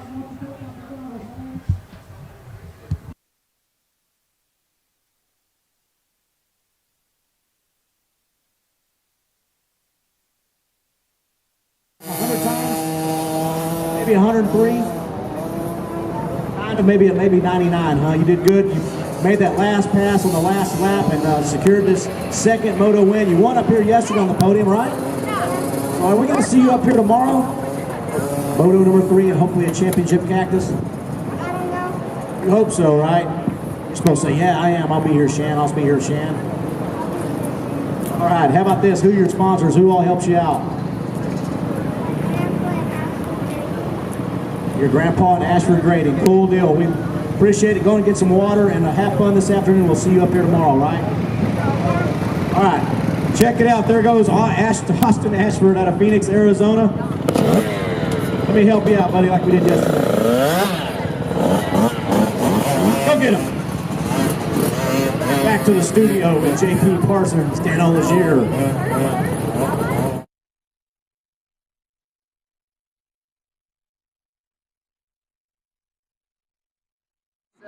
All right, so here we are hanging out at the 2015 AMA AC launching it in Open, the presented by my good buddies, Mr. T, Todd at PJ1. Todd, good to see you guys back in the action. What's up? We love it. We've been away for a little bit, but we're back and taking it slow and want to go where the grassroots are. To our amateur guys that we've supported for many, many moons and really just support the sport. Couldn't do it. We have a better event to do it at than here in Arizona, where it's our hometown. It is hometown. So where are you guys based? We're based out of Scottsdale, Arizona, and that's where our corporate headquarters are. We have our warehouse. It's about 15 miles from here, 100,000 square foot, and it's here. And what do you do for PJ1? PJ1. Besides making sure the coffee and toilet paper is stocked every morning. That and trash is out and things like that. But other than that, senior sales manager and basically handle all the distribution and racer and rider support. And make sure the lights are on. So you're the jack of all trades, is what you're saying. I love that. The one-man band. The one-man band. So hey, how long has PJ1 been around? PJ Harvey founded the company in 1973. Actually with our first product, the Black Label Chain Loop. And we've been kicking butt ever since and expanded. We're up to 54 different part numbers right now within our line. So that's 42 years if I just did my math correctly? Because I'm in 76 born, so yeah, that's how I did it. So that's pretty all right. Man, good for you guys. Well, glad to see you guys are back and doing the grassroots because that's what it's all about. It is. It starts here. The kids in the 50s and peewees all the way up to the big bikes. I mean, that's what my background was, is starting on 60s and 80s and then kind of going on up, and as you as well. And it's what our sport is. It's family tradition, and let's keep it brewing. So with that being said, are we taking resumes? We want kids to come by and hang out. Come by, hang out, look at the line. We're taking resumes right now. We just did a program on hookit.com, so we have a full package there. Go on, check us out on pj1.com. Go to Hookit, look under PJ1 Brands on Hookit. You can go to Twitter page, you can go to our Instagram page and our Facebook page of PJ1 Online. That's it for Mr. T out here at ACP. Back to around 5th or 6th.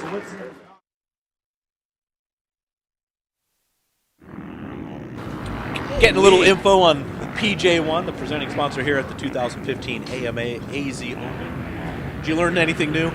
Yeah, I did. I learned that their oil is older than me, so that's good. Not older than dirt, though. No. But no, it was kind of interesting talking to Todd.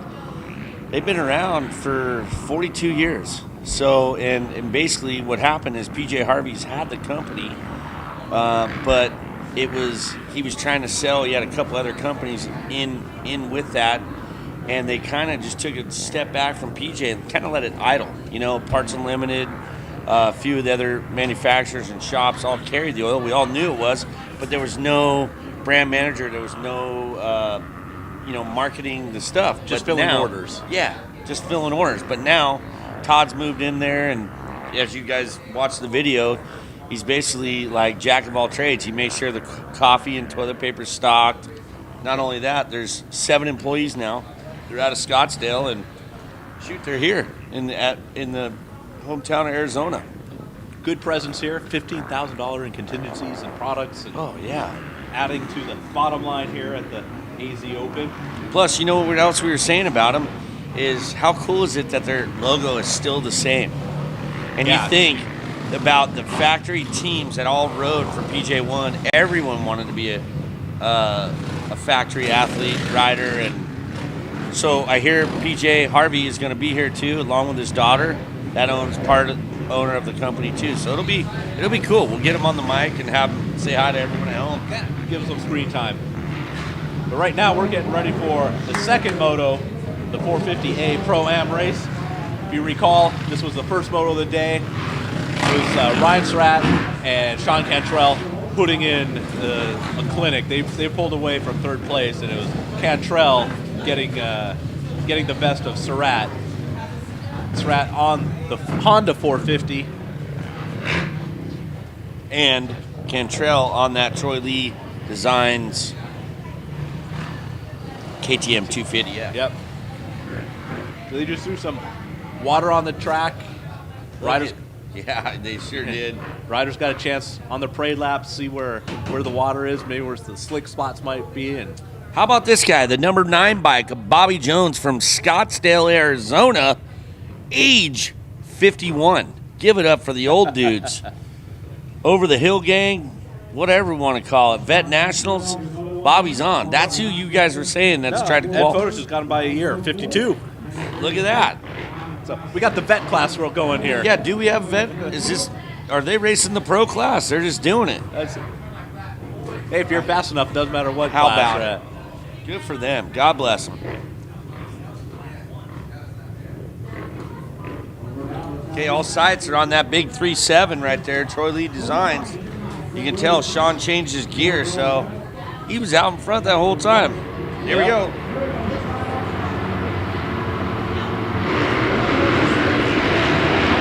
Looks like the 450 Surratt got the best of Cantrell's 250. Cantrell moving up the inside to get second, but it's Surratt launching off that single.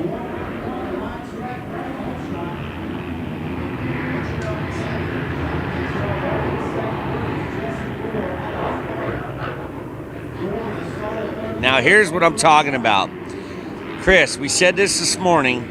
Surratt got a second, and it looked like he was trying for a few laps to get Cantrell, and he didn't make it happen. And it looked like the last lap he kind of let Cantrell go. Well, we talked about what his second is. It's as good as getting the first, because guess what? He is now leading the second moto of the 450A Pro-Am.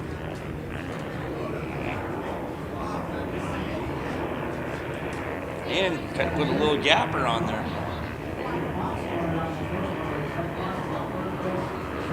Not jumping too far down number 8 there.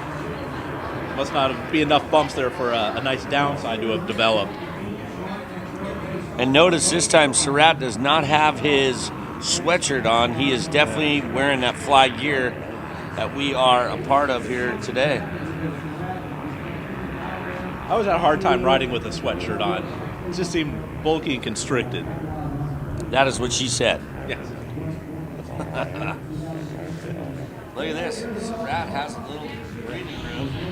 But you know what? At this point, I wouldn't let off either. You need to sprint. You need to go as fast as you can because Sean Cantrell is no slouch to this. Cantrell first. Battle for third to number 10, Jesse Gore.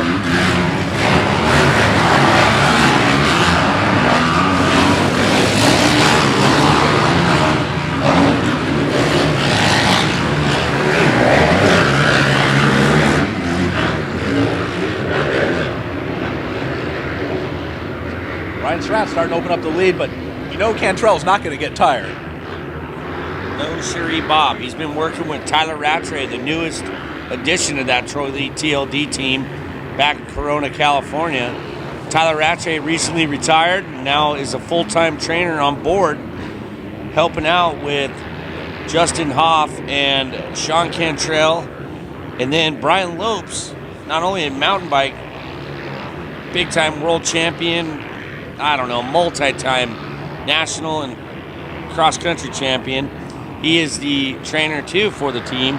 Hey, no excuses going into Anaheim 1 for Jesse Nelson, Shad McGrath, and Justin Hill. And I'm missing one, but there's one person that you know does not get tired no matter how hot it is. It's Tyler Rattray. He knows how to train for the hot. Yes, for sure. So big things expecting from that team. They bring in Justin Hill from the factory KTM. And basically the Troy Lee team is the lights premier class, the factory team now. So Marvin Muscan, Ryan Dungy, and Dean Wilson will be heading up at 450 elite class. But what about this guy? Was a Yamaha athlete. He's all red right here, right now, in his new fly gear. Certainly open up a lead. I think it's because, remember the first moto, Cantrell was taking those outside lines, finding the smooth lines. After, 15 motos today, those outside lines aren't as smooth as they were. Cantrell may not be able to carry that speed that he did in the first moto.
All right, give it up for the 52-year-old on the number 9 bike coming across the start finish. Bobby Jones. Bobby Jones. You know when you're running a kidney belt, it's on like Donkey Kong. I used to run that Kevco Stubbs kidney belt.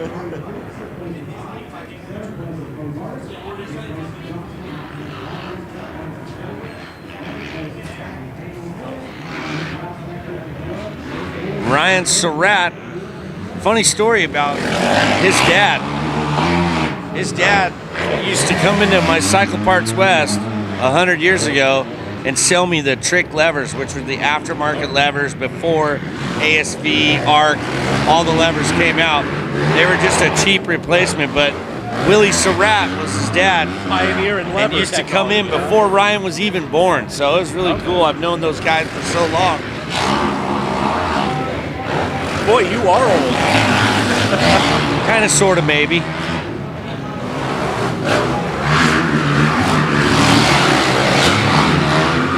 I'm old enough to realize that, hey, I don't need to be racing anymore. I can just back it down, have fun, go blast a couple berms, tear it up, you know?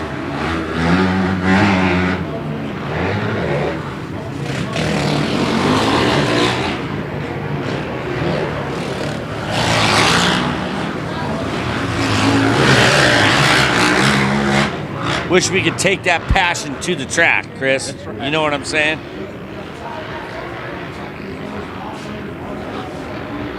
What do we got going on out here?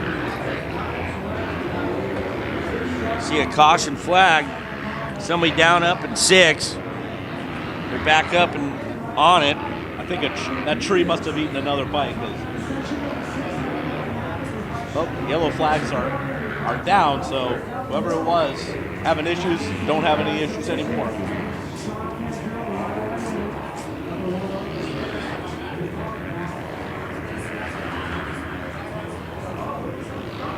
Here we go, Surratt coming through, jump number 10, last jump before making the right-hand turn up the hill to the finish line, finishing another lap. Cantrell seems to be getting a little closer, but it's still a pretty sizable gap.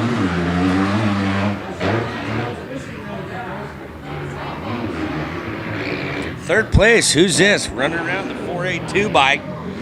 482, Riley Brow. Out of Utah. Utah, give me 2.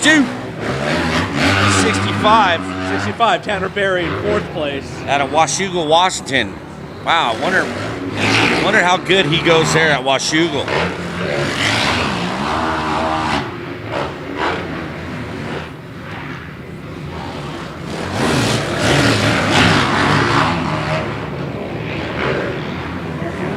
Surratt making it look easy. Scrubbing. Look at how rough it is today going up into that. Coming down the number 6, bombing downhill. Honda looks to be working good for him. Yeah, maybe the track just needed to rough up a little bit from that first moto, because he's certainly putting a gap on Cantrell where they were neck and neck the first moto. And you know what else is funny too? Is Surratt also is not only riding the Honda 450, but he's got a YZ250, so that's got to be tricky to jump back and forth, because every time that I've ever gone from a 4-stroke to a 2-stroke, I've overshot, blew out corners, over the berm, because I'm so used to the engine braking on a 450, and on the 2-smoke, there's no engine braking, so you just go through the corners. They're a lot more work. Yes. White flag is coming out.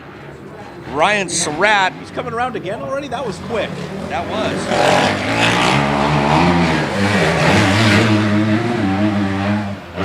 Surratt trying to go 2-1 on the day. Cantrell going 1-2. Splitting moto wins, but I will tell you this. Surratt had a close call right before the finish line table. Both feet came off the pegs, did a flying W. So look, as you can tell, Sean maybe saw that and is capitalizing and is picking up some speed.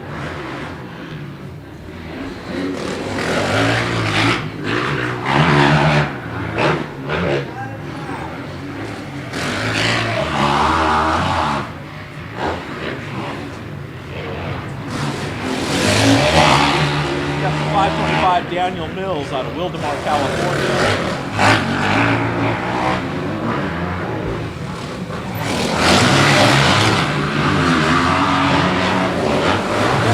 Getting chased down by Cody Johnston, Tulare, California. 234, McCoy Broff. All right, here comes Surratt down the downhill. Sean is hanging over that back fender, trying to get everything he can out of that KT Troy Lee Designs TLD Custom KTM 250.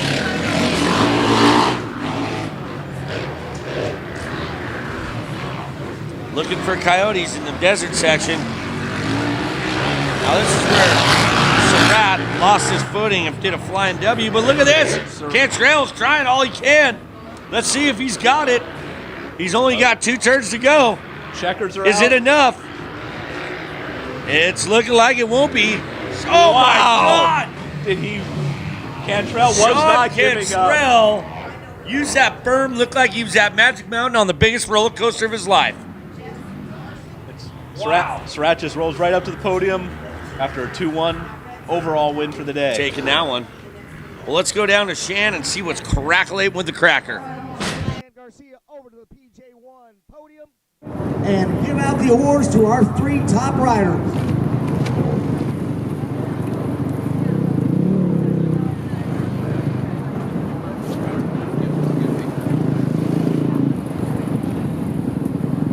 All right, JP Parsons heading up here with Ryan Surratt. Surratt, man, you made it look good that time. No mistakes whatsoever on this big 450.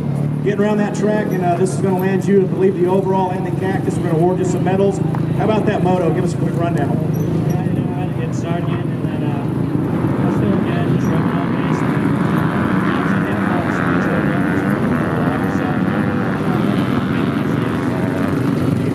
Keep the mistakes for the morning. All right, cool. Let me give you the first place medal. Bobby White is green, cactus, and hang time. Let's bring up here Sean Cantrell.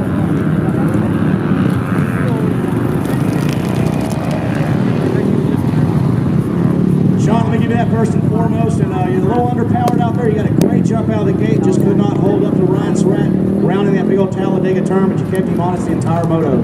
Yeah, he's quick when he starts. Just track. It was fun. It was slick for sure. I rode really tight. I guess lost out. Just gave it a review of that. Just kind of asked me. 66 laps. Right on, Sean. We're going to get Bro up here, Riley Bro, the 482. Sean, hang tight. We're going to do some group photos. Riley, how you doing, man? You got a 4th in Moto 1, and you come back with a 3rd this moto. How's it feel?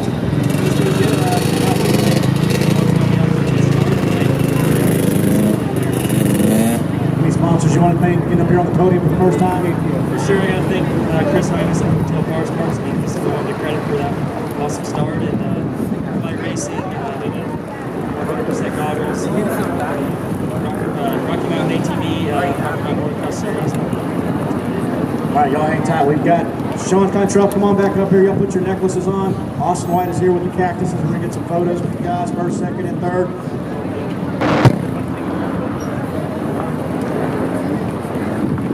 Hey, guys, give it up for Riley Bro, Sean Cantrell, and the 151 of Ryan Surratt. Making it look good out there in that 458 Pro-Am class.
Take it in the pits, take it in the pits.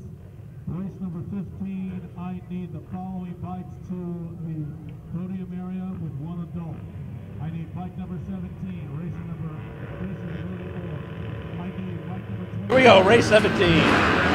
Open C mod. Looks like another Mitchell Falk showing. Who would have guessed? All right, we'll see you for race 18 then. Yep, bye. All right, here we go.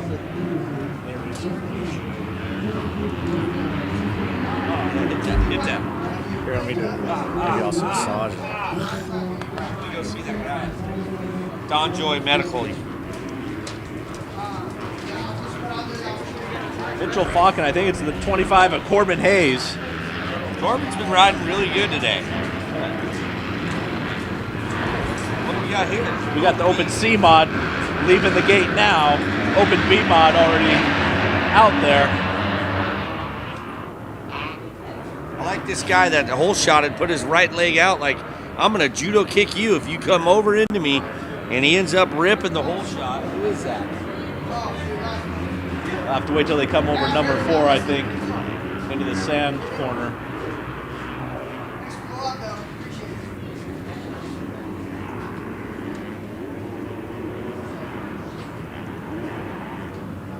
That's the 254 of Chris Rowan. Local here out of Phoenix, Arizona, Nice. riding his Honda. Under pressure by the KTM. Back to the B class. Oh yeah, Mitchell Falk Mitchell Falk. He must be tripling. See that? We haven't seen somebody launch that far in, so he must be quadding or tripling, and we're going to have to go look at that. You better be careful. He's going to launch into the face of number 10 off of that roller. Oh, the 500. That's right, our boy. Austin Walton. Number 89, Winter in fourth place.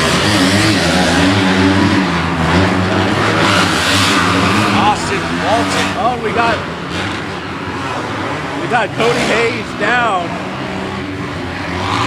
Losing tons of spots. That is Austin Walton, isn't it? Yeah. God, what a charge. He's having a great day today.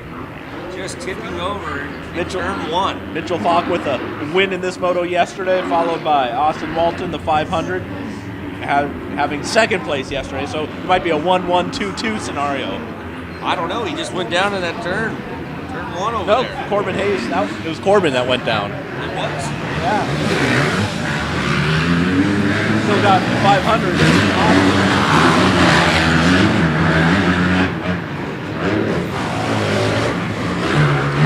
Or if I've been smelling too much pre-mix today. Yeah, that's our boy there. 500 going down. Austin Walton. So we got a Yamaha in second spot. Get a number. And in third spot.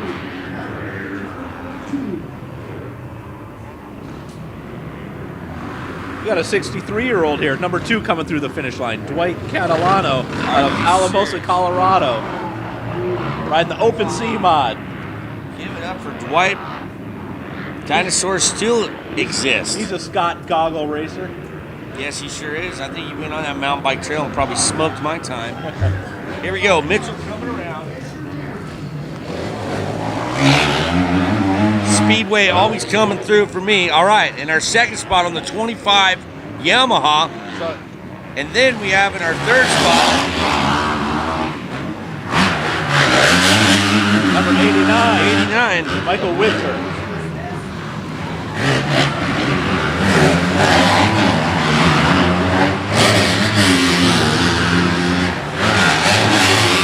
I can smell the jalapenos coming off my Speedway sandwich when I'm going to eat.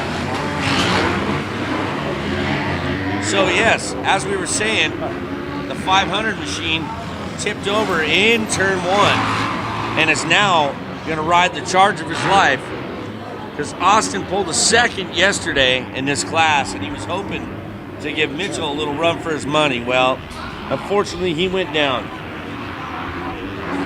Corbin's 4-2 may put him on the podium then.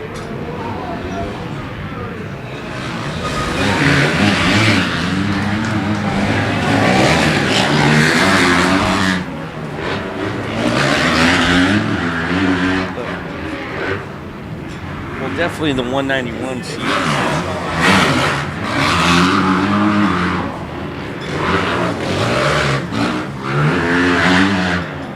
Rider down in the sand section.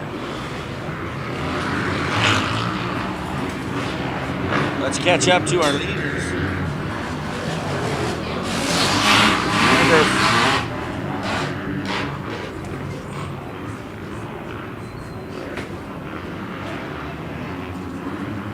So why not just take all 5 in and check it out? Because Mitchell Falk is taking in this Arizona ACP dirt and making it his friend. The 25 of Yamaha of Corbin Hayes. Corbin Hayes coming through the finish line right now. Gives you an idea of the lead Falk has had. Puts on second place.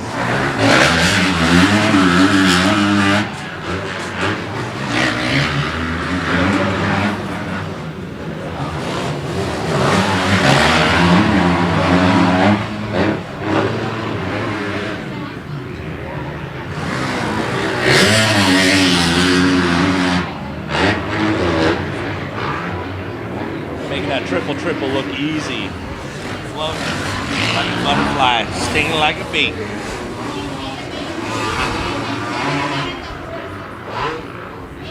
I don't know if you guys have seen at home while you're watching, but we're starting to get into the trophies. I think ACP knocked it out of the park this year with the wooden cactuses, all nice and finished and fine. I love to see some hardware like that hanging on the bookshelf at the old house. Hand carved.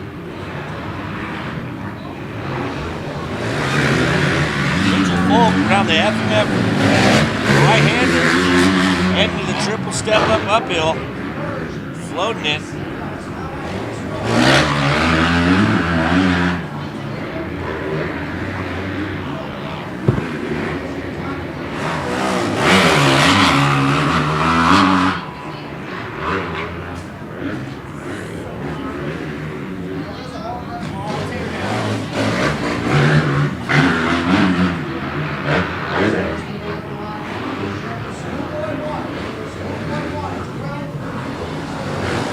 White flag is out for Falk. One more lap of dominance.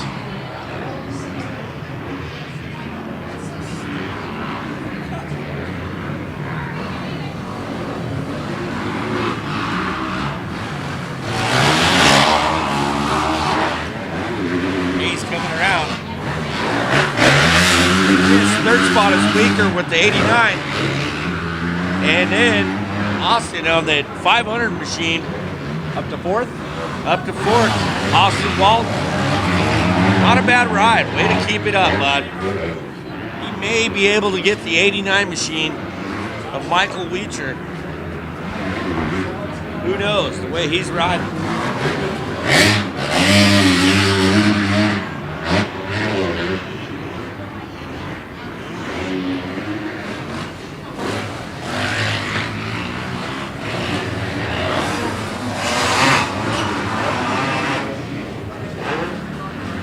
It's a 4 to 8.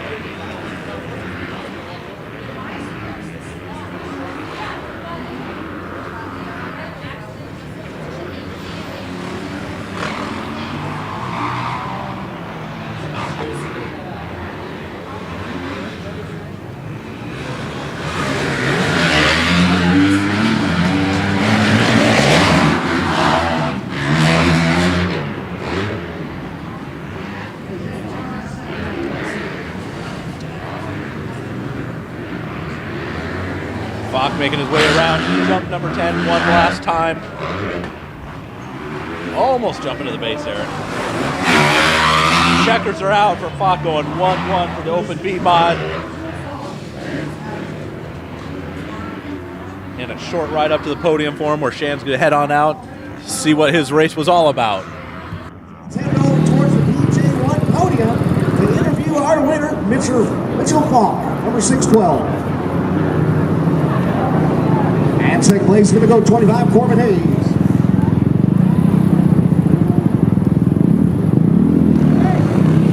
All right, lady winner, ticket there. Here we go, the 612, Mitchell Falk. Mitchell, excellent ride. What's going on out there? What's the track development? Really good.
cars. We hope to see you up here tomorrow on the podium taking home this the 41 out of Marietta, California. We're going to head back to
All right, we're back.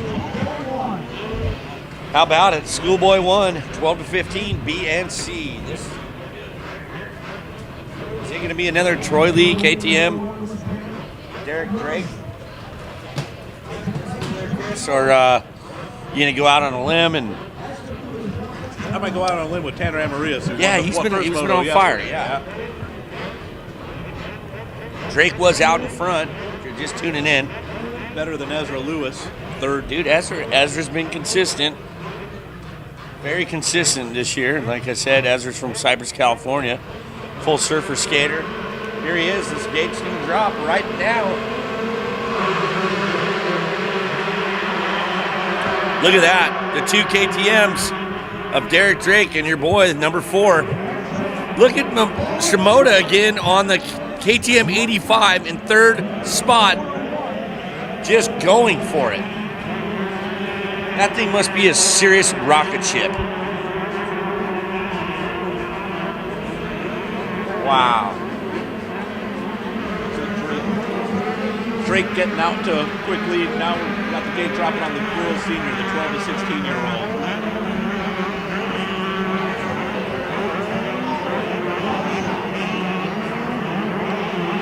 How about Shimoda on that 85, really, in third?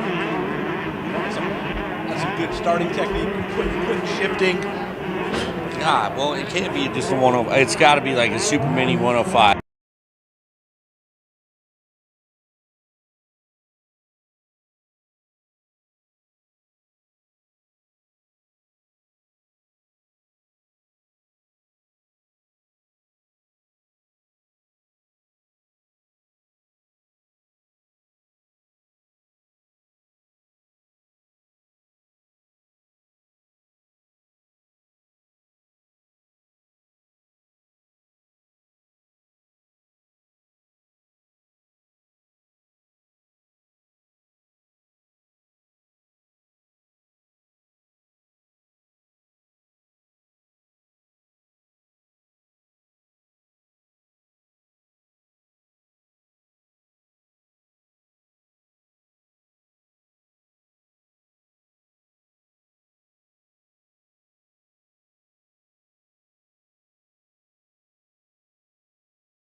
Out of Lakeside, California.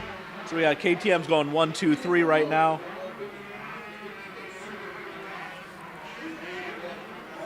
Getting a look at Derek Drake coming through. He had 5th in Moto 1 yesterday. White flag coming out. Derek getting ready to complete his last lap. He has quite the lead. And now it's a 288 in second place. Connor Milanix followed by Tanner Amarias.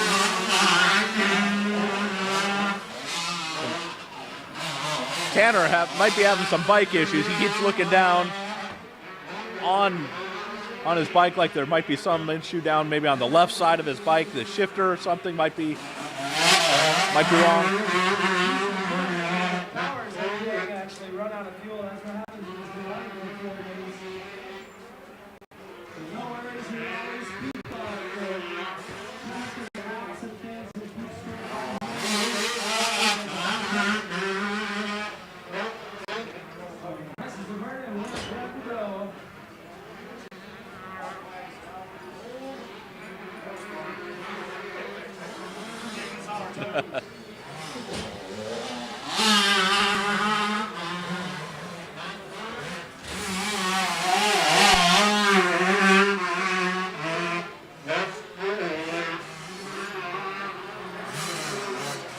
One last time down the big hill, number 8 for Derek Drake.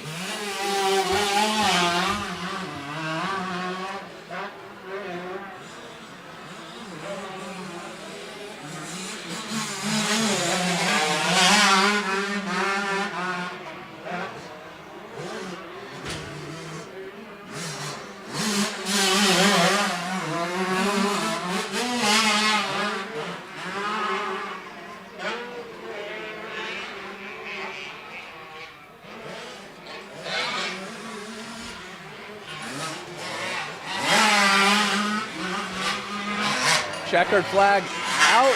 Derek Drake winning the second moto of the schoolboy 12 to 15-year-olds. After a 5th yesterday, it looks like it's going to be the 288 of Connor Milanix in second, and then Tanner Amarias rounding out the podium, 3rd place.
Gonzalez with the Z at the end.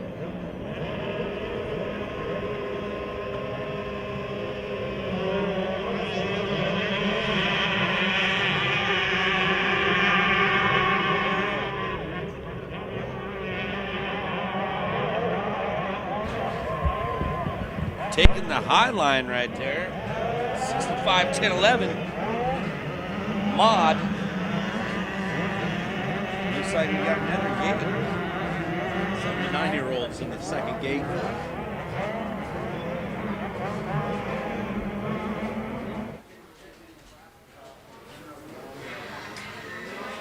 And gate has dropped. Oh.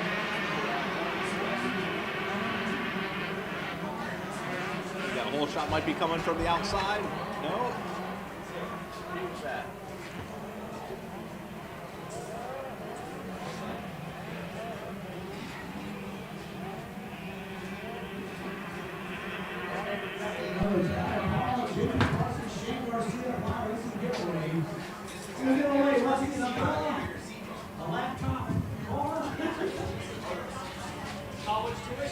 College tuition.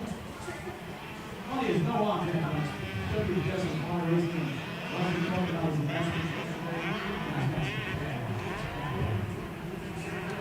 okay, so for frame safety, out on the track, we're doing 9.1 and just going in here to Arizona Cycle Park.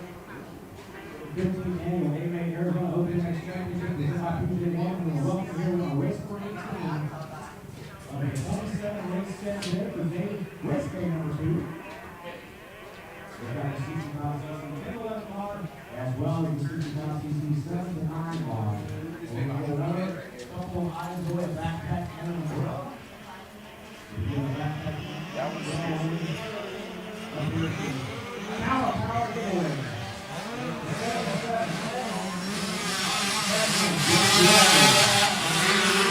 That was 77 Jack Walker. Oh my God! Oh wow, look at that rubber band. Unbelievable. That was one of the craziest get-offs ever, and the kid just gets up like nothing. Throws his hands up like... Yeah, like, dang it. Well, that was a mistake. That was second place. Oh, I'm so glad to see that. He just got up like it was nothing.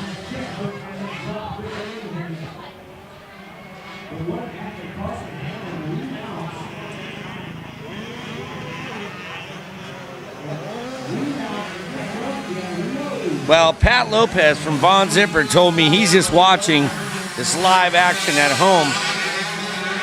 And if Pat would have saw that crash right there, it looked like him at Day in the Dirt this year. Because, unfortunately, Pat got knocked out. You know, that's what I'm trying to say about these kids. They're just rubber bands, you know what I'm saying? And Weeble wobbles. God. If that would have been you and me, we would have been at Von Zipper hitting our optical department and literally seeing Chad and talking, because we'd have to be wearing prescription glasses after that, slamming the head like that. Prescription something. Yeah, Percocet prescription.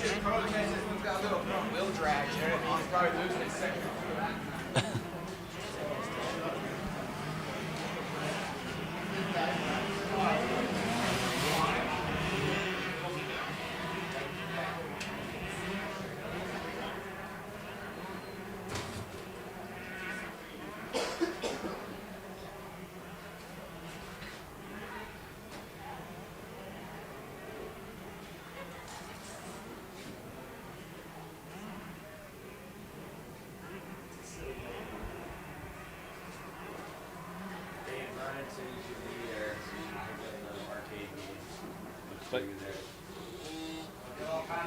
looks like 77X Jack C. Walker out of Evergreen, Colorado. Starting to get some pressure now from the 74 of Devin Slusher. These guys went 1-2 yesterday. Devin getting the better of Jack. But Jack leading the second moto. They have a healthy lead on third. Devin Slusher won that first moto this morning. It was at a different race. Yep. Correct? So he did win that first moto. So he's trying to get that W again on this one.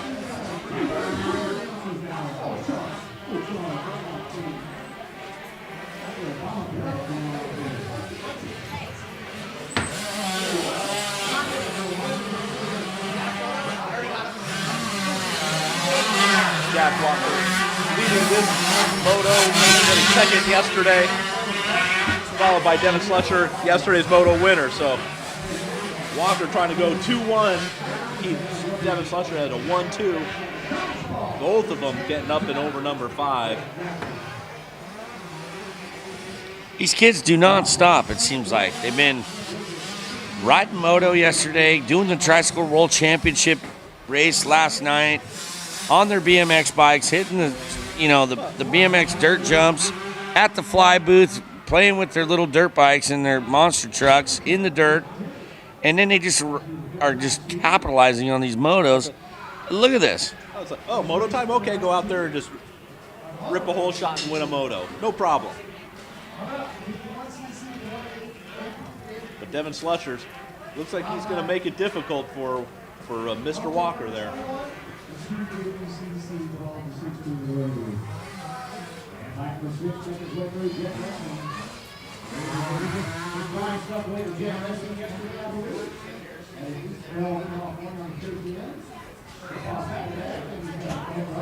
Got a good battle coming up right here. Again, the 77X. Outside. Jack Walker holding off. 74. Here they come over the. Look at that. He's giving him the wrap and the bike in the air on the outside to the inside. What's it going to be? White flag. Last lap. Wow, what a battle. You can totally hear the dads out there now. Now at this point, I think I'd like to be in second. Adding that pressure. Just maintain that pace. Don't lose any ground to them, but stay close enough to capitalize.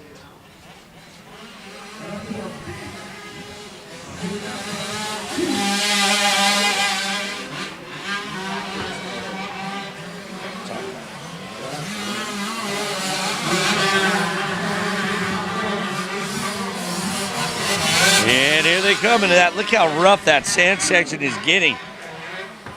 There we go. Through the six-gun saloon. Those kids don't know what a saloon is. Look at that. Jack Walker down the outside. Trying everything he can. Past Devin. The Stalker Walker is out.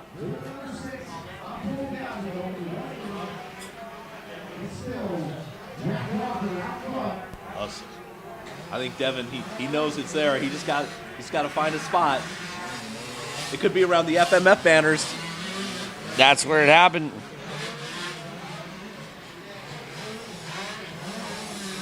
Here he comes on the downhill.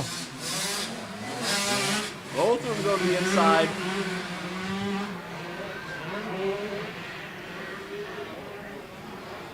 They're taking different lines up number 9. And see, that's where the riding coach is going to come into full effect. And I'm sure some of these kids have the riding coaches, because I'm not sure if you would want to follow somebody when you're applying that much pressure going into that FMF corner. I think I would have tried the outside, because this is it right here. Coming down.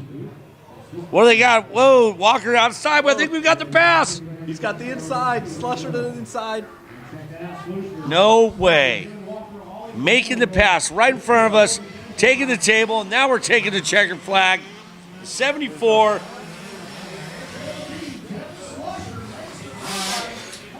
Both of them give each other a thumbs up. That's cool. That is cool, man. Let's go down to Shane and see what we can get a killer little podium speech.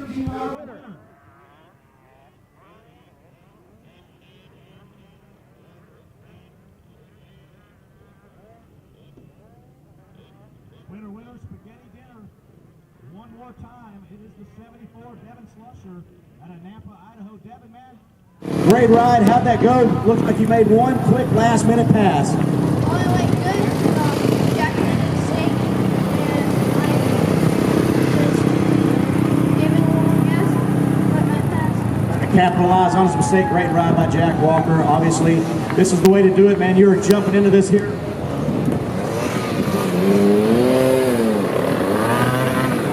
With a 2-1, so you're set up for the overall tomorrow if you can just get up here on top of the box, all right?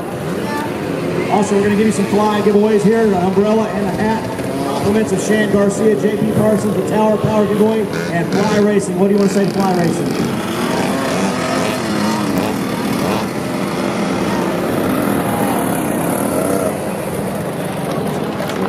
All righty, good sponsor. All the other sponsors you want to thank?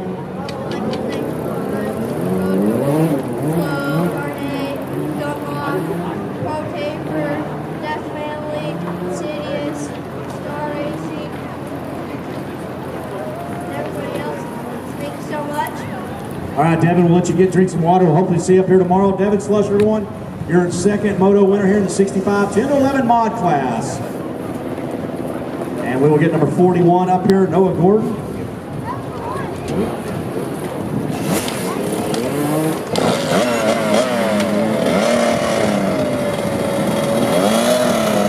Noah, man, you're making this look really easy. You sat up here yesterday a couple of times. You've been up here already once or twice on this podium. You're looking to take home this title in the 65 79 mod class tomorrow if everything goes well, right?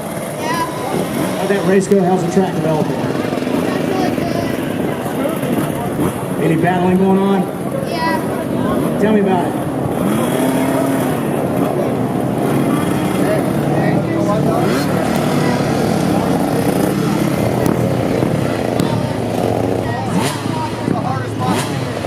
Yep, we're trying to get it out of you there. Work on some interview skills here. Tomorrow, man, we'll really get an interview going on.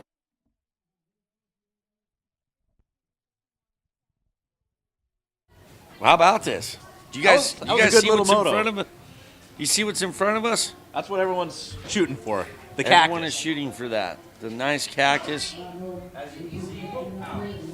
It's not that sharp, so we're good. But nice trophy, super heavy duty.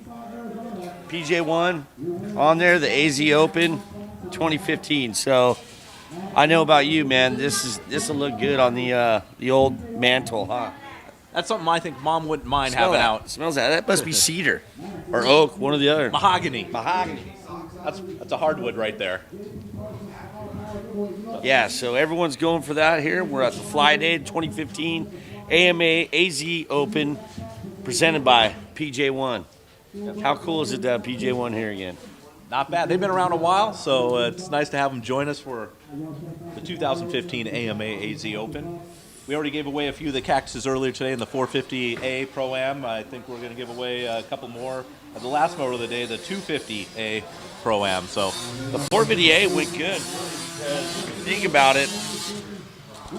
Sean Cantrell won that first moto this morning. It was muddy. It was the first race out. Yep. Really, it was a freeway. Surprisingly, Ryan Surratt was on the 450 and couldn't capitalize on it. But, hey, just like you and me, Chris, were saying, come push to shove, a second is as good as the first. Right. I think the track was a lot smoother first moto out, and that was what Sean Cantrell needed. With the rougher track, he wasn't able to carry the momentum around the outsides like Surratt was with that 450 power, and just wasn't able to close the gap Surratt had once he got that whole shot.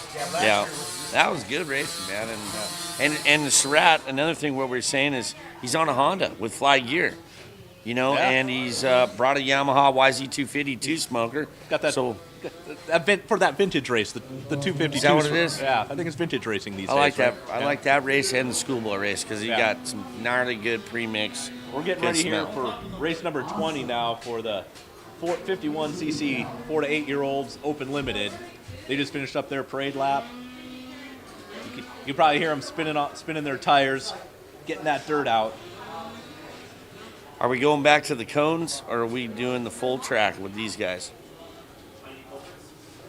I believe this is the full track. They get the full ACP experience.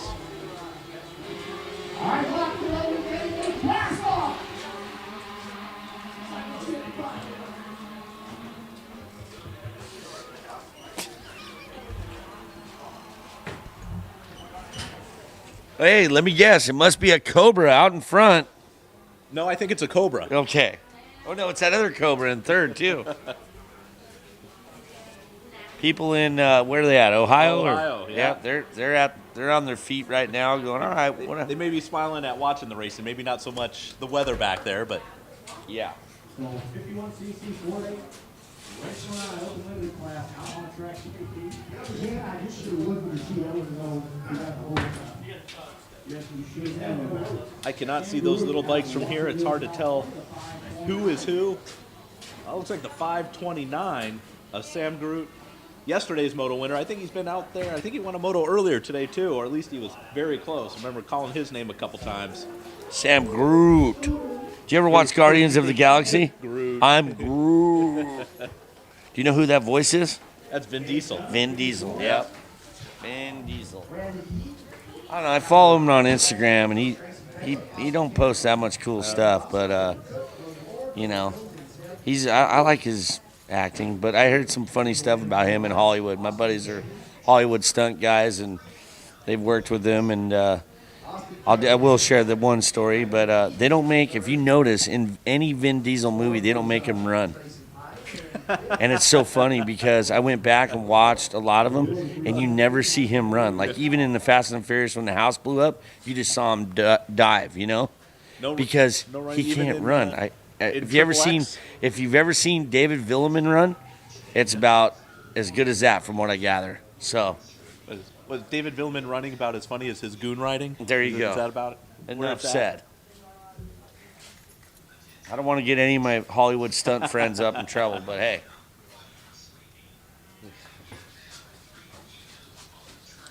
JP and Shan over there doing their little antics, calling the live shots here, and me and Chris and Pitts are doing the live internet for all you guys at home.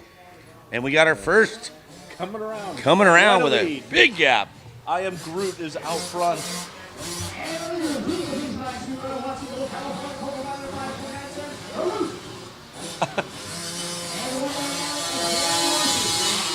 199, Gannon Lawson in second. And then 191 in third. Austin Camden. Austin and Groot had that good battle there that was this morning. Yeah.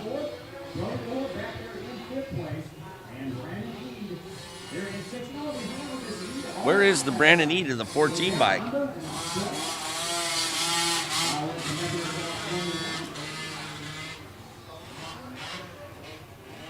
You always keep an eye on the number 14, don't you? Sure do. Got a softie for that one.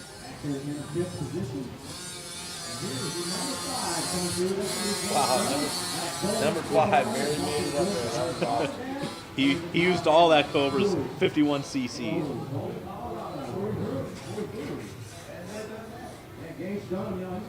Oh, the 191, Austin Camden making a mistake. Almost. Allowing the 33 at Tryson Payne. Flores, Reed, Payne, Camden, Lawson, good forward jump. The Gorette Forster Cedar is Gorette.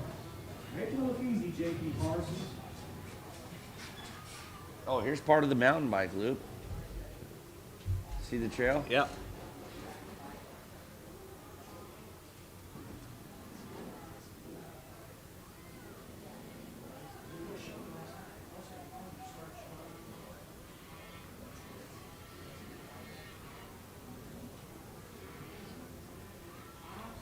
Now this is a nice sound. The 199, I believe, Gannon Lawson just high-sided up there, the big sand sweeper, letting 191 Austin Camden take what was that, second place, I believe. Yes.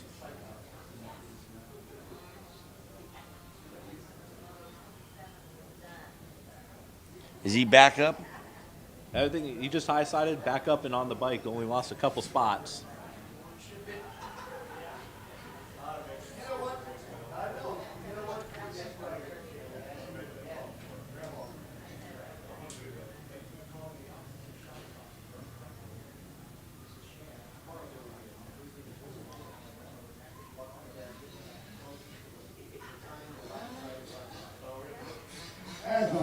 51 EC 4-8 Open Limited. We're looking at Here's our Austin leader. Camden, but coming through the finish line is the 5:29 of Sam Groot.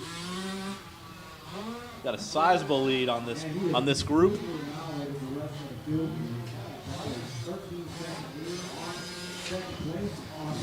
Here comes Austin Camden around second place.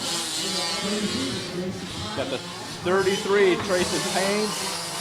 And then the 199, Gannon Lawson trying to get back what he lost after high siding up in the big sand section before the number 8 drop off.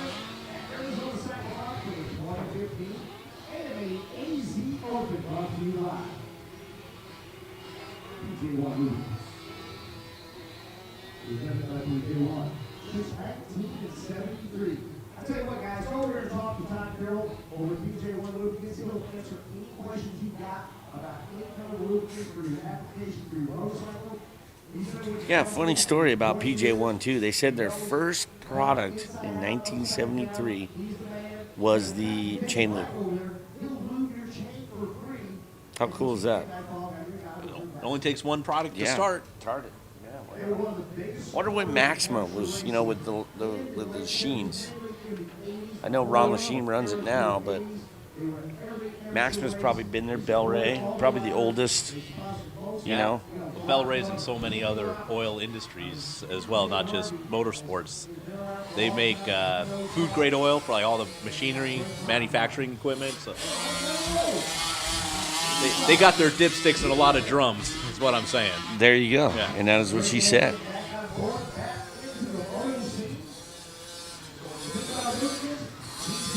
at that. They're barely even making.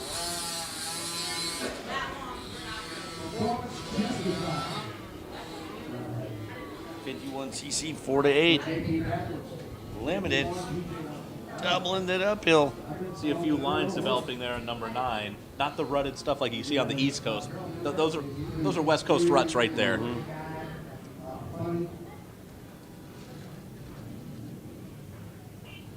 Coming out of the desert.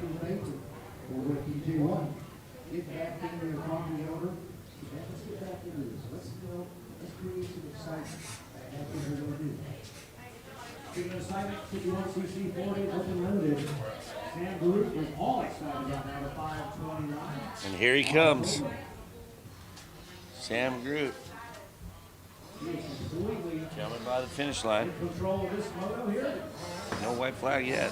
Oh, yes. Last lap coming up for Sam Groot to go 1-1. And a big old 1-1 because he has the biggest lead of all weekend so far.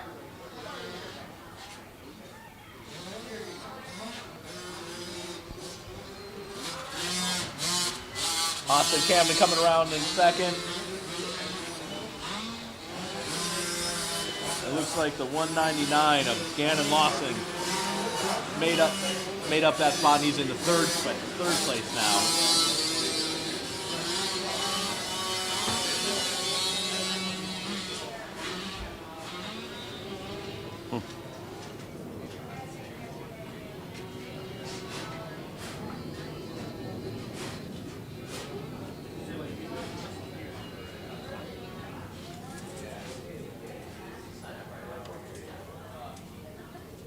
Get a good look of Sam Groot on his last half lap, leading from start to finish.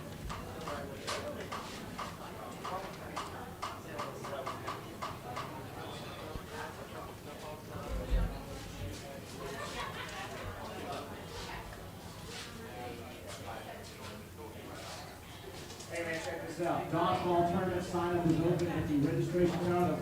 The long right window on the registration counter. You gonna be playing dodgeball tonight? That's another thing. We did the World Tricycle Racing last night, and now tonight is the dodgeball tournament. You gonna dodge a ball or you gonna dodge a wrench? Neither. You can dodge a wrench, you can dodge a ball. Yeah, that was pretty funny movie. Still, Vince Vaughn and crew. Yeah, no, we're just gonna watch that one. I don't even know. I'm gonna have JP's probably gonna be on that mic announcing that one. But here we go. Oh, I thought that was our winner. But no chicken dinner. Local rider Noah Jones How about you? You gonna play some dodgeball? I don't know. I'm a pretty big target, so I don't know if I'd be able to dodge much. Yeah. What's really funny is they really have professional dodgeball leagues. Yeah.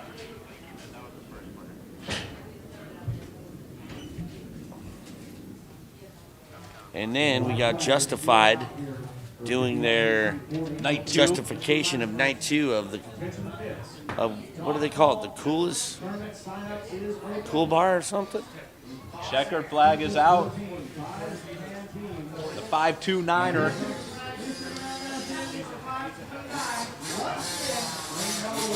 Going 1-1. We're gonna get Shan down there and do some roost talk with these kids. See what's up and hand him his number 1 trophy, huh? That's right, JP. We're going to go over here and see Sandy, 529.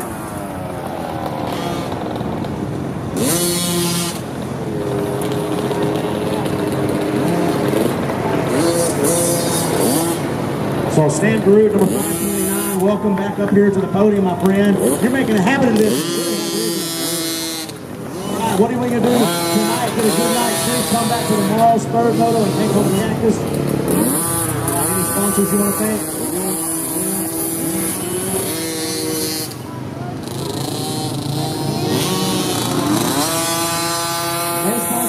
Just want to say hello to his cousin Anna. Is it Anna?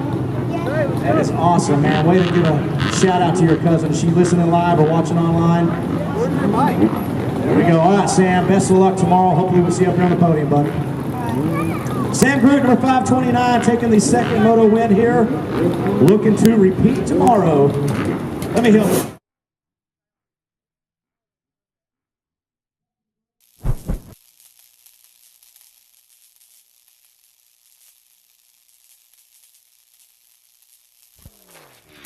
Let's talk AV. From intimate meetings to general sessions, industry-wide trade shows to international assemblies.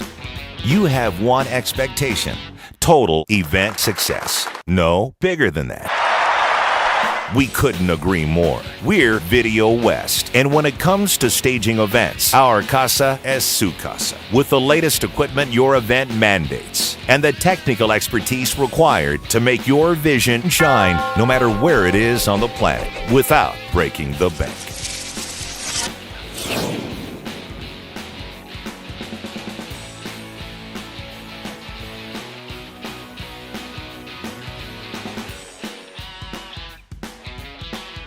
It's been said we're successful because of our obsession to details, with a single-minded focus for outstanding delivery, using a designed execution to accomplish our goals.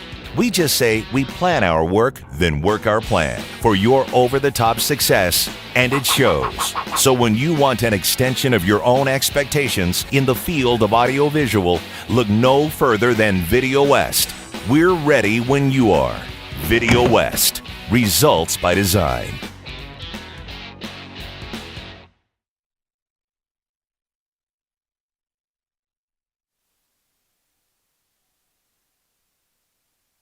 On a Yamaha to Mesa, Arizona, Billy Moran, bike number 115. Bike number 136 will be Kyle Drennan out of Huntington Beach, California, aboard a Yamaha. On a Suzuki out of Phoenix, Arizona, Dalton Lane, bike number 155. Bike number 180, Race Ryder 21 Pietro, of 27 Valley, Arizona, out on the parade Yamaha. lap. On a Kawasaki out of Cortez, Colorado, Brock Cruzen, bike number 305. Number 20 entries in this, so it should be Chase Taylor pretty, out of El Cajon, pretty close California. He'll be aboard Yamaha. Also aboard Yamaha out of Colebrook, California. Cole Puckett, number 505.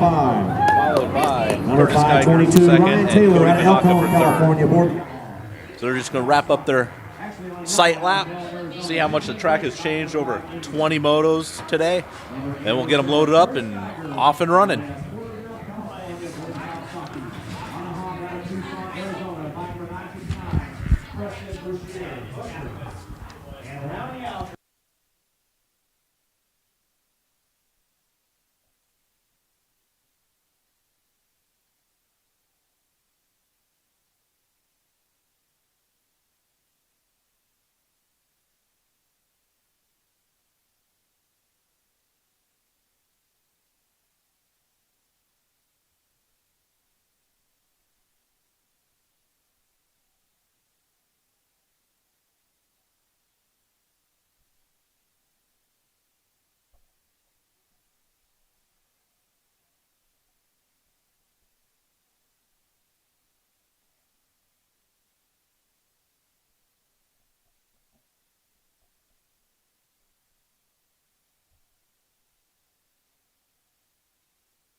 Gate is loaded. Getting the riders checked off. Make sure everything's good to go. Getting a look at the 505 Cole Puckett, Moto 1 winner yesterday. Here we go. 250B, 1216 limited, and it's off to the start. Nice Yamaha Blue Crew out in front. Cole Puckett just round the outs inside. Thought he was going to get shuffled back, but was able to accelerate out. Rider down. Well, Cole Puckett in second. Rider down in turn number 2.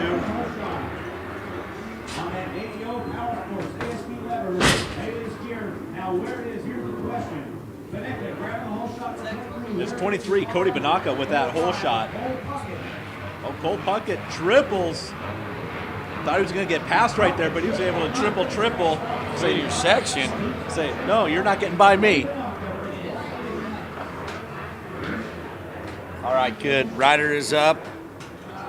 Probably knocked the wind out of him.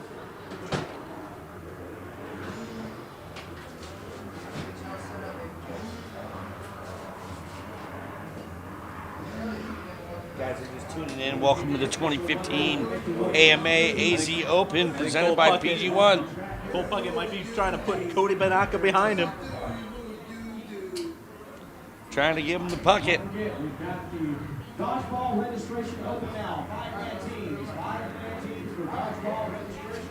You can sign up at the registration area. Disappearing out in the lovely Arizona desert for a second. I'm putting together my team. It's going to be JP Parsons, myself, Rob, the Milkman Milk, and Shot Sauce. Rusty Nelson will fly. We're going to be a 5-man team. There's only 4 of us, but JP is the winner. 2 people. Here we go. Dude's been on fire on his 5.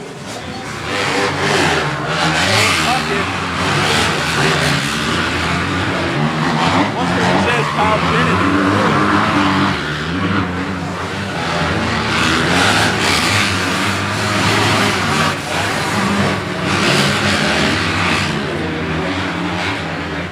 That back end's dancing a bit as they're accelerating up to turn number 2.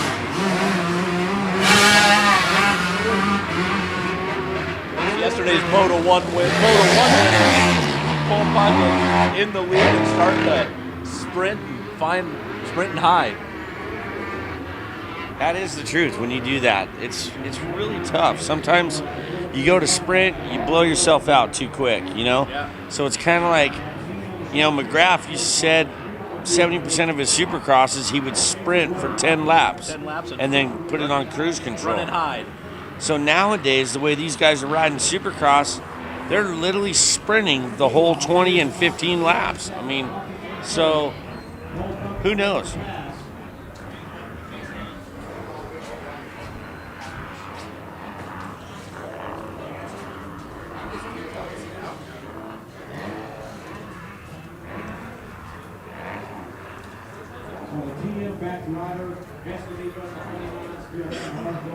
I don't see no rider down there, but an errant yellow flag. Err on the side of caution, I guess.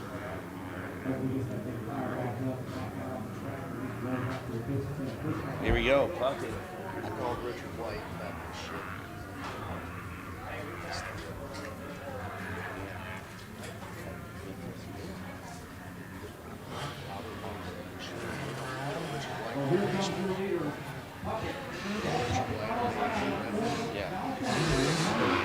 Cole Puckett coming around, maintaining the lead. Number 23, Cody Banaka. And the 136, Kyle Brennan being pressured by 19X of Red Jones. Oh, Red Jones is off the... It looked like he was almost doing a can-can. I'd say we have a battle of third chain up, but Red Jones is coming out of it. I wonder if Jones is related, if there's anything with Gary Jones. Remember Gary Jones? 3-time AMA? His brother, Justin? Gary Jones' brother fixed an old 2-stroke pipe of mine. I had a dent in it. brought it to his garage in Laverne, California. A couple days later, he works his magic, come back at a nice brand new looking pipe. Well, isn't that special? It is. That's awesome. Having those guys out there that do that anymore, you know? Now we just call little D at FMF, and, you know, the header pipes on the 4-strokes aren't as bad as when you used to have a 2-stroke, you know what I mean? Right. 250 CC 12 to 16 limited out on the track right now. The 505. Cole Puckett doesn't look limited in what he's doing. Was Cole Puckett running 500 earlier too, or is that a different Puckett? That was different. Okay, maybe there's 2 Puckett brothers out here that are killing it. Either that, Chris, or we're getting delirious. Some of these motos are just starting to run together. Yep. Totally. A nice little manual through that rhythm section. Look at elbows up. I like that. He's got some.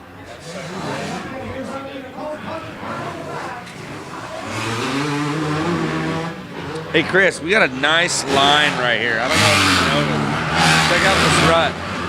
Right up front here, it's just one solid good berm, man. That inside line is whooped out. It's not only deep, but you can tell the bikes are just chopping like that. Watch it go inside. That is bike is jumping all over the place.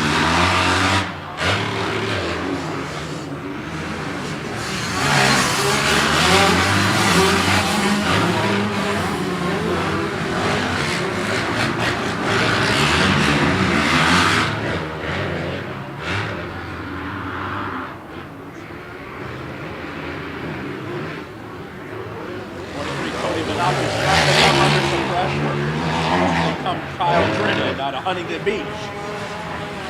That triple is going to bring him up a lot closer.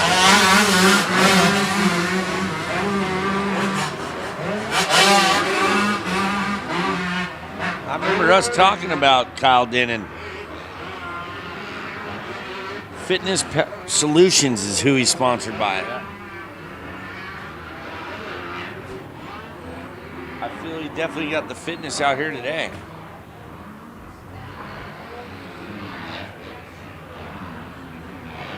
A couple of those guys out there are still doing the triple 6-gun saloon. We kind of don't even know. We patented it, but we're still a little. I am. You know it. Uh-oh. Don't pull off.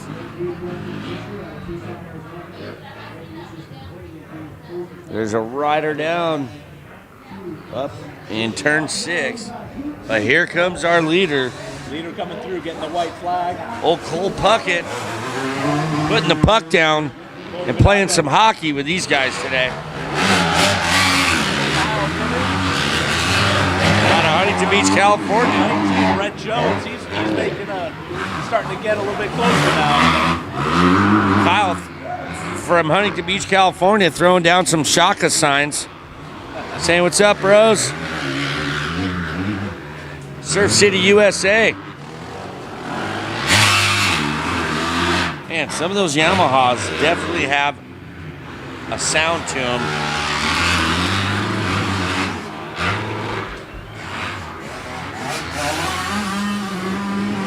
125 2-smoke out there.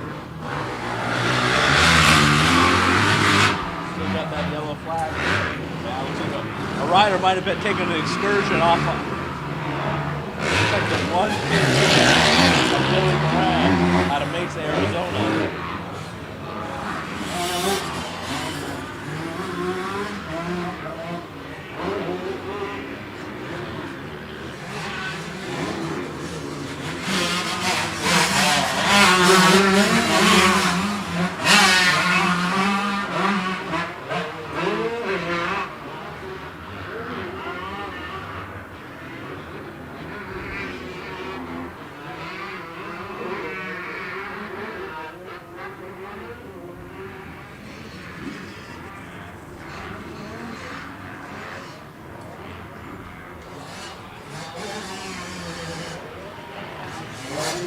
All right, Cole Puckett coming around, getting ready to take this checkered flag. Give these guys a nice little show on his Yamaha YZ250. Taking that baby home. Checkered flag is out. Cole Puckett, put the puck down. Cody Banaka second. And the 138. 136. 136 is Kyle Trinan. HP Bad Boy. And that's about it. Let's go down to Shane and see what's cracking down there. Cole Puckett take home another podium here on his way to quest for the championship deck. Cole. And Cody Banaka got a great jump on you. Where did you make the pass at?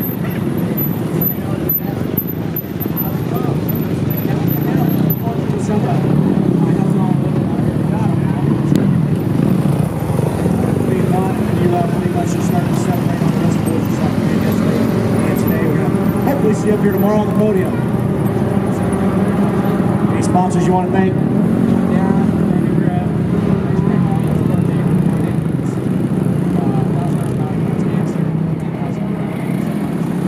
All right, man, you have a good evening. Hopefully we'll see you up here tomorrow, Cody. Cole. Back to you. Hey, JP, where you at? Good job, Cole.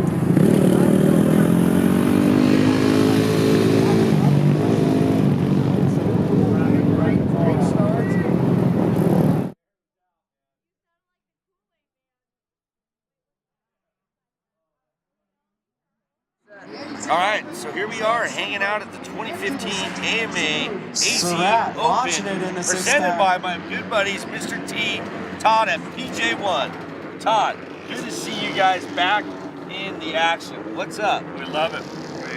We've been away for a little bit, but we're back and taking it slow and want to go where the grassroots are. To our amateur guys that we've supported for many, many moons and really just support the sport.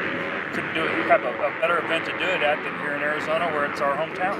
It is hometown. So where are you guys based? We're based out of Scottsdale, Arizona, and that's where our corporate headquarters are. We have our warehouse. It's about 15 miles from here, 100,000 square foot, and it's here. And what do you do for PJ1? PJ1. Besides making sure the coffee and toilet paper is stocked every morning. That and trash is out and things like that. But other than that, senior sales manager and basically handle all the distribution and racer and rider support. And make sure the lights are on. So you're the jack of all trades, is what you're saying. I love that. The one-man band. So hey, how long has PJ1 been around? PJ Harvey founded the company in 1973. Actually with our first product, the Black Label Chain Loop. And we've been kicking butt ever since and expanded. We're up to 54 different part numbers right now within our line. So that's 42 years if I just did my math correctly? Because I'm in 76 born, so yeah, that's how I did it. So that's pretty all right. Man, good for you guys. Well, glad to see you guys are back and doing the grassroots because that's what it's all about. It is. It starts here. The kids in the 50s and peewees all the way up to the big bikes. I mean, that's what my background was, is starting on 60s and 80s and then kind of going on up, and as you as well, and it's what our sport is. It's family tradition, and let's keep it brewing. So with that being said, are we taking resumes? We want kids to come by and hang out and see what's Come by, hang out, look at the line. We're taking resumes right now. We just did a program on hookit.com, so we have a full package there. Go on, check us out on pj1.com, go to Hookit, look under PJ1 Brands on Hookit. You can go to Twitter page, you can go to our Instagram page and our Facebook page of PJ1 Online. That's it for Mr. T out here at ACP. Fell on back to around 5th or 6th. So let's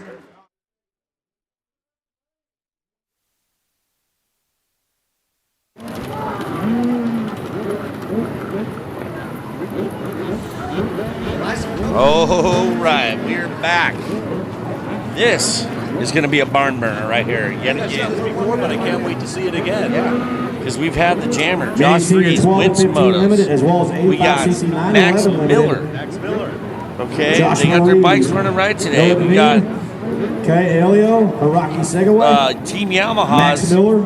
a lot. Seen both those boys on the podium today. Kaelo. Here we go. 30-second board is up and the gate drops. Who is it gonna be?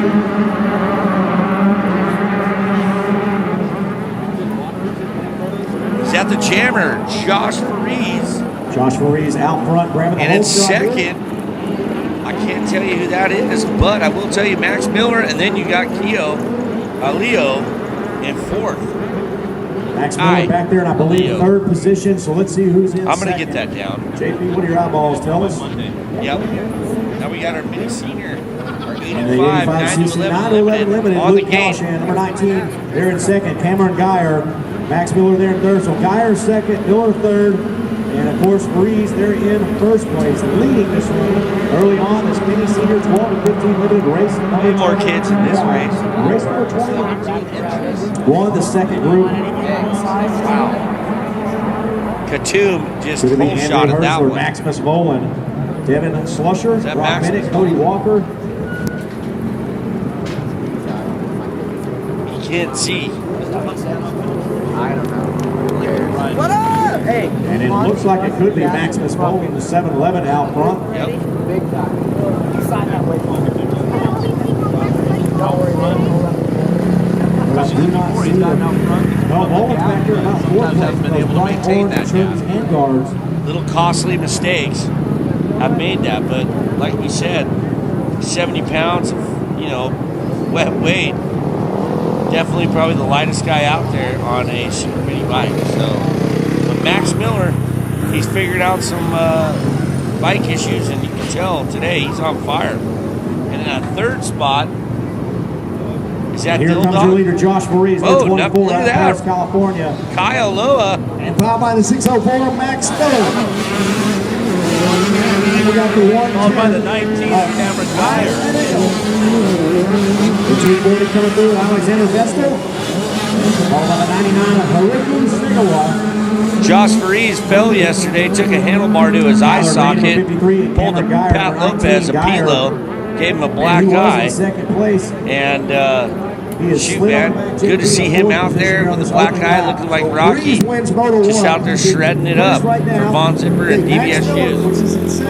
That's second in Moto 1. Third place went to Cameron Geyer, number 19. I think he's in third right now. Some friends at And home then tuning fourth, in. Tyler Green, fifth. Hope Hariki Chad Srigawa. Thompson and Patrick Lopez are hanging out, having a good time, sitting on the couch. Did you see that? Wow, Chad. Chris, I think there was a little puckering going on that one. I'll tell you right now.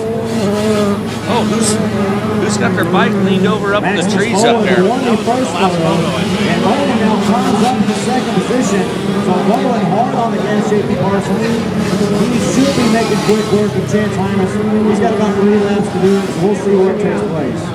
I had to see his dad all weekend, and I'm looking forward to seeing talent. I always like to sit down and talk to him, talk about some old stories and stuff. He's got a few.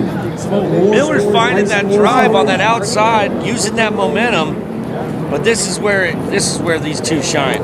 Because you know what? In the past so far, what we've seen all weekend is Miller applies that pressure, gives him that Miller time, and guess what? Freezy's cracked a little bit. And we've seen that. But you know what now? How many motos does this kid need to be out in front and not crack? Come on, Josh. Let's see what you got, buddy. Show that armor. Jimmy Sloan, what's up out here at ACP? Third, Andrew Hertzler. Fourth, Luke Calzan in fifth. As we can tell, the track is getting breaking bump city. JP Parsons, we have a big time race in our hands. Okay, Chris, we talked about it 5 times today. At what point and what position would you want to be in at this moment right now? And right behind him, A late bloomer in these motos, coming on strong as the moto gets deeper. Me, I'd like to be in second place, just kind of follow those lines. In the 21.2 Noah Divine out of Mesa, Arizona. Maybe try and find some smoother lines. I like seeing some Yamahas. Don't forget, tag team rate. Like right now, Max is playing. Yeah, Max is playing to his line choices. As you can see, he's basically following them through. But when we come back around to the PJ1 corner, I want you guys to take a look and notice. Hopefully, we'll still be filming those two. But at the 2 corner, there's like putting a big roller in there. And Josh Breeze definitely has the line through there. He found a low line where he's Bubba scrubbing over the top of it. So we'll check back in when we go. I'll give you my Bell helmet. 14 coming through. That's really Max's. Devin Slusher on the back behind her on the I think this is the battle for the lead for the 9 to 11-year-olds. Maximus.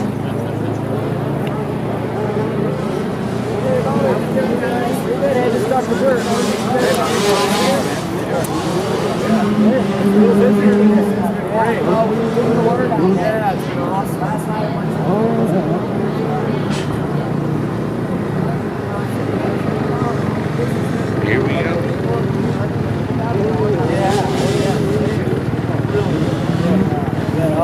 Our big boys, our 85cc. Josh Reese still out in front. Max Miller railing that outside. It's Joshua Breeze, the J1 switchback. He chased down by the 604. Max Miller. Maximus takes that position back. 132, if I'm not mistaken. Looks really good. Desperate, trying to do everything he can to keep up with Breeze. Breeze, man, we've seen it all weekend. Whether it's it might be the 832 of Chance Haynes. All day long. Pretty much the most dominant KTM rider we have on the track. Let's get a good number plate shot when they come on by up here at the Tower of Power out here at ACP Arizona Cycle Park. All right, here comes Maximus. Just pulling a tear off. And that is the 832 bike, yes. Bowling in the lead for the 7-11-year-olds, followed by Chance Hymas. And now we're getting to look at Oh, Max Miller just went down. Just went down in the corner right there when we panned on in that right-hander, right up, coming down that sand hill. Well, hey, there it is. That's what's been happening all day with these guys. I don't think we've had one moto where all four of these boys were up front together. So guess what? We still have another full day of back-to-back racing in this 85, 12 to 14, to 13 to 9, to 9 to 12 classes, man. Tell you what, confusion everywhere. Same names and just different orders, seems like every moto. Exactly. Beautiful bird's eye shot of Arizona Cycle Park 2015 AMA AZ Open. Brought to you by PJ1, Fly Racing, Scott Goggles and Mountain Bikes, FMF AEO Power Sports, AMA and Red Bull to give you those wings. Let's get them closer. There. Come on, Chris, get in here. Let's get tight. White flag is out. Tell you what, something happened to Max Miller in that lap. He must have stalled, stuck it in a turn. Yes. Right now, he's dropped back about 10 or 12 seconds. Oh, Joshua Breeze. So like right behind Max Miller is the Yamaha rider out of Temecula, California, Kai Aleo. I just be able to cruise then. I don't know if these bikes can get me up these hills though. Yeah, we ride our normal bikes, but we would just cruise. We're mini seniors. Or is that a rider down up there on the... Get some assistance. Not real sure, man, what happened. We had a little business meeting up here.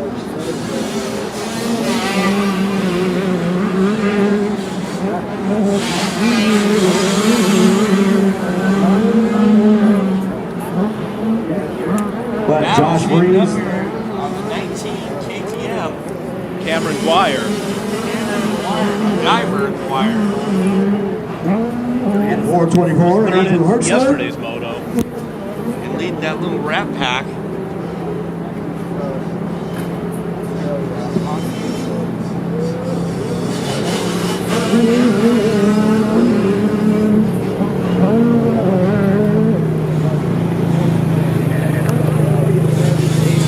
Wide open here in Arizona Cycle Park. Came in on Thursday, straight from the Bonset sales meeting, 3 days there. Right into moto. Friday, Saturday. Here we are on moto number 22 of 27 today. So getting pretty delirious there. 617 at Gavin Bro. But I'm still having a blast. Here we go, the jammer, Josh Freeze, gonna be bringing home the All checker right, flag here comes here. your leader, looks over his shoulder and goes. There, look at it, he's I'm just going to cruise into home plate, but Max Miller's right there.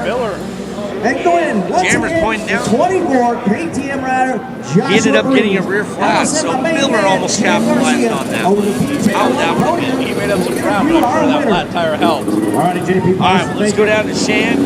See what's crackling with the crackers on the podium. Number 24, Joshua Breeze, going to join us up here on the box.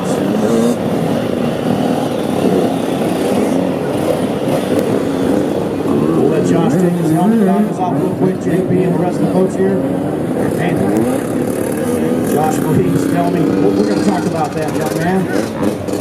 Josh Breeze, make it look easy. Josh, man, you're just having a good time out there, making it look pretty easy. And you just told me you had a flat tire. Yes, sir. Came out around lap. Somehow I got a flat tire, which was really sketchy.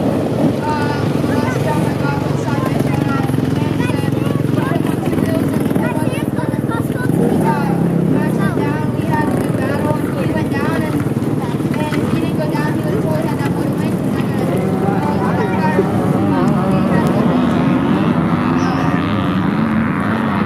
That's good you get crossed him. I didn't realize you went down. We didn't know you had a flat tire. A lot of things were happening out there on the track. It all happened so quick. You got any more motos this afternoon, or are you done for the day? Yeah, another moto, Super 82. Okay, we'll get that flat tire fixed and back out here for the final moto and see you tomorrow. Any sponsors you want to thank, buddy? Yes, sir. I'd like to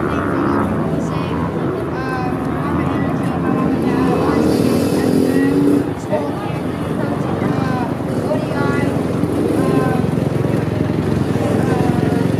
an energy,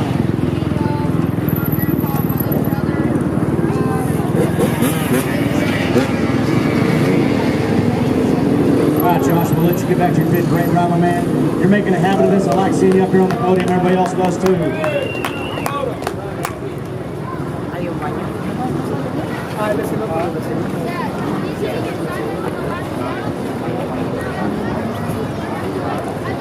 we're gonna get our bikes back? I know.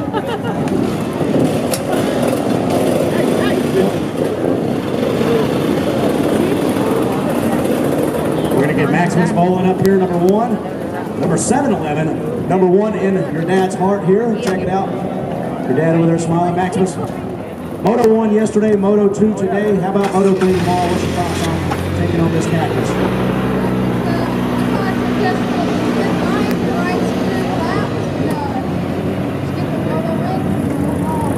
That track development for you to be out there in total charge, man.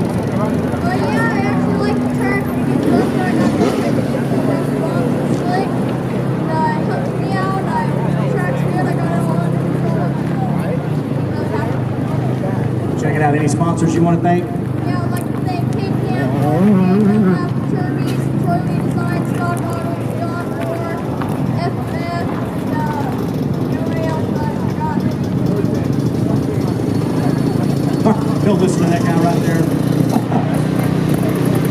Hey, Maximus, congratulations. Hope to see you back up here on the podium tomorrow. All right, Maximus Bowling, number 711 out of Granite Bay, California. We're going to send it back to the broadcast booth. One fast kid right here, the 711, the Bolins.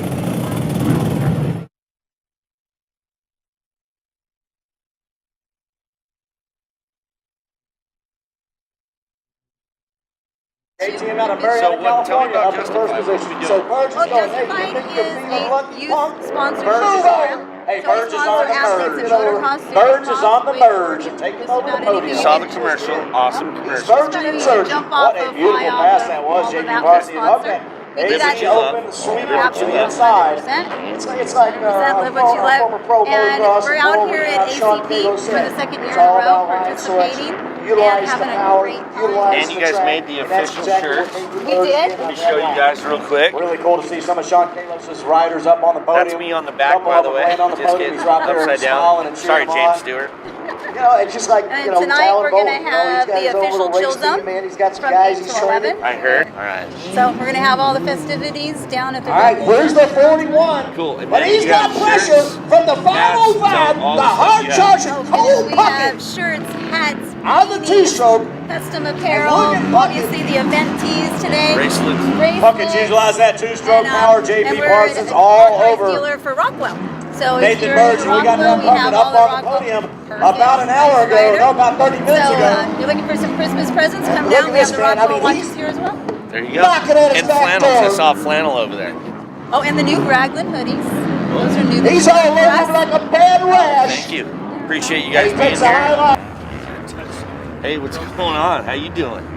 So tell us what's going on out here. What are you here for? You here for the dudes in their moto gear, or are you here to buy a T-shirt for the AZ Open? What's Tyler Trevor Cook out of Tucson, Arizona, on Really? the Yamaha, the 375. Didn't hear that. What? Me too. All right, love you too. Here. Okay.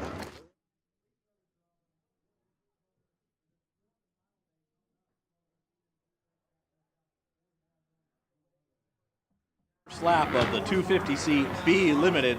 Got a few familiar names in this. Tanner Amarias, Chase Falong. Derek Drake. Derek Drake is in there. On a 125 two-smoker. Haruki Yokoyama. From Japan. How do you say thank you in Japan? Ayakudo or something, I don't know. I've heard it 5 times. But who else we got? Trevor Lewis. Some fast kids here. Oh, the 386. That looks like Haruki is out in front.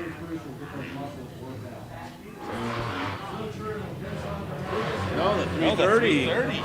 Okay, onto followed by the 64, Trevor Lewis, and the 25, Peter Colby.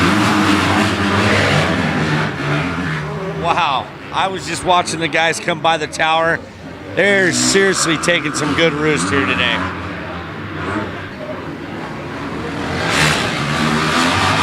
I don't know if you can see that battle for 3rd place, but there's 6 guys going for that. Cade got that hole shot and he's checking out. He got 3rd in our first moto yesterday. Battle for 3rd, 4th, 5th, 6th. They're all right there going for it. There it is. There's the battle I was talking about. My awesome cameramen are on it.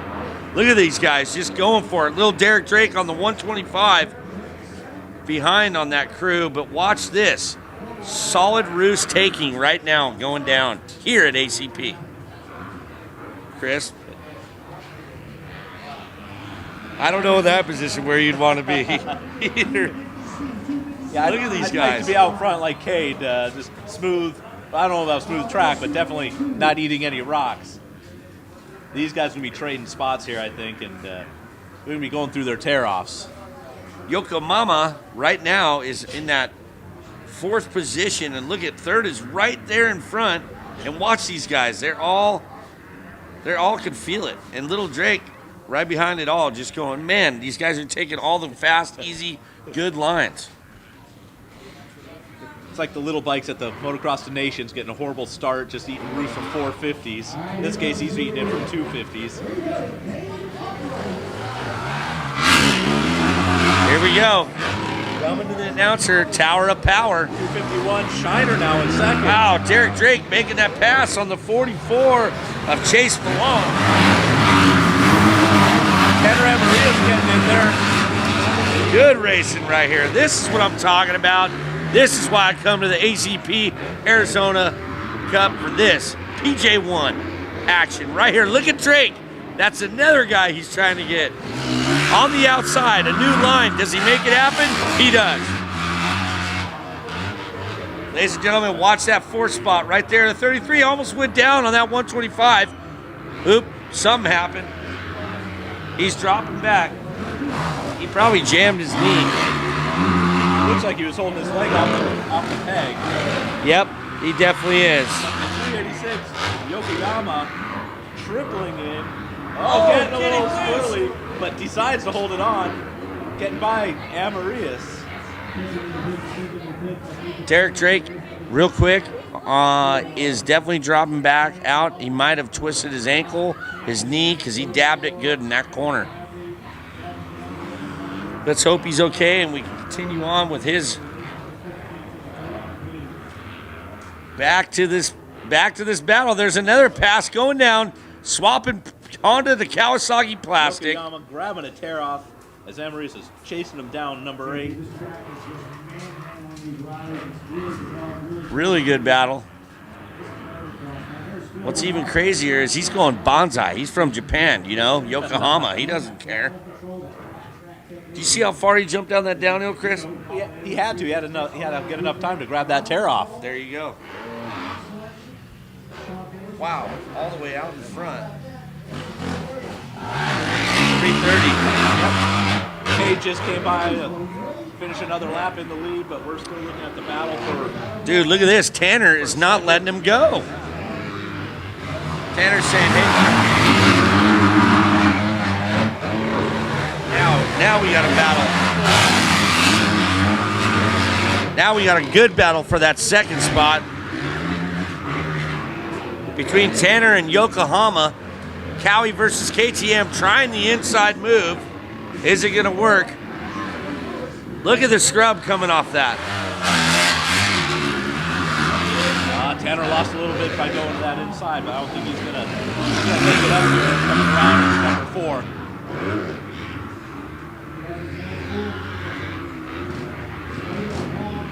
Tanner trying a new line, going through the dancing sand beach exit. Tanner almost crosses him and loses that one. Going outside, he's able to triple. Tanner swapping a little bit on that inside, not able to make it.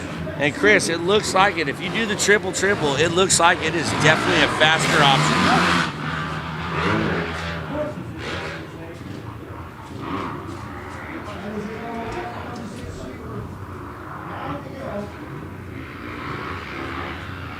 Oh, Tanner block passing, stuffing back. Here we go. It's on like Donkey Kong. KTM versus Kawasaki. Race to the inside line. Tanner's holding him off. Hey, Chris, I'm not going to lie to you. Tanner's been definitely a very hungry Arizona ACP boy this weekend. He has. He had some bad luck yesterday, but...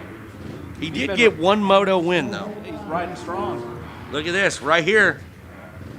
Oh, you see him look with his wrist? He's revving and trying to scare Yokohama.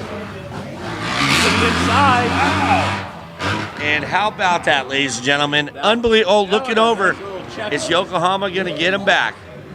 Who knows? Here we go. Last lap.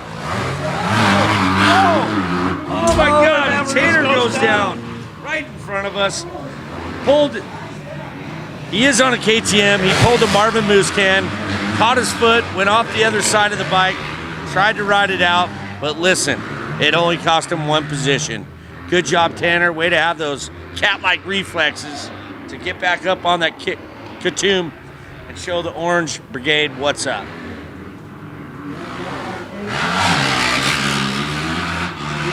Derek Drake, FYI, is just pulling off the track, guys. He is on the infield.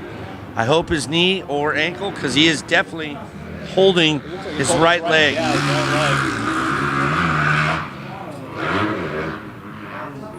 Let's see if he can. Now we're looking at 44. I believe that's chased along our moto winner yesterday, but hasn't been a factor today.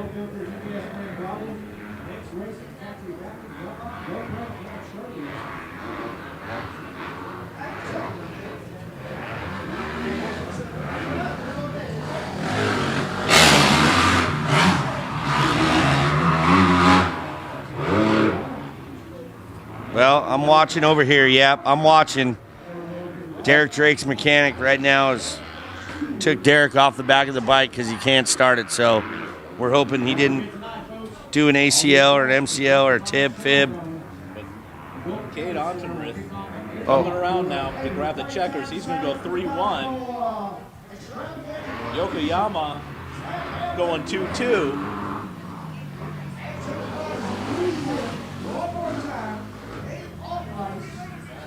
I think Derek Drake may have just caught a Yeah. toe, caught an ankle, and just pulled that leg off. You know how that is. I don't know if you've ever done that, but it is the most burning sensation you ever do to your knee. So we'll wish you the best. Followed by Tanner Amaryllis. I'm going to send it down to my main man, Shan Garcia, at the PJ1 podium.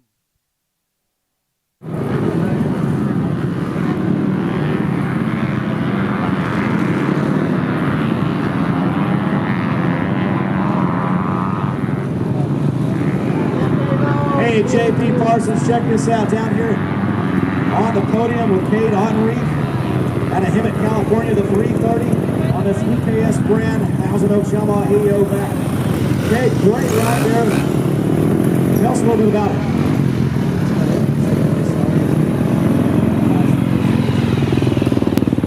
It's been a pretty quick pass. You didn't really waste a whole lot of time. Any sponsors you want to thank, buddy?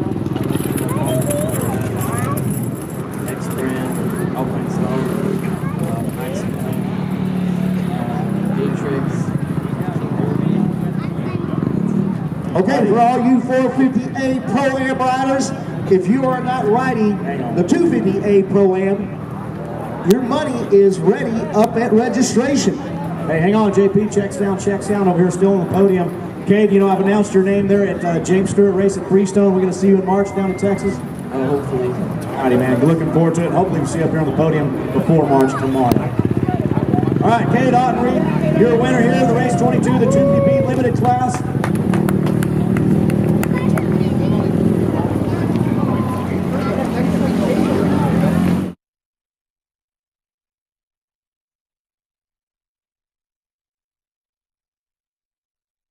Now we're over here, standing here with my man. What was the name again? It's Rob. I thought it was Captain Hook, man. Look.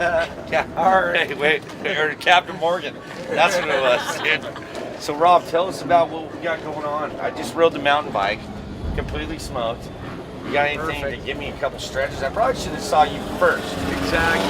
Before I rode the mountain bike, but you got some tips you can share with the fans? So I'm here with Medicine in Motion and Desert Institute of Physical Therapy, and our main role here today in this whole event is to take care of the athletes pre-ride and post-ride. So it might entail stretching, body work, loosening up shoulders, backs, legs, hips, so that they feel a little more ready to go when they compete. So for kids, and you're tuning in all weekend, and you're here, get over here, come see these guys, talk to them, because honestly, you're gonna have 3 days of riding. By Sunday, you're gonna be really sore. You need to get stretched out, seriously. Because I'm gonna need it tomorrow morning. This it'll pop out. Let's take a look. So some of the things we might be doing is loosening up the front. Oh yeah, that feels good actually. When you're riding, we tend to be tight throughout our whole bodies, right? So we're keeping the machine underneath us. So loosening up these structures can help you prepare a little bit more before you get out there. What about for arm pump? Arm pump. That's a good one. Yeah, arm pump. This, if you guys don't have one of these at home, this is really key. You get it online, and you go like this. Before you ride, right after, it helps that arm pump. Kind of loosens that up. Oh yeah. Right? Wow. It's good to get work done, but you can't get somebody to work on you. You get one of these, travel with it. I got arm pump just doing the other side. Just kidding. Do that. That's great. Not bad, right? Simple but effective. Keep you on the bike a little bit longer. Now you'll have to come back over here because he's got 1,000 more. So get over here. Come check it out.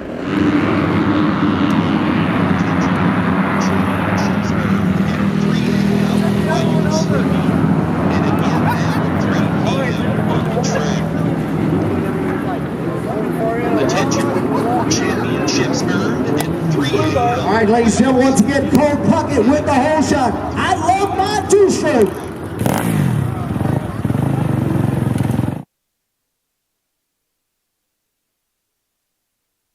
Hey guys, if you're through for the day, if you're leaving and not coming back, please return your transponder and clip.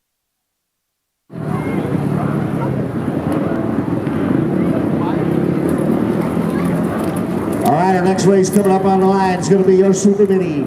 Super Mini moto number 25. And then in the stage area, we're going to have moto number 26, 51cc 4-8 open stock, and 51cc 4-8 open. Then we're going to save the fastest for the lastest. The 250A Pro-Am.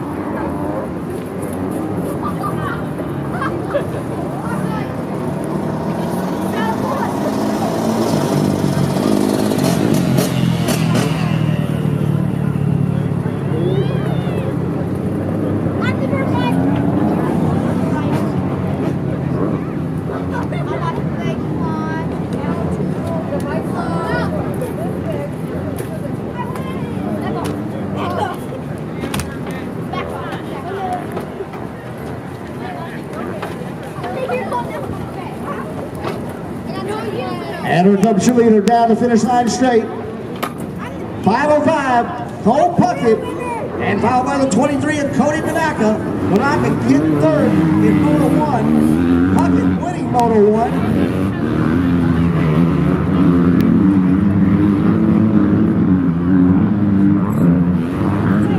Luke William in third. Rylan Munson in fourth. Nathan Bird, Smith. Devin Bates, sixth. Jackson Howell in seventh.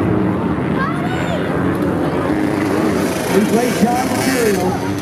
And then Dawson Dixon in ninth. Andrew Gorski in 10th.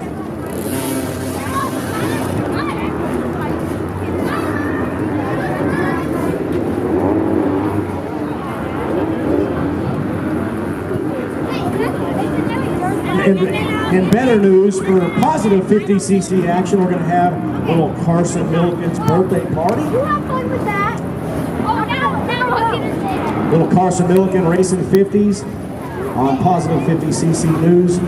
We'll have a birthday party for Carson Milliken so all these kids can just enjoy a good time and not let these stresses and weights weigh you down in the 50cc class.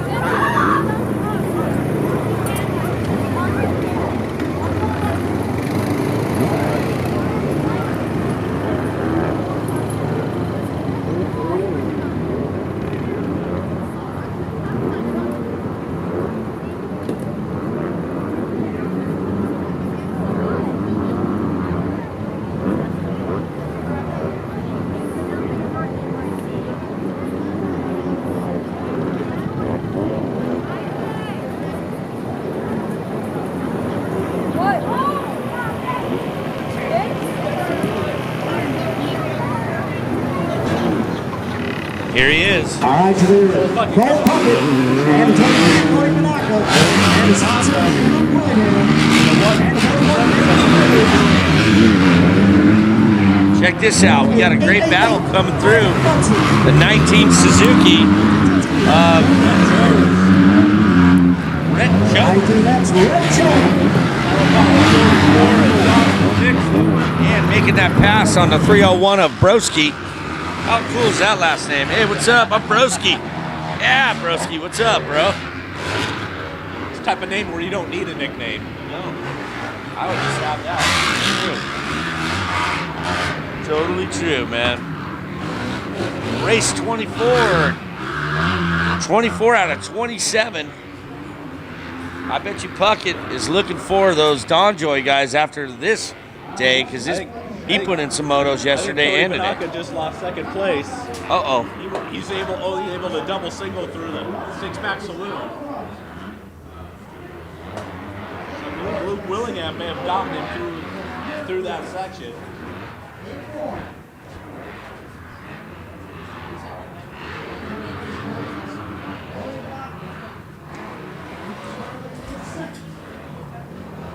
We're getting a good look at Cody. There's a 717 to Luke William. And I like Luke's Cody numbers, by the way. Did you see those cool things? On the bike itself? Yeah, it's just black electrical tape. Just running it, dude. Run what you brung, man. Going for it. Hey, I don't need sponsors. I'm out here running third place right now. A number's a number. Hey. 250C Unlimited. Right here. I think Cody's got some pressure coming from the black electrical tape numbers of the 7 Listen to that two-stroke hum. Got Cole coming through the finish line. The 717 of Luke Wilson. 41 and Nathan Bird starting to creep up on this battle for second.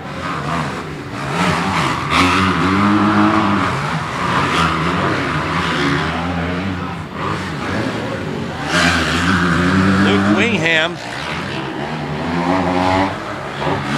rocking the black electrical tape numbers, running that third spot, going shooting for that second. Try to take that away from Cody, but we'll see. Different line choices coming in. You see that one? Yeah, Luke going way to the outside. I don't know if it's smoother out there, but it's definitely not smoother to the inside there. Oh yeah, Cody able to triple. Look at how much time that difference that is. Yeah.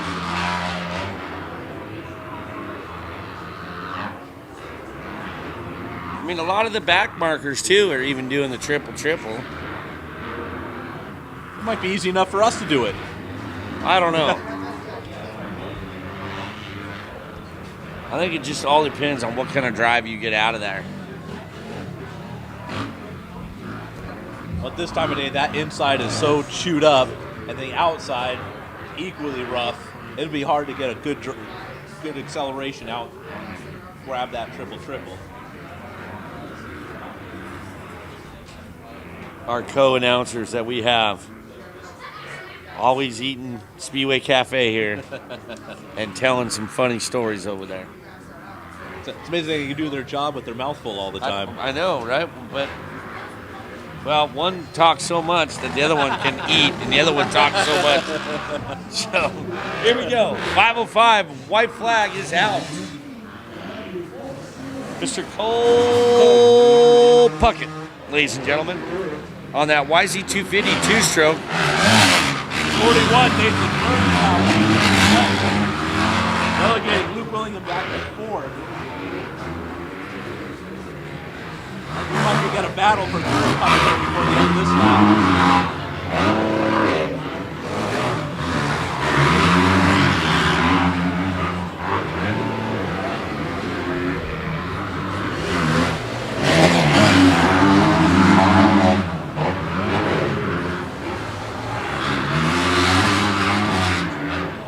Again, we got some cool sponsors out here at ACP. Look at this battle, though.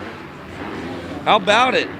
Cody's under pressure right now with a 41 of Nathan Berg. Did the triple do it? Yes, it's got to. Look at him upshift it. No. Oh, he had to check up. He took the good line. Cody and Bergie right here. What's Bergie going to do? Where's he going to pass him?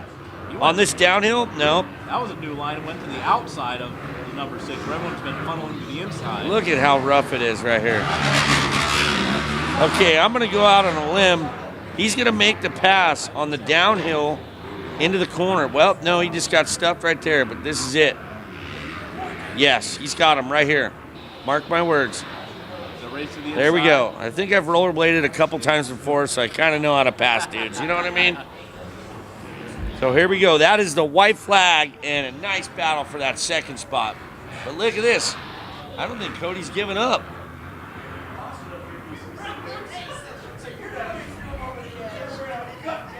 No, he's not. Cody's still putting that pressure on. He's running out of real estate. He gave it one last ditch effort up on the top. But it looks like the 41, Nathan Bergie, will be taking second. But what we'll be taking first is our 505 of Mr. Puckett. Let's get Shan on that podium, Chris, and see what he's got to say to Mr. Puckett on that YZ250.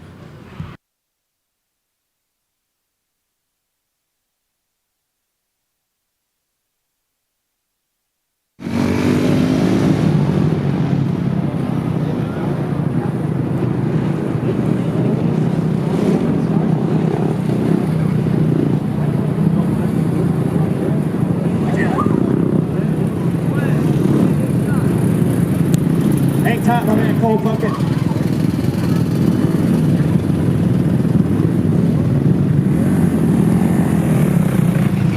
Cole Puckett, great ride. With that two two-stroke out there one more time. It's getting a little dry slick out there. Two-stroke handling well. Suspension is great. Power's a bit too much for the track, but it's really slippery. Like the desert.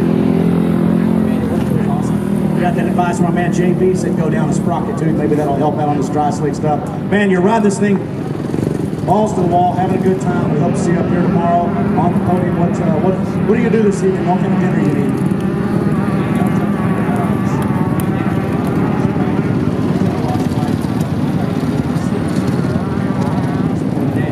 All right, how about some sponsors?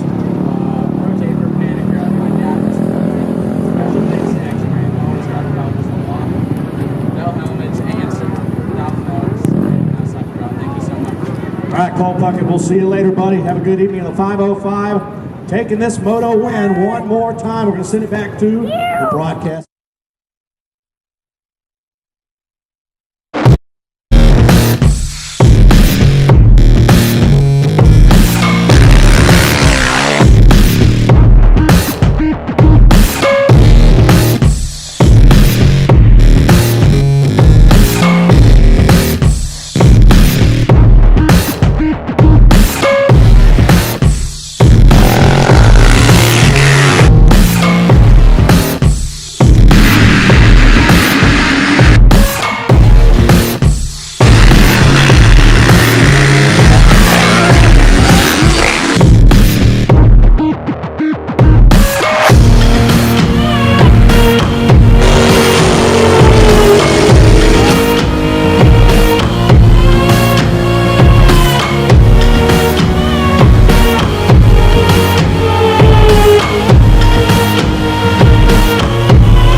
All right, we're back.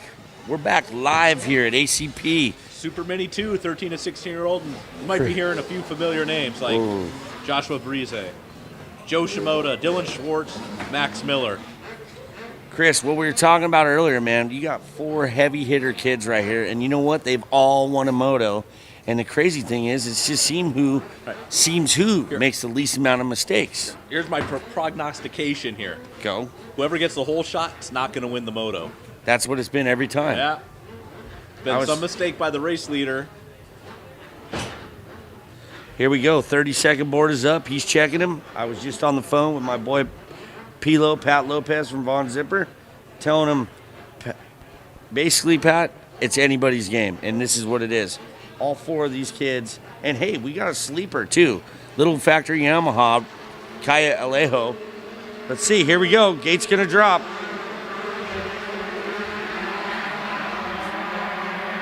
Looks like Dylan Schwartz got a great jump, but it looks like Shimoda with those orange wheels might be taking that KTM into that whole shot money.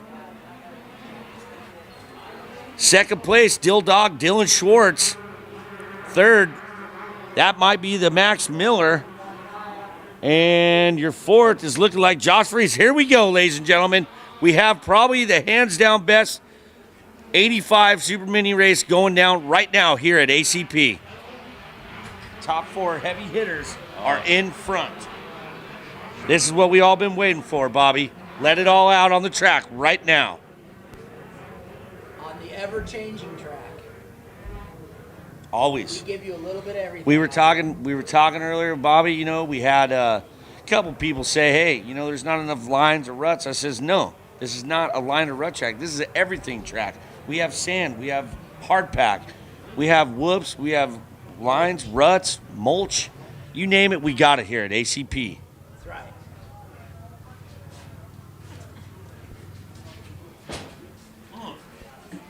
Chris, I forgot the most important one. Elevation changes. Elevation.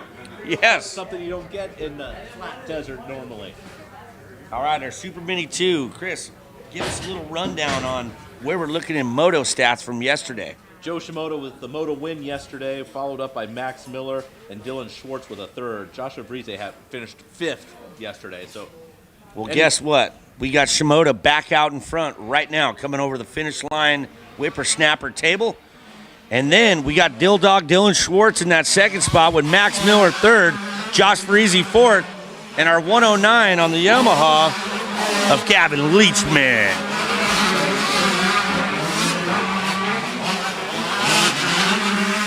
Shimoda is looking good around those corners. I don't think he's slowing down at all. Well, we saw him in that schoolboy class riding that 85, and one moto he got a second, and the other moto he got a 5th. So on an 85, 105, I don't care what you got, you're basically on an 85 16-inch wheel. He's already opening up the lead. I might be wrong. He grabbed the whole shot, and he may win this thing. He'll prove us wrong. How's that? I know his mom over there fence hanging. She's definitely praying for this. A 1-1 moto finish would be good for those guys to take that home to Menifee, California. I wonder who his trainer is.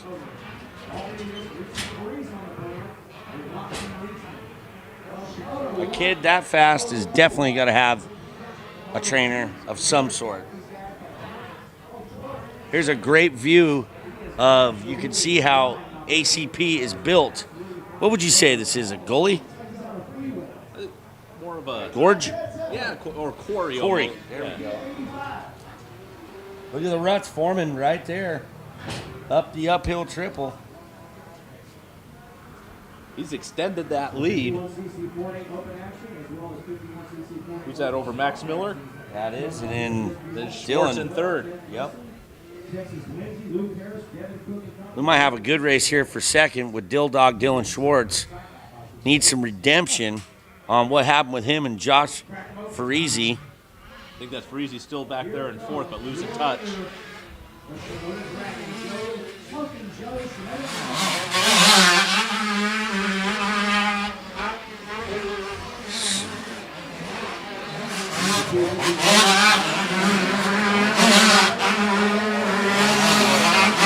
Joe Shimoda just out there killing it. Basically, we should just call him Smoking Joe, because look at these kids just throwing whippersnappers and Tijuana tail whips. They love it. They scrubbing off everything, even the braking bump. We got little Taylor out there too. Zachary Taylor out of Woodland Hills. His dad is Rich Taylor, world famous. X-Brand Goggles, Thousand Oaks, Transworld, MX Bell, Thor, Makita, DT1. What do we miss? Shimoda off the track? I think Shimoda just kind of took a little excursion off the track, but back on like he missed nothing.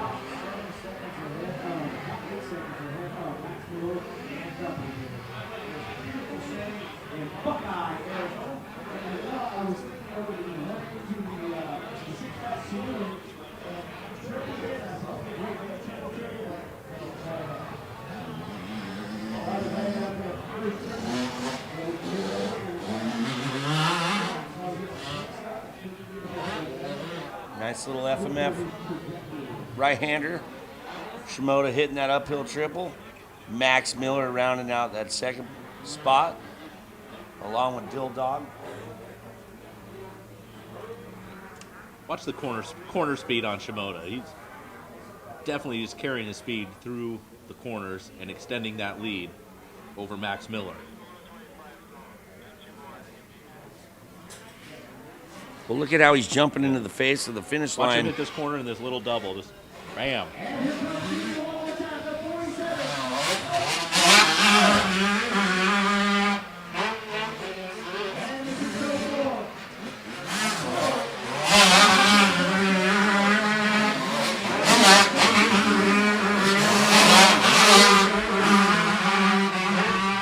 One 1, 2, 3 is pretty spread out, but it looks like I might get a battle of fourth between Varize and the 109 of Gavin Leachman. Gavin Leachman is basically trying to be a leech right now and get up on Varize and leech onto that back and get by him. Well, as much racing as Varize has done this late in the second day, he's got to be feeling it.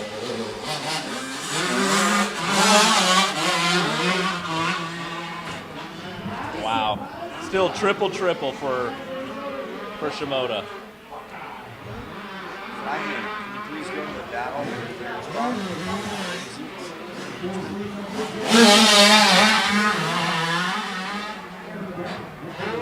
Now we're taking a look at the battle for third, Varize and Leachman.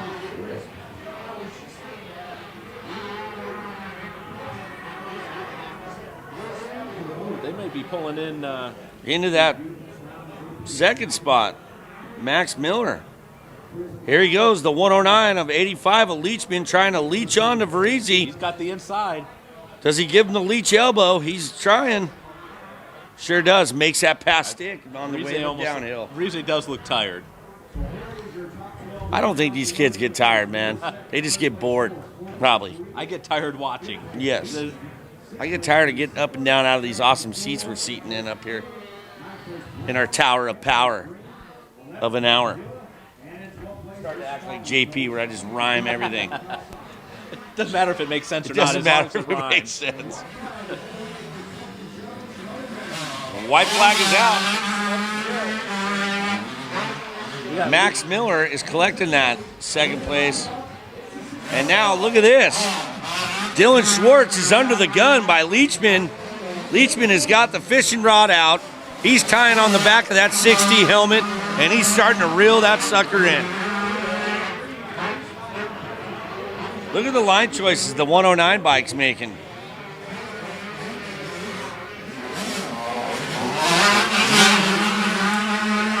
Now this is a great ride for Leachman right here. Gavin out of Encinitas, California. It's one of those things, so if you start first but finish third, or do you start sixth and finish third, who had the better ride? Well, you got to do that math again. Right. And I know you don't like to do that math. I like to do it because I like to figure out if I can nail it on who was the overall. So let's look. Gavin Leachman was a fourth in that first moto yesterday. So right now, he's looking at getting that third spot. Max Miller would go and here he goes. 4 maybe. Oh, look at this. Oh, down the inside. On the inside. Miller nope. Dylan Schwartz just picked it back up. He didn't want to give it up.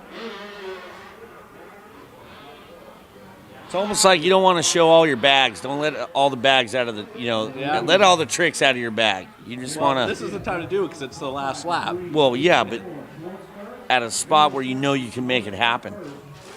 Here we go. Big uphill triple. Look at this. Their 85s are jumping the uphill triple. It's a 100-footer. So, going to hang out with the Coyotes, and they're coming out. Here comes Leachman. Last-ditch effort. What are we going to see? Somebody's going to the inside. Somebody's going to go to the out. Shimoda just crossed the finish line to grab first. Leachman goes to the outside, trying to making it happen. No way. Onto the outside. Oh, he went off the track. He came in too hot. Too hot. Good effort, but it's going to be the 74 of Schwartz. Dylan Schwartz. But look at Leachman, fist pumping, ready to high five Dill Dog. So that was awesome. That is your Super Mini 2, 13 to 16. Let's go down to Shan on the podium. Shan, what do you got, bud? Excellent race there. Finally great to see you up here. You were up here yesterday one time. How's that moto? How's the track?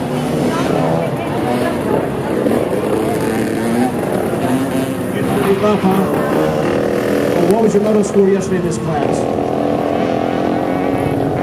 First, that's what I thought. First place and first. So there's a little trick question. So tomorrow, what do we expect you to do here for taking the Cactus home? Want to win first place again? Any sponsors you want to thank?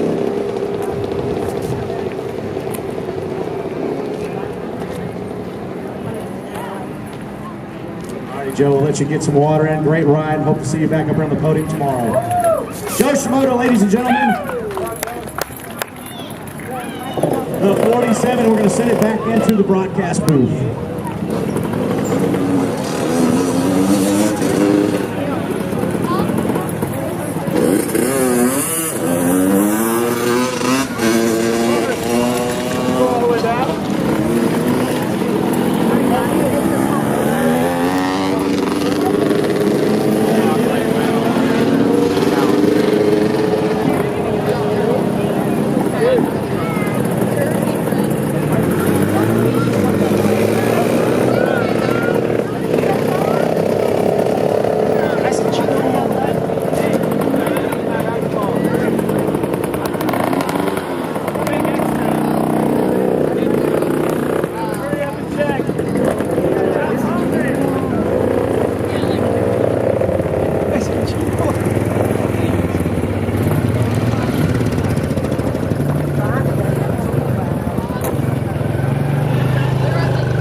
All right, coming up, ladies and gentlemen.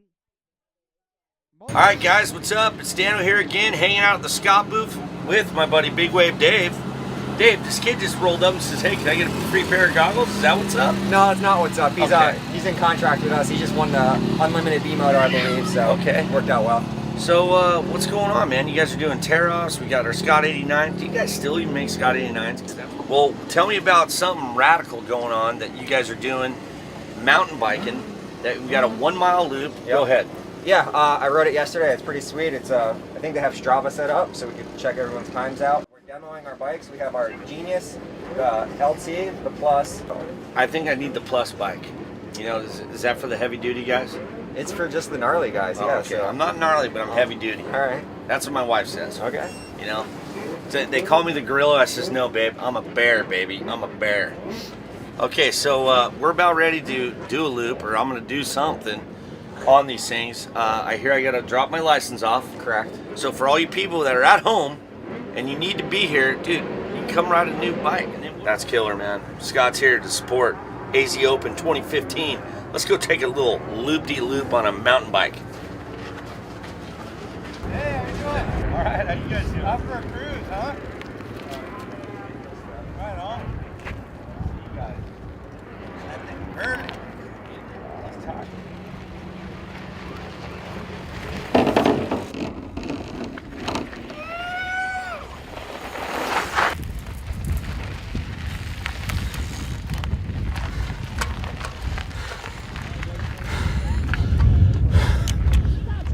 Dude. Well, I really appreciate you taking the time for us today, man. It was awesome. Yeah, definitely. You guys check it out, scott.com or what? scottsports.com. Bam. That's it. You heard it.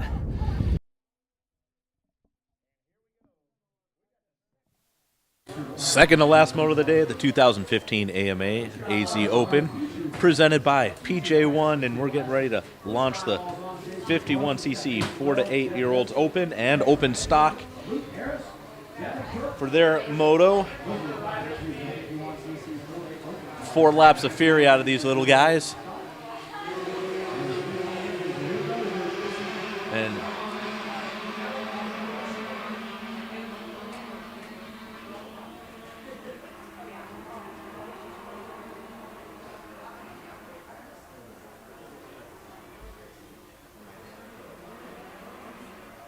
Mason Wells, Jetness and Texas Rangers.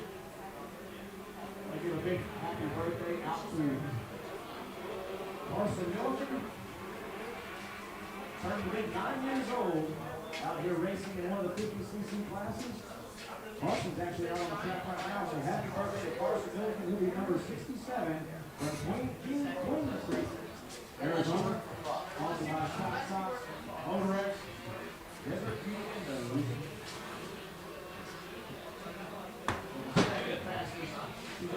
here we go.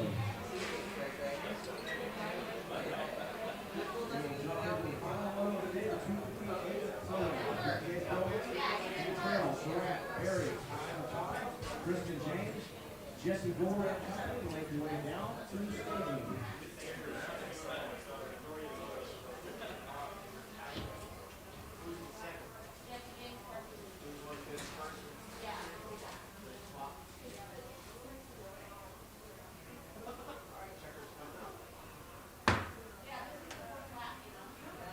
So Jesse James Parquet, out of El Paso, Texas, the 157. He's running that complimentary 157 in honor of Gage Klein, who is battling cancer. You know, JP, we get to see Jesse James Parquet not only out here in Arizona, but in Texas, and he always has the 111 number plate. Right. But he's changed it up. He's running the 157. You know, how thoughtful is that? You know, when your best friends, you run his numbers, give him some strength to get through this horrific disease that develops anybody. All right, now we're getting a good look here of how this first lap is shaking out. Jesse James Parkey in second place.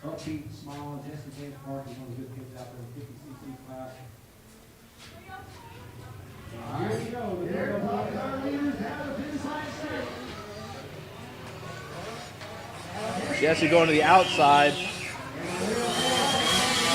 That's the 304 of Evan Woody. Jesse and Evan battled yesterday.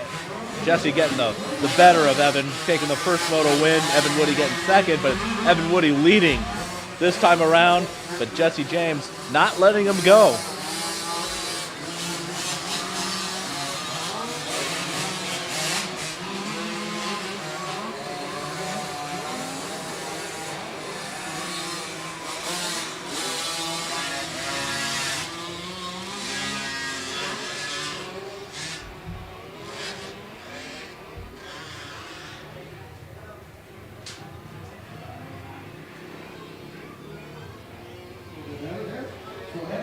Both of them airing out number 4. They're coming in probably the roughest, one of the roughest corners on the track. And then each of them able to double, single, coming into number 5.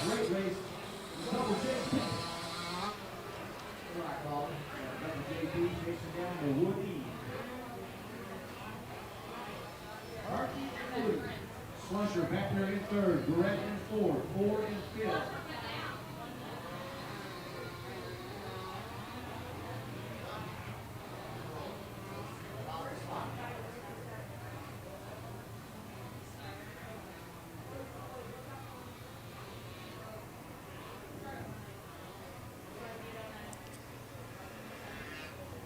Still got Evan Woody leading, while Jesse Parker in second, going around the outside, the long way around. Still not able to make up any ground, doubling up on the big uphill triple, number 9 jump, west side of the track here at Arizona Cycle Park. They're in 12th. Owen Bell in 11th. Ryder Better in 10th. Riker 11th. They're in 9th position. Trey Billings in 8th. And 7th is Gannon Lawson. In the 51cc 4-day open, Jet Lessing, Texas Lindsay, Luke Harris, Devin Cook, and Mason Reynolds. Woody taking that outside line of the rollers, leaving the inside open. Jesse James may have gotten him, which he has. Jesse James now into the lead. Evan Woody following in second.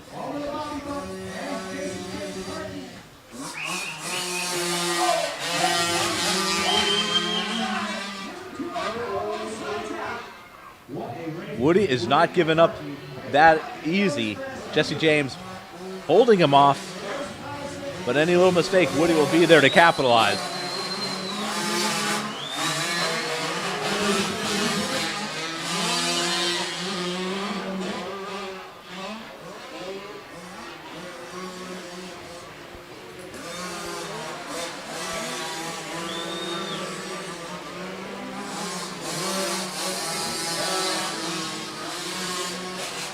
Woody hitting a big kicker, big braking bump on the top of number 3.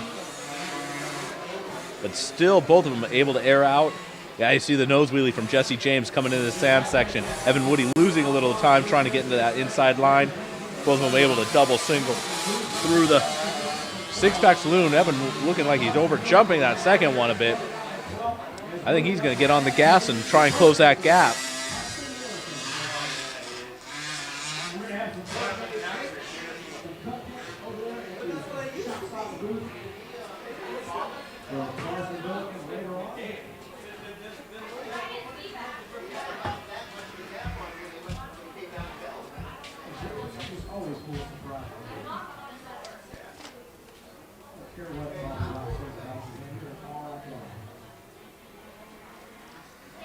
Wow, Jesse James taking that far right line.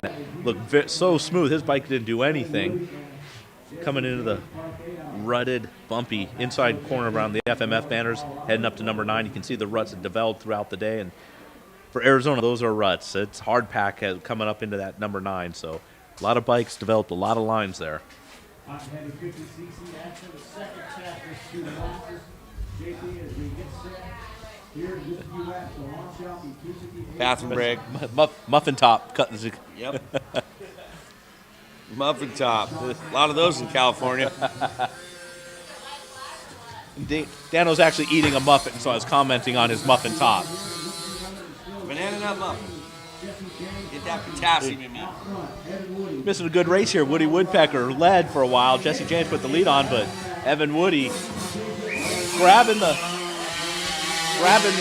white flag now. Still hasn't given up.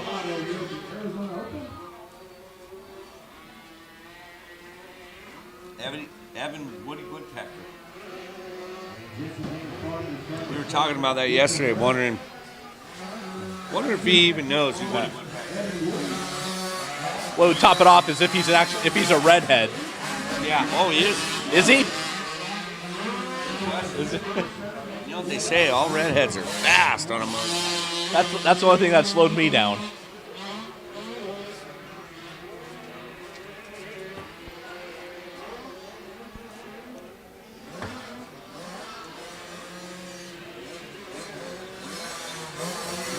That looks like Jesse. Oh, and I think Woody went down. He was hit. Yep, 304, Evan Woody hit those huge braking bumps coming in that inside line in the sand corner and just wasn't able to keep it up. I think he's just got too much to overcome on this last lap.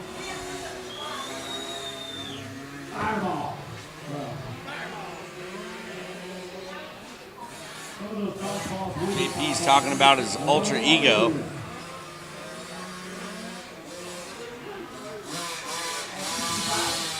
Pitbull, the musician, he sings about his suits being pressed cleaned at the cleaners and drinking Fireball. Wow, that's funny. I got my suit at the cleaners and I'm drinking Fireball. Okay, 51-48, open stock. As well as open. Look at that. You can tell the track's getting totally kept out just on the screens. Yep. We can see curbs everywhere right now. These little bikes they're just mountains to these little bikes. That's so cool. I love it. We have a couple more good races. 2, in fact. One more. 1. Second moto of the day for the 250 CCA Pro-Am. Ooh. For all the marbles. Looking to get a cactus. But it's Jesse James winning this moto here. Going 1-1. Evan Woody having relegated to 2-2. Being told Evan Woody did go down, he is okay. He's back up and mounted, but I'm going to head for the podium, JP. All right, get out over there. Let's go down to the podium with Shan. Find out what's going on with these 48 over.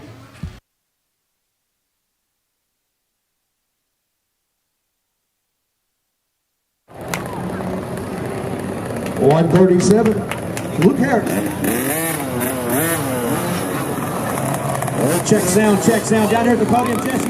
What's happening, my man? You did it again. Yeah. Hey, it looked pretty easy. How's that track? Really rough. Really rough. A lot dried out a little bit, a lot of moisture in some of the corners, and you get some of that dry slick, run a little throttle control, huh? Awesome. Buddy. My mom and dad, been on that friend. Alien, help my car.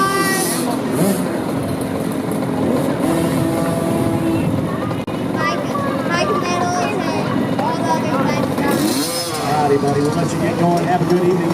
We hope to see you on the podium tomorrow. All right? Let's give a quick thumbs up to Mom. Congratulations, JJP.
Luke Harris. Luke Harris, come on down up here to the podium, my friend. Luke Harris, please come on back up here to the podium. Luke Skywalker, to the podium.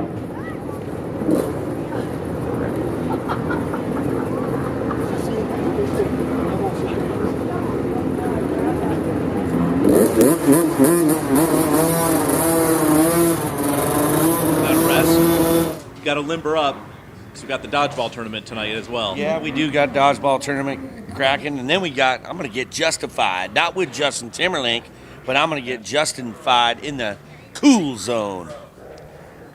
Wrapping up Fly Day, going into Fly Night with Justified.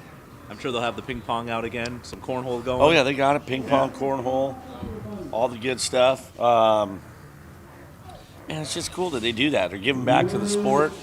Really nice people, Kevin and Dundee. Her name's Dundee, so I could not forget that. You can't forget that one. Make Dundee more shy, mine. So, she show you a knife? That's not a knife. This is a knife. But no, yeah, it was cool. We hung out there last night and had fun. So we got a barn burner shaping up Saturday, so we're more than halfway done. Yeah. And tomorrow should be 450 open, so that'll be exciting. I hear we got some. Then I hear we're missing a couple pros that are coming in to be the 450A. I don't want to say just in case they don't show up, but well, if you show them this cactus, they'll definitely want to come if they're on the fence about it. Sean Cantrell on a Troy Lee Designs 250. So there are some big bores in this thing. And Surratt. Yep, Surratt. I don't see him. Is he still coming around? There he is on his parade lap. So yeah, it's been a good day here all in all. 27 total motos today. I'm definitely feeling it. The track looks like it's had 27 motos run on it today. I'll tell you this, I do wish I was 27. When I was 27, it was BK, before kids. BK, before kids. Yeah. BK, all right. When I was 27. How old were you when you had your first kid? 29. I started late. Well, I've heard you're like a fine wine. Yeah, that's true. Zoom in, zoom out. Zoom in, zoom out. Camera A, camera B. Camera A, camera B. Here we go. Gore, too. We got the 210. Jesse Gore, Carson City, Nevada, hanging out with. Oh, look at this. Okay, I just noticed Surratt is on that Yamaha now. Yep, he's on the 250. 252 smoke, no more Honda 450. So do you think Cantrell and him are going to have Cantrell's got the inside.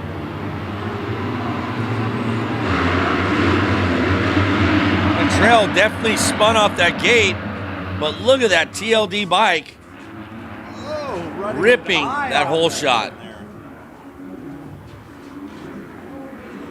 And Surratt is in that third spot, so we were going to see another barn burner here. Cantrell with the whole shot in the lead, and it looks like the Suzuki, maybe Jeremy I don't think it's Jeremy McCool. It could be a old school Yamaha. 65 bike. Tanner Berry, Washougal. Yeah.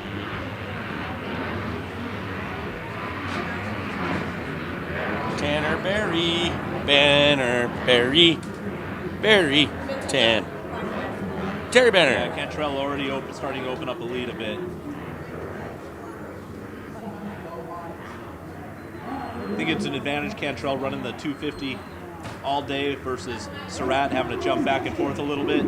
I definitely think it would be an advantage because you don't have to get used to it. Oh my gosh, did you see Cantrell huck that? I didn't think he was ever going to come down. Wow, that had to have been the biggest jump down. Oh. Saw another guy try what he did and come up short, blew his feet off, flying W, but somehow pulled that off. You do not want to go down on that downhill. Surratt trying to reel in Barry before Cantrell can get too far ahead.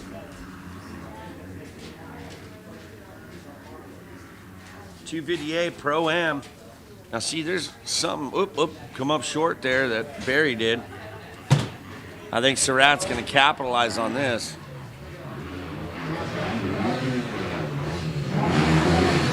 That is Cantrell, Barry, Surratt, 309, Tristan James.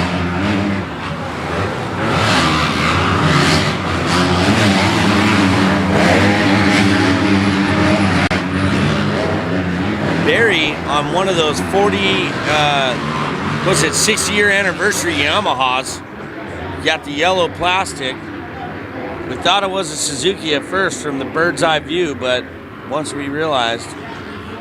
But how about it? He's holding off Surratt. Yeah, Surratt's not making much ground on him. Meanwhile, Cantrell's able to get away. You see how he just got to jump those braking bumps right into the turn? Cantrell just trying to smooth out this track. Oh, man, oh my God, big crash. I can't believe it. Both riders are up. Oh, unbelievable. Like the 309, Tristan James, and the 89 or 99, Jeremy McCool.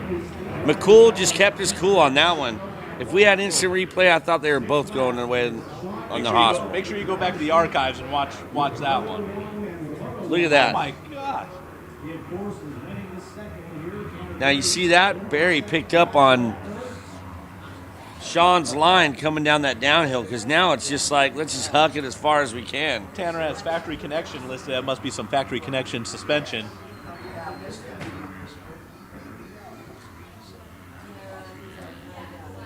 And Surratt not able to close that gap. In fact, it almost looks like Barry's inching out a bit. Oh, did you see Surratt just take the bar to the chin? Right there. It was like he came off that to a flat and landed and took the bar right to the chin.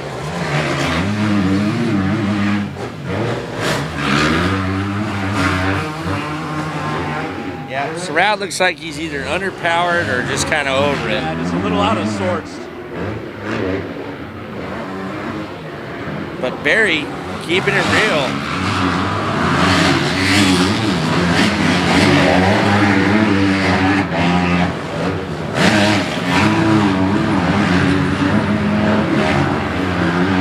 How about those two guys slamming into that face of that second triple? I thought for sure they were done. But looks like he is done. Yeah, 309, but he's alive though, so that's the good thing. Wow, Sean Cantrell goes double, single to triple through your six-pack saloon. Six-pack saloon.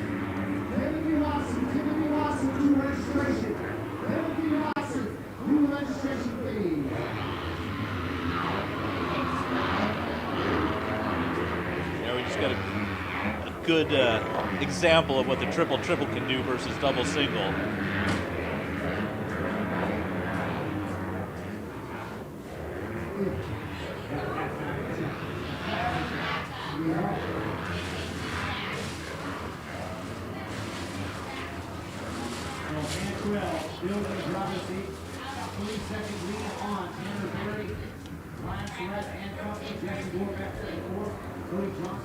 What battle we got going on right here? 110 or 710?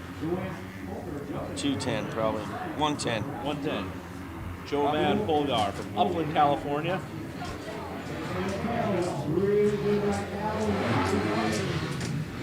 Meanwhile, it looks like Surratt is starting to reel in Barry. Cantrell still maintaining a modest lead.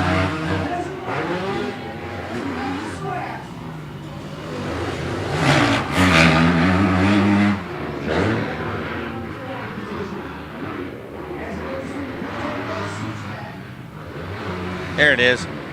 Oh, wow. I thought they were coming together. Right around the outside on the 650 of Cody Johnson. It looked like they almost came together, didn't it? Yeah, if you're not fast around that outside coming up to the finish line, those two lines come together.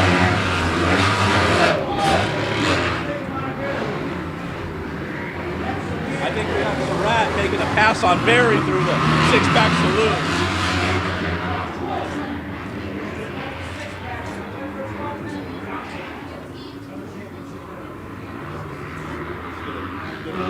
race fully sandwiched there. He's right in between two other riders.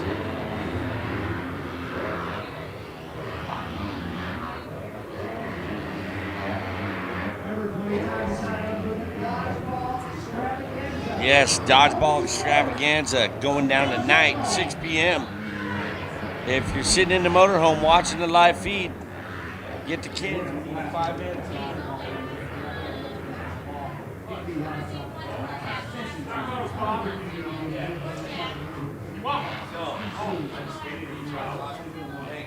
Sorry.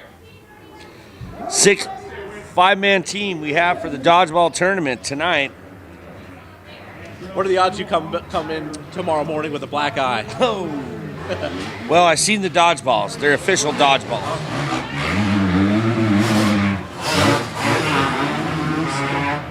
I can't read that.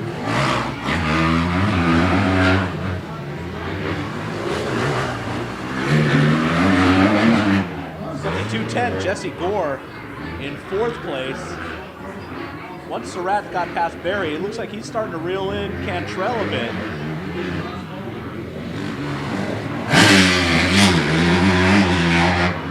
And 23, Bryce Foley out of Lake Elsinore.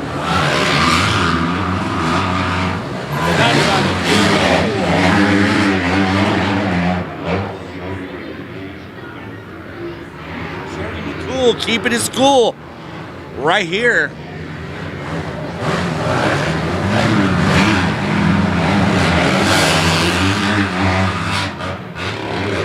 What's so funny is these guys got to ride the first practice this morning, a freeway with mud. And now they are riding the roughest track of it all was today. Right now.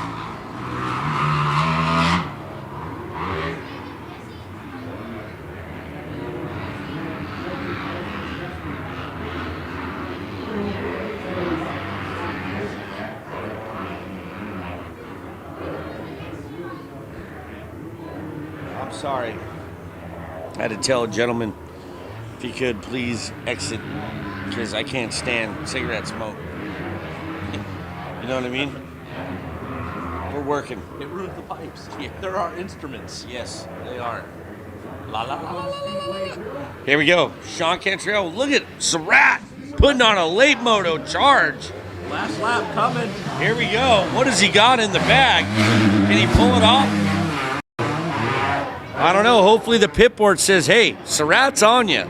And if you can't hear a bumblebee coming, then you know what? You need to pull the corn cobs out of your ears. As rough as this track is, it could be easy for Cantrell to make a little mistake. Surratt could be right up there. What's funny is we were watching the first and we were saying that Surratt was just kind of backing off. Maybe it took him a few laps to get used to it. From a 450 to a 250. Find those braking points, acceleration points, there you find go. Those lines.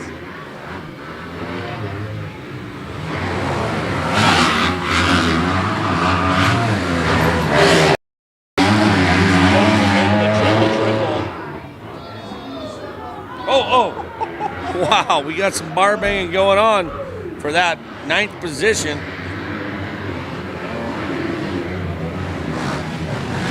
That has closed up the door.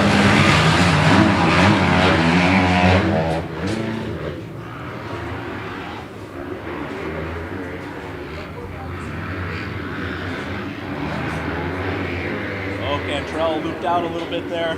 Surratt he knows he's only got a little bit of time left. Now, where would Surratt be able to make up some serious ground?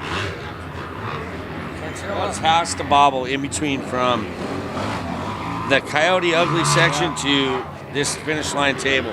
Up in this rhythm section. But it doesn't look like it. Cantrell maintains the inside. Surratt trying carry to go more outside. momentum. I think it's done. Stick a fork in it. Cantrell's 1-1 winner today of the 250 Pro-Am. Surratt putting on a good charge. He could maybe gotten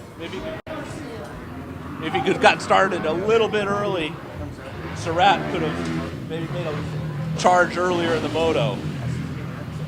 Shan's heading out there. give them their cactus. They'll wrap it up and get on to day number 3.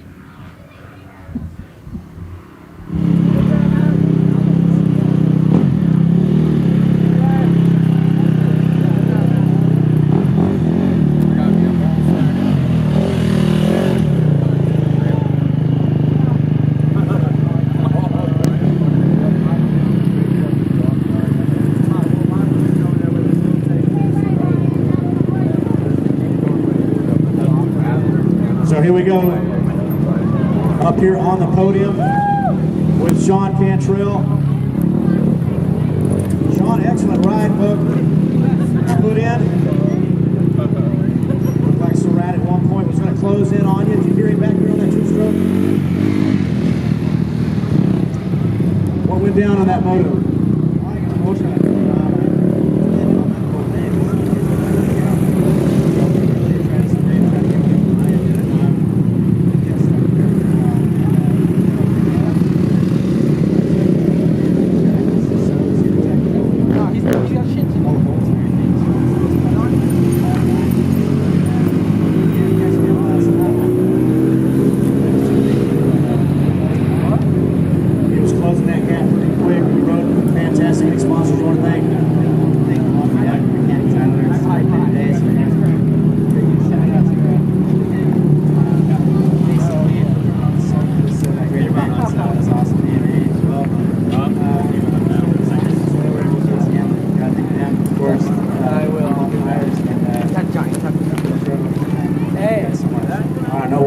Appreciate you. Stick around. We got a cactus to give you. Ryan Surratt, come on up here, bud. Here's your second place ribbon. Excellent charts. 2-stroke, keeping us in the announcer's booth very excited. Yeah, I know. We thought we got better start that time, but your fakes and special got me to the mud out. Can't think about that. No, not at all. Any sponsors you want to thank? Garnet, X-Band goggles. I appreciate it, Ryan. Stick around, we got a cactus for you. And how about Tanner Berry? Let's come on up here. Tanner Berry, number 65, on that yellow Yamaha. There's your third place ribbon, Tanner. Excellent ride there, man. You were kind of leading the rest of the crew, and there's a big battle going on. These guys have kind of checked out a little bit, but what was going through your mind? I was just trying to stay consistent, just carry speed. The track's really gnarly right now. Guy blown out, so I was just trying to be as smooth as possible and save some energy. Right on. Any sponsors you want to thank? Who's helping you out? I'd like to thank Fly Racing, Power Motorsports, helping me out. I do it with schools. Cool. Stick around. We're going to get some cactus. Where's Bobby White with those cactuses at? Here we go. Come on up here, guys. Want to get a quick photo shoot? Yeah, absolutely.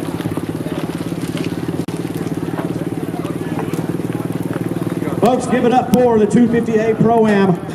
Go Blueberry! Top 3 finishers.